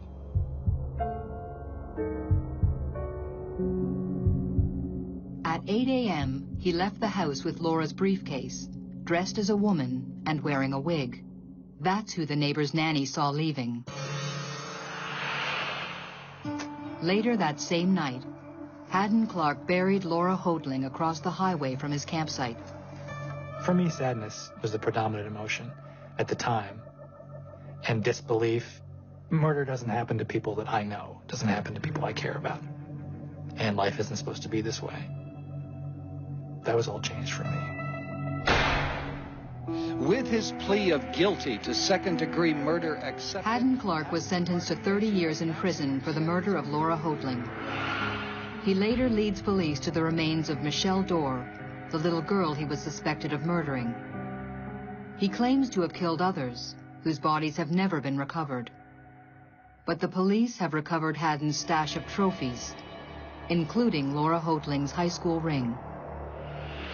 It is the strangest, most bizarre murder case that I have ever worked on. The psychic in this case helped us out, so I'm open to using psychics. If she can help me, I'm very glad to take her help to help me close cases. I don't think I fully appreciated the impact Laura had on other people's lives until she died. For her memorial service, it was a spectacular group of people, and they really, really loved my sister. And I was very touched by that. She's a beautiful person, and I miss her. I miss her.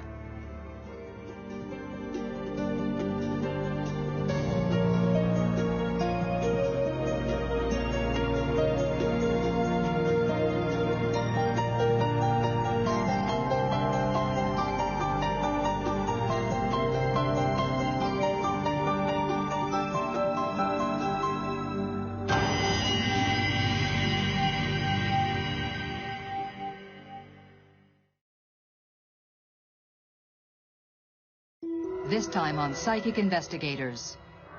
In an LA suburb, a nurse is carjacked. They needed money, let's go steal it. But where is she? And is she alive or dead? Miles away, a woman is jolted by a vision. Like having an electric shock. I could see where she was. But the police aren't buying it.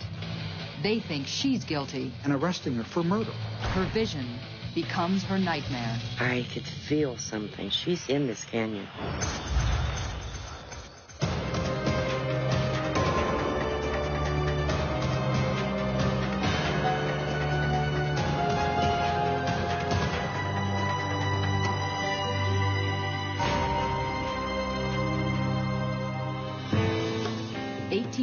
From downtown Los Angeles is the district of Pacoima. Today, it's a quiet working-class neighborhood. But in 1980, it's a different story. Violent crime was on the rise, and homicides peaked in the city of Los Angeles.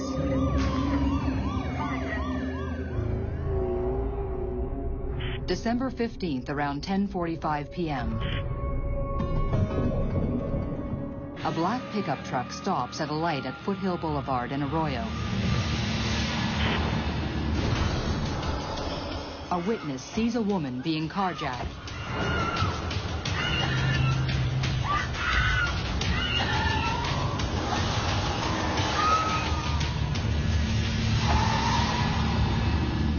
And one of them jumped around the car on the driver's side, and the other one comes running around on the other side, and she was screaming.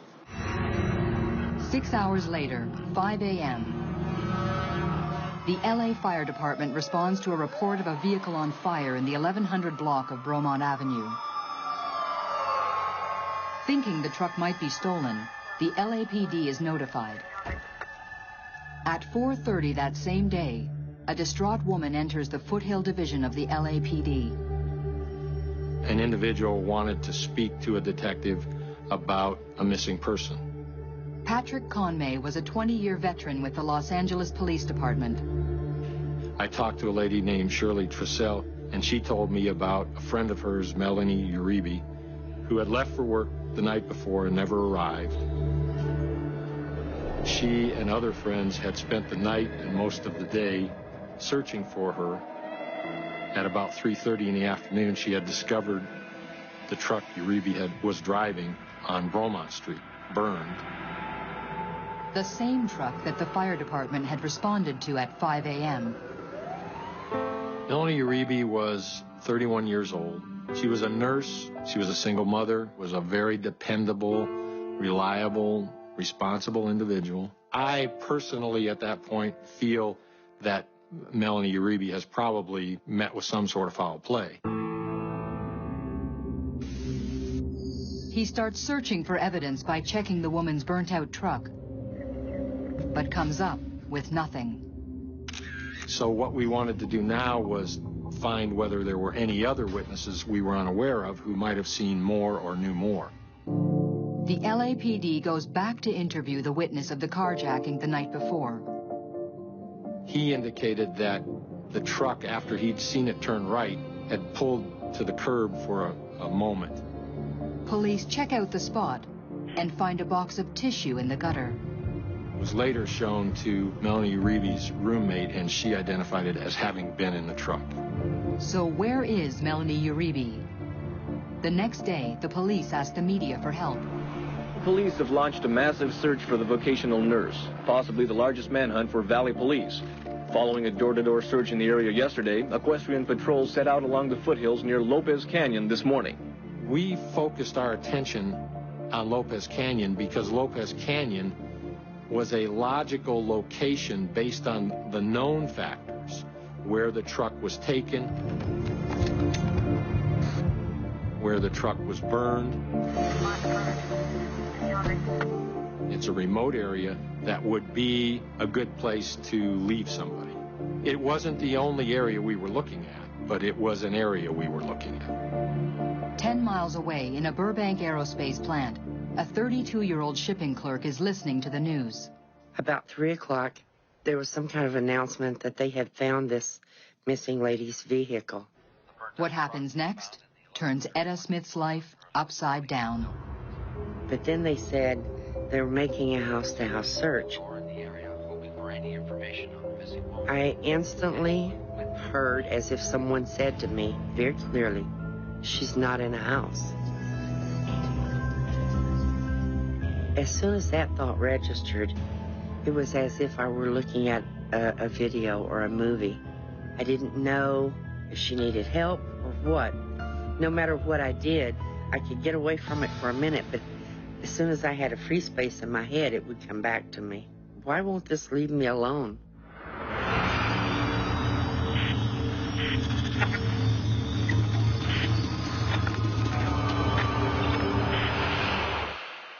I knew where she was.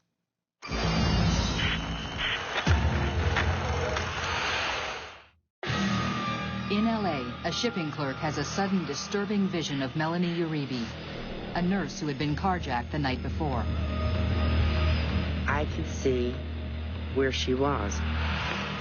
Going up into the canyon, I could see the curve in the road, a dirt path going to her, and a hill behind her. I've never experienced anything like this before in my life. Nothing of a criminal element. I have, ever since I was a very small child, seen things before they would happen, or seemed to know things that I shouldn't have known. When I shared it with my mother, she said, "Whatever you do, don't ever tell anybody." I just pretty much kept it to myself. Unable to get the vision of the missing nurse out of her mind, Etta knows this time she has to tell someone.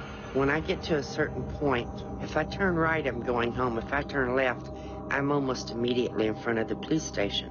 So the argument I'm having with myself is, should I tell them or should I not? They're going to think I'm some kind of a nut. So what? What if you don't tell them and nobody gets to her in time? I couldn't turn my back on that if there was a possibility, the slightest possibility, that I was right. I turned left. At the Foothill Division Police Station, the reluctant psychic speaks to a detective named Lee Ryan. I have something I have to tell you. This missing lady, I could see where she was. Can you show me this on a map? And I said, sure. Lopez Canyon is a remote hillside area in the San Gabriel Mountains above Pacoima. He said, you know, we haven't checked that area, but we will. And I remember looking at him and saying, I have the feeling I will too. My mom came home late, and she had a peculiar look on her face, like she was troubled about something. Etta's son, Andy, was 9 years old at the time. And her and my cousin started talking about it, about her vision and seeing where this woman was, and kind of freaked me out a little bit. It was about 4:15 maybe. I wanted to go before it got dark, and this was December. And immediately when I said, I have to go to this place, curiosity took the best of me, and I wanted to go look too, me and my sister. So we got in the trans van, and we left the house, and we drove to that area where Lopez Canyon is located. We'd go up Paxton Street, we'd cross Foothill, we'd go under the 118 freeway, and there's a sharp left turn that takes you into this canyon. When we started slowly driving up the canyon, she said, keep your eye out, keep an eye open, be looking left to right, tell me if you see anything. And she was all the while, she was just kind of getting a feel out the air or something, just looking around, trying to catch whatever it was she saw, I guess. We slowly just made our way up the canyon, which was probably about 3 miles to the top. We pull over, and I'm looking around to see if I see anything. And I said, I don't see anything, but I feel her. She's in this canyon. My mom was truly convinced we were in the right spot. It's got to be back down the hill. We started to work our way down. We were just about ready to give up. I noticed tire marks on the left embankment and tire marks on the right side. The area was big enough to where you could pull off and stop. And there's not a lot of areas up there that you can do that in. Something doesn't look right. It stood out. It was pronounced. And so I walked over and I laid my fingers into the impressions of the tire tread. I felt trauma, scared. I knew that this was tires from her vehicle. I pulled back onto the roadway. Had only gone about maybe 25, 30 feet. My sister actually saw something off to the left. She said, wait a minute, Mom, I see something. From there, we started to, one by one, go out. The way it looked was just eerie. An open row with bushes on both sides. To me, it kind of looked like a church aisle, with, like, the bushes being pews. I was only 9 years old, so it was kind of weird. And then there she was. When my eyes get to the end of this object I'm looking at, she had on white nurse's shoes. And I said, oh my God. My mom and my cousin freaked out and started running. Me being so young, I want to run too. I said, I've got to get to the police. As they head down the canyon, by chance, Etta spots an LAPD cruiser coming up the canyon. I blew my horn, threw on my brakes, flagged him down. And I told him, look, we've just found somebody's body. He comes back, and he says, well, it is a body. And I said, is it the nurse? He said, in all probability, I think so. Etta Smith has found what an entire police force has been searching for. I came to the station, and Ryan contacted me and told me that a woman had come in, a woman named Etta Smith, and told him she thought the body might be located somewhere up in Lopez Canyon. Within 30 minutes, I was notified that the body had been found in Lopez Canyon. Conway then heads to Lopez Canyon to meet with the officer who takes him to the body.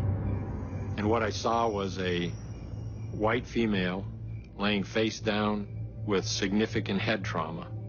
And there wasn't any doubt in my mind that she had been murdered. I then directed officers to secure that location for the night because I didn't feel I could do an adequate crime scene. It's not possible for the investigating officer to do every step of the investigation. You have to use other resources, other detectives who are just as capable as you are. Conway sends detectives to talk with Etta Smith about her so-called psychic vision. It went on for hours. It went on till 10:30, maybe at night. I don't think they're believing me. I kept telling them the same thing. But this one officer, he became really belligerent, threw a chair, and raised his voice to intimidate me. What, you think I'm involved in this? If I was capable of this, my husband would have been dead a long time ago. I'll take a lie detector test. I'll prove to you. I don't know anything about this other than what I've told you. They take her up on the offer. They said, you failed. Her children are brought in for questioning. Still remember this guy. Gives me a lollipop, you know, and asks me a few questions. I'm answering now because I feel comfortable. But apparently it wasn't the answers he wanted to hear. And he just switched on me like that. And he started yelling at me and went from good cop to bad cop, as they say, and just totally scared me to death, you know. Yeah, I want my mama. I'm done. I wanted to keep my lollipop, but I was done. Etta had said that when she drove up the canyon, she didn't see anything. And as she came back down the canyon, I think the 8-year-old announced that she saw something off the road. When the detectives interviewed the other individuals, they were not saying that the discovery occurred exactly that way. It made the individuals talking to her skeptical. At that point, all conversation was over. They transported me to the Van Nuys jail, and I was booked and put in a cell. In an LA suburb, a psychic finds the body of missing nurse Melanie Uribe. Now she finds herself accused of murder. I am strip searched. I am cavity searched. I try to do the right thing and I end up in jail.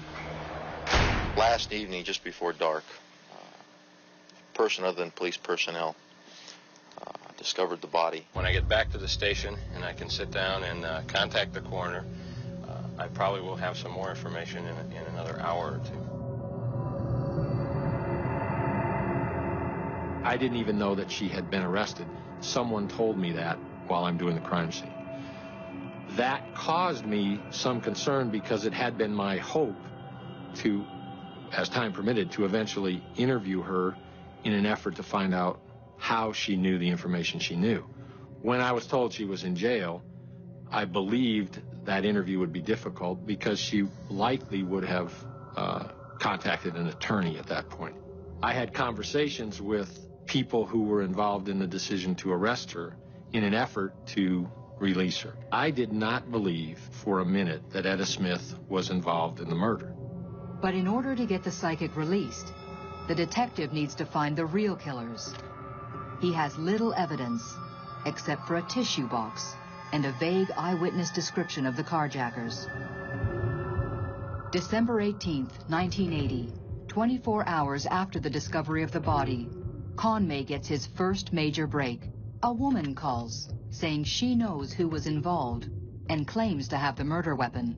I did not tell her what the weapon was. I said, well, if you have the weapon, I'll know if you're telling the truth, so you tell me what the weapon is. She told me on the phone that the weapon was rock. The coroner's report says the single mother had been beaten to death with a rock the size of a volleyball. She expressed fear from the suspects, ultimately hung up and did not identify herself. December 20th, another informant calls the detective. He says he also knows who was involved in the murder. He ultimately agreed to meet with me in a parking lot. We then interviewed some of the individuals he named. Those individuals provided us with first-hand accounts of what they had been told by one of the suspects. That suspect is 17-year-old Norman Willis of Pacoima. Willis invoked his Fifth Amendment rights and did not speak to us. But Norman Willis's parents do talk. They identify a friend of their son, 20-year-old Lewis Morgan. He had an outstanding traffic warrant, and we arrested him for the traffic warrant. I advised him of his rights, and he waived his rights. Morgan initially denied any knowledge. He ultimately confessed to being involved. I think he just wanted to tell somebody. Lewis Morgan states that on December 15th, He, along with Norman Willis and a third man, 21-year-old Spencer Nelson, decided to rob someone. Melanie Uribe just happened to be in the wrong place at the wrong time. Morgan told us that when they stopped on Eustis, Nelson got in the back of the truck with Uribe and raped her. They then all got back in the truck and they drove up Lopez Canyon. They walked her back off the road into the canyon. As they were walking back, according to Morgan, Nelson told Morgan, "We're going to have to kill her." Morgan said that he didn't want to kill her, he just wanted to tie her up. Morgan turned to go back to the truck to get something to tie her up with, and he heard a thump, and he turned around. He saw Uribe laying on the ground, and he saw Nelson striking her several times with a large rock. And they all walked back to the truck, Nelson carrying the rock. According to Morgan, they dropped Willis off at his house. Morgan and Nelson drove the truck to Romont. Nelson set it on fire, and they walked home. Morgan then takes the detective to where they left the rock, in the gutter near his girlfriend's house. But it's gone. On the way back to the station, Conway remembers the call from the woman informant. And I speculated that the lady that called me was likely his girlfriend, and I returned to the house and confronted her. She said, "I will give you the rock, but I have to go to the location by myself." I took the risk and let her do that, and 20 minutes later she came back with a bloody rock and a pillowcase. Morgan never tells me anything about an Etta Smith or any female being involved. December 21st, 1980. Etta Smith has been in jail for 3 days. At about 2 o'clock, all of a sudden somebody appeared at my cell door, unlocked it, and said, "Come on, you're free to go." I didn't know why, didn't care why. I just wanted out of there. She just looked pitiful. She looked like she lost weight in 3 days. And she just looked beat up. I mean, not physically beat up, but just emotionally beat down. It's an experience I hope I never have again. I don't know how people have that experience and then turn around and repeat it and do it again and again. I felt that the case, as we prepared it for court, was pretty solid. The truck was located at the place they said they burned it, and it was burned. The weapon was this rock, and the rock was found where they said they left it, and then a witness said, "He showed me the rock, and here it is." There were pieces of evidence that corroborated what people were saying. Norman Willis, Lewis Morgan, and Spencer Nelson are charged with first-degree murder, accessory to murder, rape, and kidnapping for robbery. They needed money, so the obvious solution to them was, let's go steal it. Nelson had been in prison for a couple of years for a kidnap rape. Nelson's motivation, in my opinion, for killing Uribe was the prior victim, when he went to prison, identified him and testified to the rape and kidnap. So I believe that Nelson never intended to let another victim live. They're convicted and sentenced to life. But what happened to the woman whose psychic vision led police to Melanie Uribe? Never a word. Not a letter, not a phone call, nothing. They treated me like so much dirt that you kick out the door and the wind blows away, you know, with never another thought. And that really hurt. That really hurt because they were wrong. A year later, Etta Smith sues the LAPD for false arrest.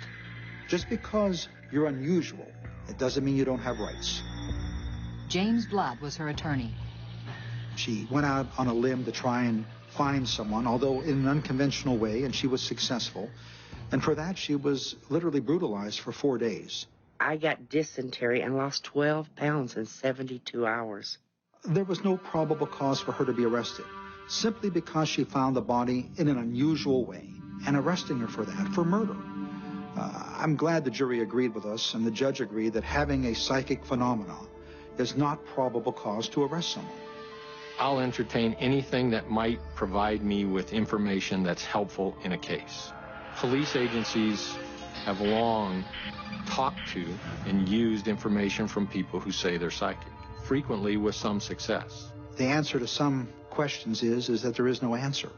And sometimes individuals have different gifts, and they could utilize those gifts to help people.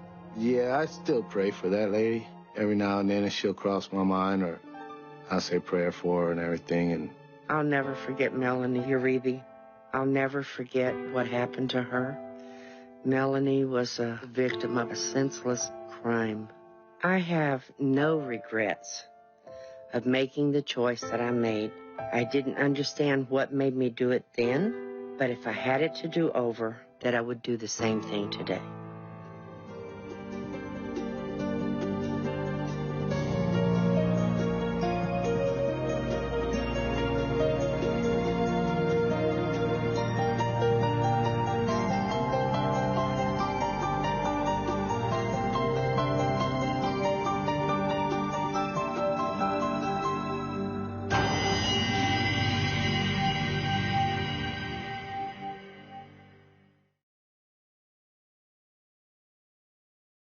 This time on Psychic Investigators. In Napa Valley, 2 young women are stabbed to death in their home. Large amounts of blood, just horrendous. A 3rd roommate survives. In a few minutes' time, my entire life was changed. How could this happen in our Napa? Police have the forensics, but no one to tie it to. Who am I missing? Who did I forget? What am I overlooking? A psychic says, look closer to home. They knew this person. There was no question about it.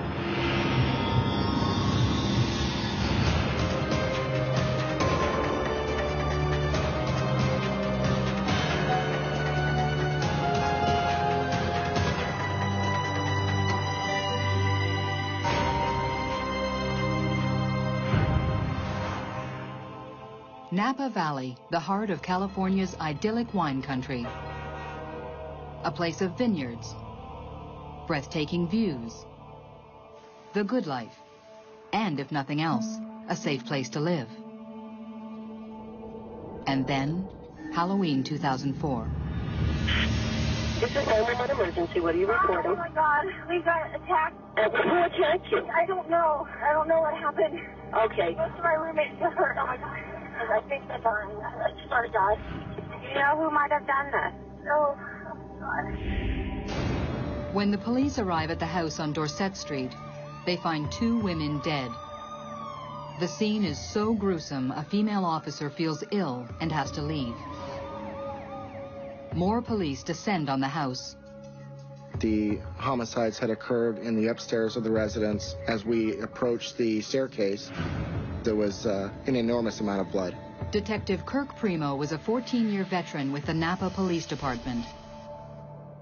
Not wanting to contaminate the evidence on the stairs, Detective Primo uses a ladder to get his first look at the carnage.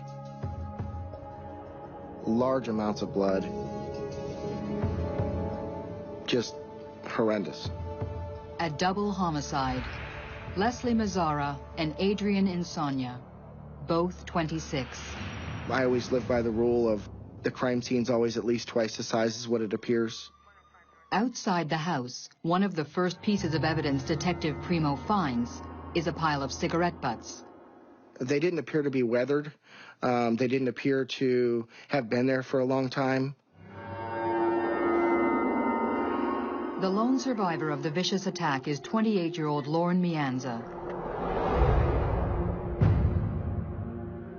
The bedrooms of Adrian and Leslie are on the 2nd floor. Lauren's bedroom is on the 1st floor at the back of the house. I got a phone call, so I went into my room and took it, and I heard Adrian say goodnight, and that was about 10, I think. I went to bed about 11, and probably by 11:30, the house was pretty quiet. By midnight, the young women are sound asleep.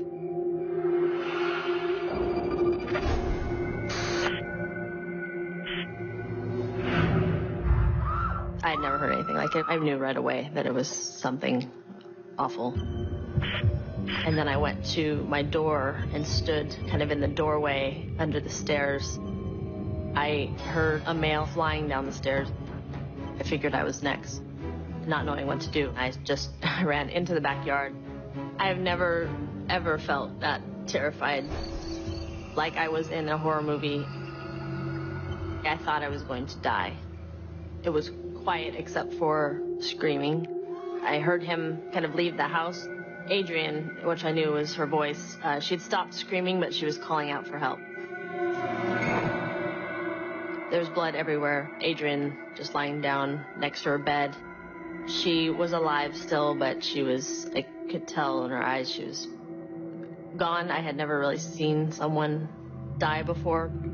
To the right of Adrian was Leslie lying face down in a pile of clothing. I just turned around and went down the stairs and I called 911. In a few minutes' time, my entire life was changed. I'd lost my friends, my roommates, and I'd been left untouched. The only one who lived to tell the tale, police turned to Lauren for answers. Who would want to kill her roommates? Leslie Mazzara had moved to Napa about 6 months ago and landed a job at the vineyard of Hollywood legend, Francis Ford Coppola. Leslie was very, very outgoing and very spunky. I had never met anyone like her. Just warm and just Southern hospitality, everything. Guys really liked her. Everybody kind of was drawn to her. Adrian Insomnia grew up in the area and was an engineer for the city of Napa. Adrian was different. She was much more, she was mellow, very good friend to people, just very smart individual. These girls were tremendously well-liked, had tons and tons of friends, very social. There was no obvious motive that stood out as to why this crime may have happened. This was not going to be an easy case to solve. For days, crime scene investigators worked the house. The killer entered through a push-up window.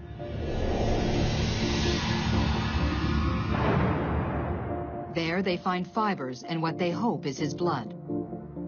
Nothing appears stolen. He's left no fingerprints and no weapon. All the evidence is sent for testing. Well, the first reaction from the community was just shock and disbelief that something like this could happen in our quiet little Napa. Marcia Dorgan covered the story for the Napa Valley Register. People were worried, they were scared. I mean, they didn't know if they had a serial killer out there running around. But the police don't think the murders were random.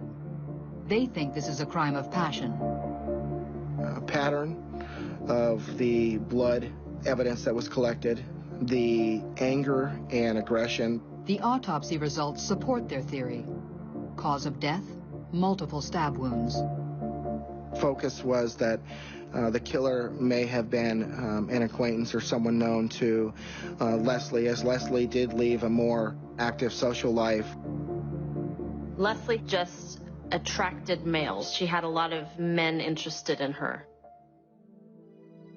2 weeks later, the town of Napa holds a candlelight vigil for the 2 murdered women. Police methodically question hundreds of their male acquaintances, starting with their inner circle. But after 3 weeks, the police are no closer to identifying the killer.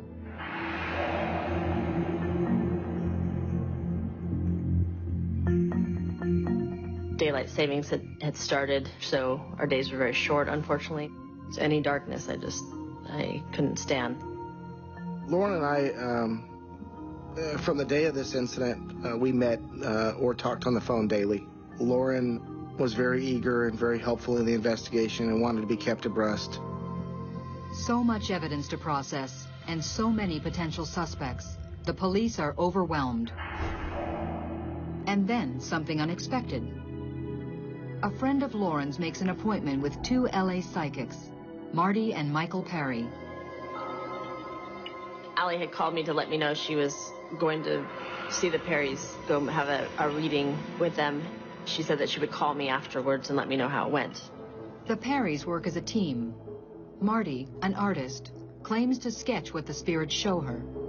It's almost like automatic drawing. I get images of the people on the other side, and very often I'll have artists on the other side work through me. I'm in control, but I'm not. Michael claims to channel them. A medium's purpose is to be the vessel through which a deceased person communicates to a living person without getting in the way. It's like conscious possession. I'm there, with you, but I'm not. Allie records the session and tells them nothing about the murdered women. Michael Perry appears to fall into a trance.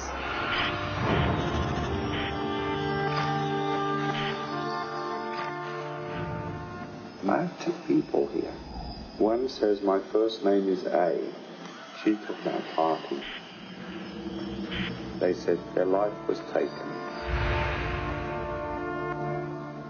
I can feel stabs up here around my neck, or my neck's cut. Murder, the same murder.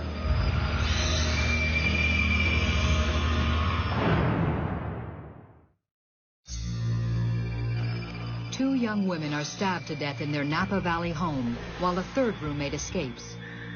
400 miles away, a pair of psychics claim to receive messages from the spirits of the murdered women. Michael got on the phone and he said, I need to speak with you. And we set up an appointment for a phone interview or reading. Marty and Michael felt that they could possibly help out in our investigation. I told Laura that I was open for anything. A month after the murders, a phone reading is arranged. Lauren takes notes while Michael and Marty Perry record the session. Marty allows spirits to guide her hand as she begins to sketch, while Michael enters a trance and establishes contact with the murdered women, Leslie Mazzara and Adrian Insomnia.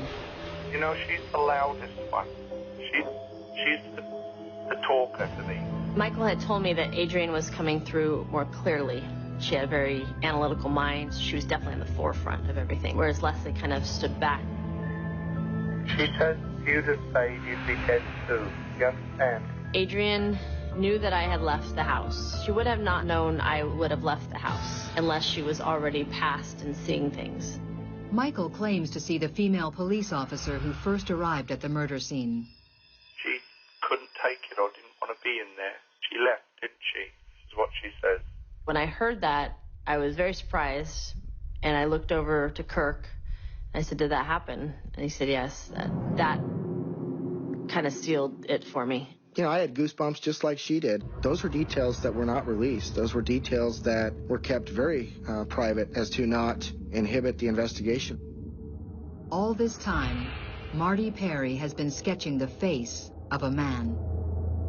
I did ask the girls on the other side to send me an image of the perpetrator. The biggest feeling was the goatee. When I get facial hair, and I'm drawing it, I start itching all over the place, and that's what I was getting when I was drawing that. After the session, they emailed it to me, and I remember looking at it. It actually looked familiar. I wasn't sure why. Could this be a portrait of the killer? Detective Primo adds the sketch to the case file in hopes it will trigger something. This could be for real. Perry's were interested in coming up and meeting with us in person, and so he definitely wanted to pursue that. DNA results from the blood taken at the crime scene identify 3 people: Leslie, Adrian, and what police believe is the killer, a white male. But these women were very popular women, and they had tons and tons of friends. Leslie had ties to so many different cities and states that they had to do all of that, and they just interviewed people. Police ask all of the women's male friends to provide voluntary DNA samples. There was several pools of individuals to be interviewed and to be sampled. It wasn't just a local police department investigation. There were several state and federal agencies involved. There was a lot of high and lows periods during the investigation when we felt that we might have somebody whose DNA was eventually going to come back and be a match to what we had. And then there was the lows when those didn't. Over the next 6 weeks, DNA results eliminate suspect after suspect. Police are no closer to catching the killer. We knew we had what it was going to take to link our assailant to the crime. It was just finding that assailant.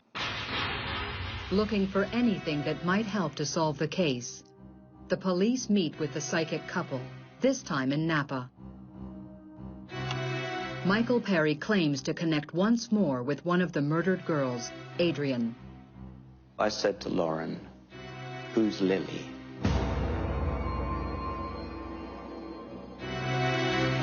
Lauren can only think of Lily Prudhomme, Adrian's best friend. They worked together very closely, so they knew each other well from that. Adrian, when I met her, lived across the street from Lily.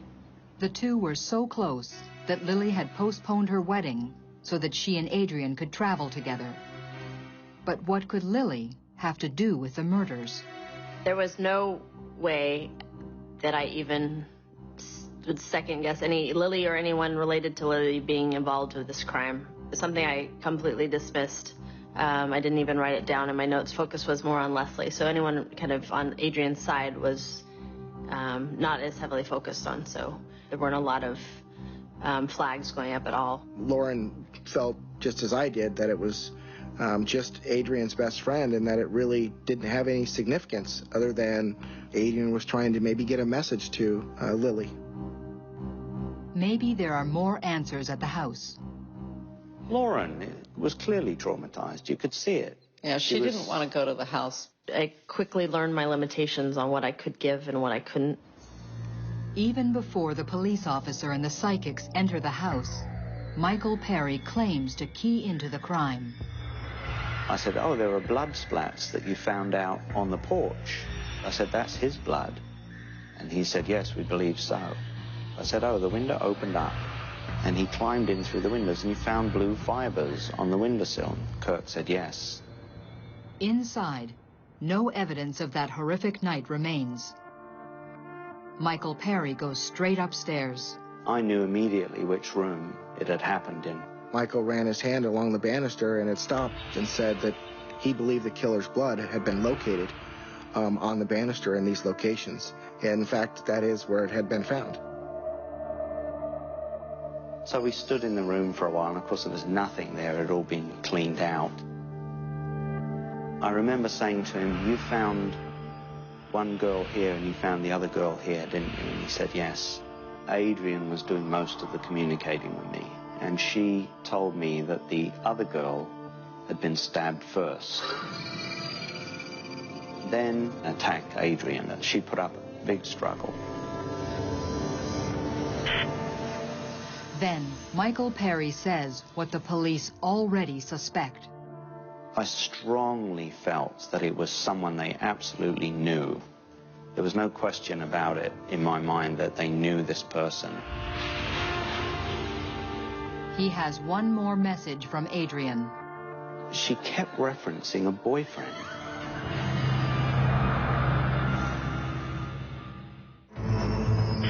Months after the stabbing deaths of two young roommates in Napa, a pair of psychics give police a name they claim comes from the dead women themselves.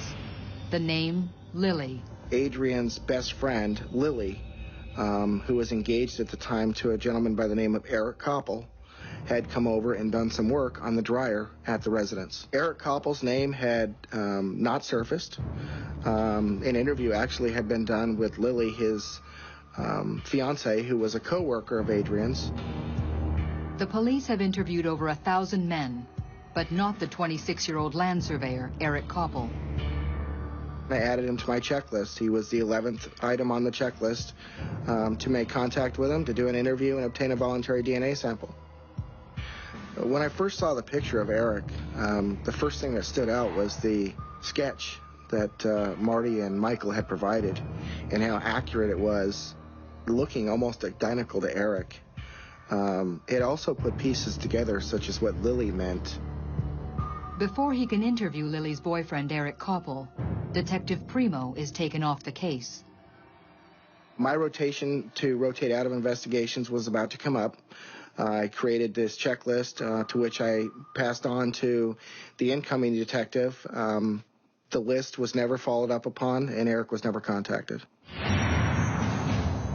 The investigation inched along for nearly a year. Leads dried up, and no more tips were coming in. Lots of community pressure, lots of community uncertainty, and the pressure was that we need to solve this. And no one wanted answers more than Lauren Mianza. I was fearful that it would just be forgotten about, I think, and become a cold case. It was finally decided through the department that we would go ahead and reveal the brand of cigarette that had been collected and sampled DNA the night of the homicide. A rare brand and one that had been introduced not long before the crime had occurred. DNA on the cigarette butts matches the DNA of the blood found at the crime scene. Blood, the police believe, belongs to the murderer. We didn't associate with any smokers. And then I stopped. I thought, you know, Lily smokes. And so does her boyfriend at the time. They smoked. So I gave them Eric Koppel's name. September 22nd, 2005. The police released the distinctive brand of cigarettes to the media. Camel Turkish Gold. Eric Koppel's brand. 5 days later, accompanied by his now wife Lily, the quiet land surveyor turns himself in. Was shocked at first, and then it kind of made sense. He didn't stick out, but he kind of just survived under large personality of Lily. No one in the community, and especially people that knew him, thought that Eric was ever a suspect, let alone a killer. Eric Matthew Koppel is charged with 2 counts of first-degree murder with special circumstances, lying in wait and using a knife. He was fearful of losing Lily. He was fearful that Adrian was convincing Lily to leave him. And their wedding had been called off, and he blamed Adrian. Adrian and Lily had planned a trip to Australia together, and so he was just deathfully afraid of losing her. So his answer was, kill the one that's in the way of my happiness with Lily. Kill the problem. On Halloween night 2004, Eric Koppel admits he drank heavily at a party, during which he quarreled with Lily. A few hours later, armed with a knife, he entered the house on Dorset Street through an unlocked window. He creeps upstairs, and at this point the sequence of the attack is only known to Eric. But in the end, Adrian and Leslie lay dying in Adrian's room after being repeatedly stabbed. Adrian was the intended target. It seems Leslie Mazzara may have died trying to help her friend. Still today, I can speculate on why he didn't touch me, or, you know, he avoided my room. I'm not sure. Always a big question, so. January 2007. More than 2 years after the murders, the quiet land surveyor faces the court. Do you plead guilty or not guilty? Guilty, Your Honor. His wife, Lily, who the Perrys had named as key to the case, was there at his sentencing. Eric, there is nothing in this world that you could do to make me love you less. I am a broken man. Oh, it sucks. A man splintered by penetrating awareness of my own potential for wickedness. And it is ordered Eric Matthew Koppel is to serve a life sentence without possibility of parole. Finally, some closure for the family and friends. I was just so thankful that there had been a resolution to everything. After having gone through this and having the experience of working with mediums, don't overlook. They may be a very good asset to your investigation, and at least they may be a small piece to that puzzle that you're missing.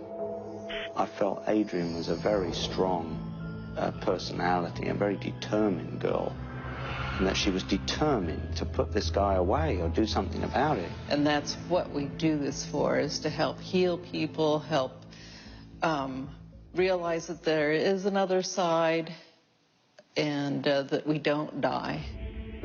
The first night when I was questioned, I asked, what do people in my situation generally do? And Kirk had said, people don't generally survive in this situation. They're usually killed too.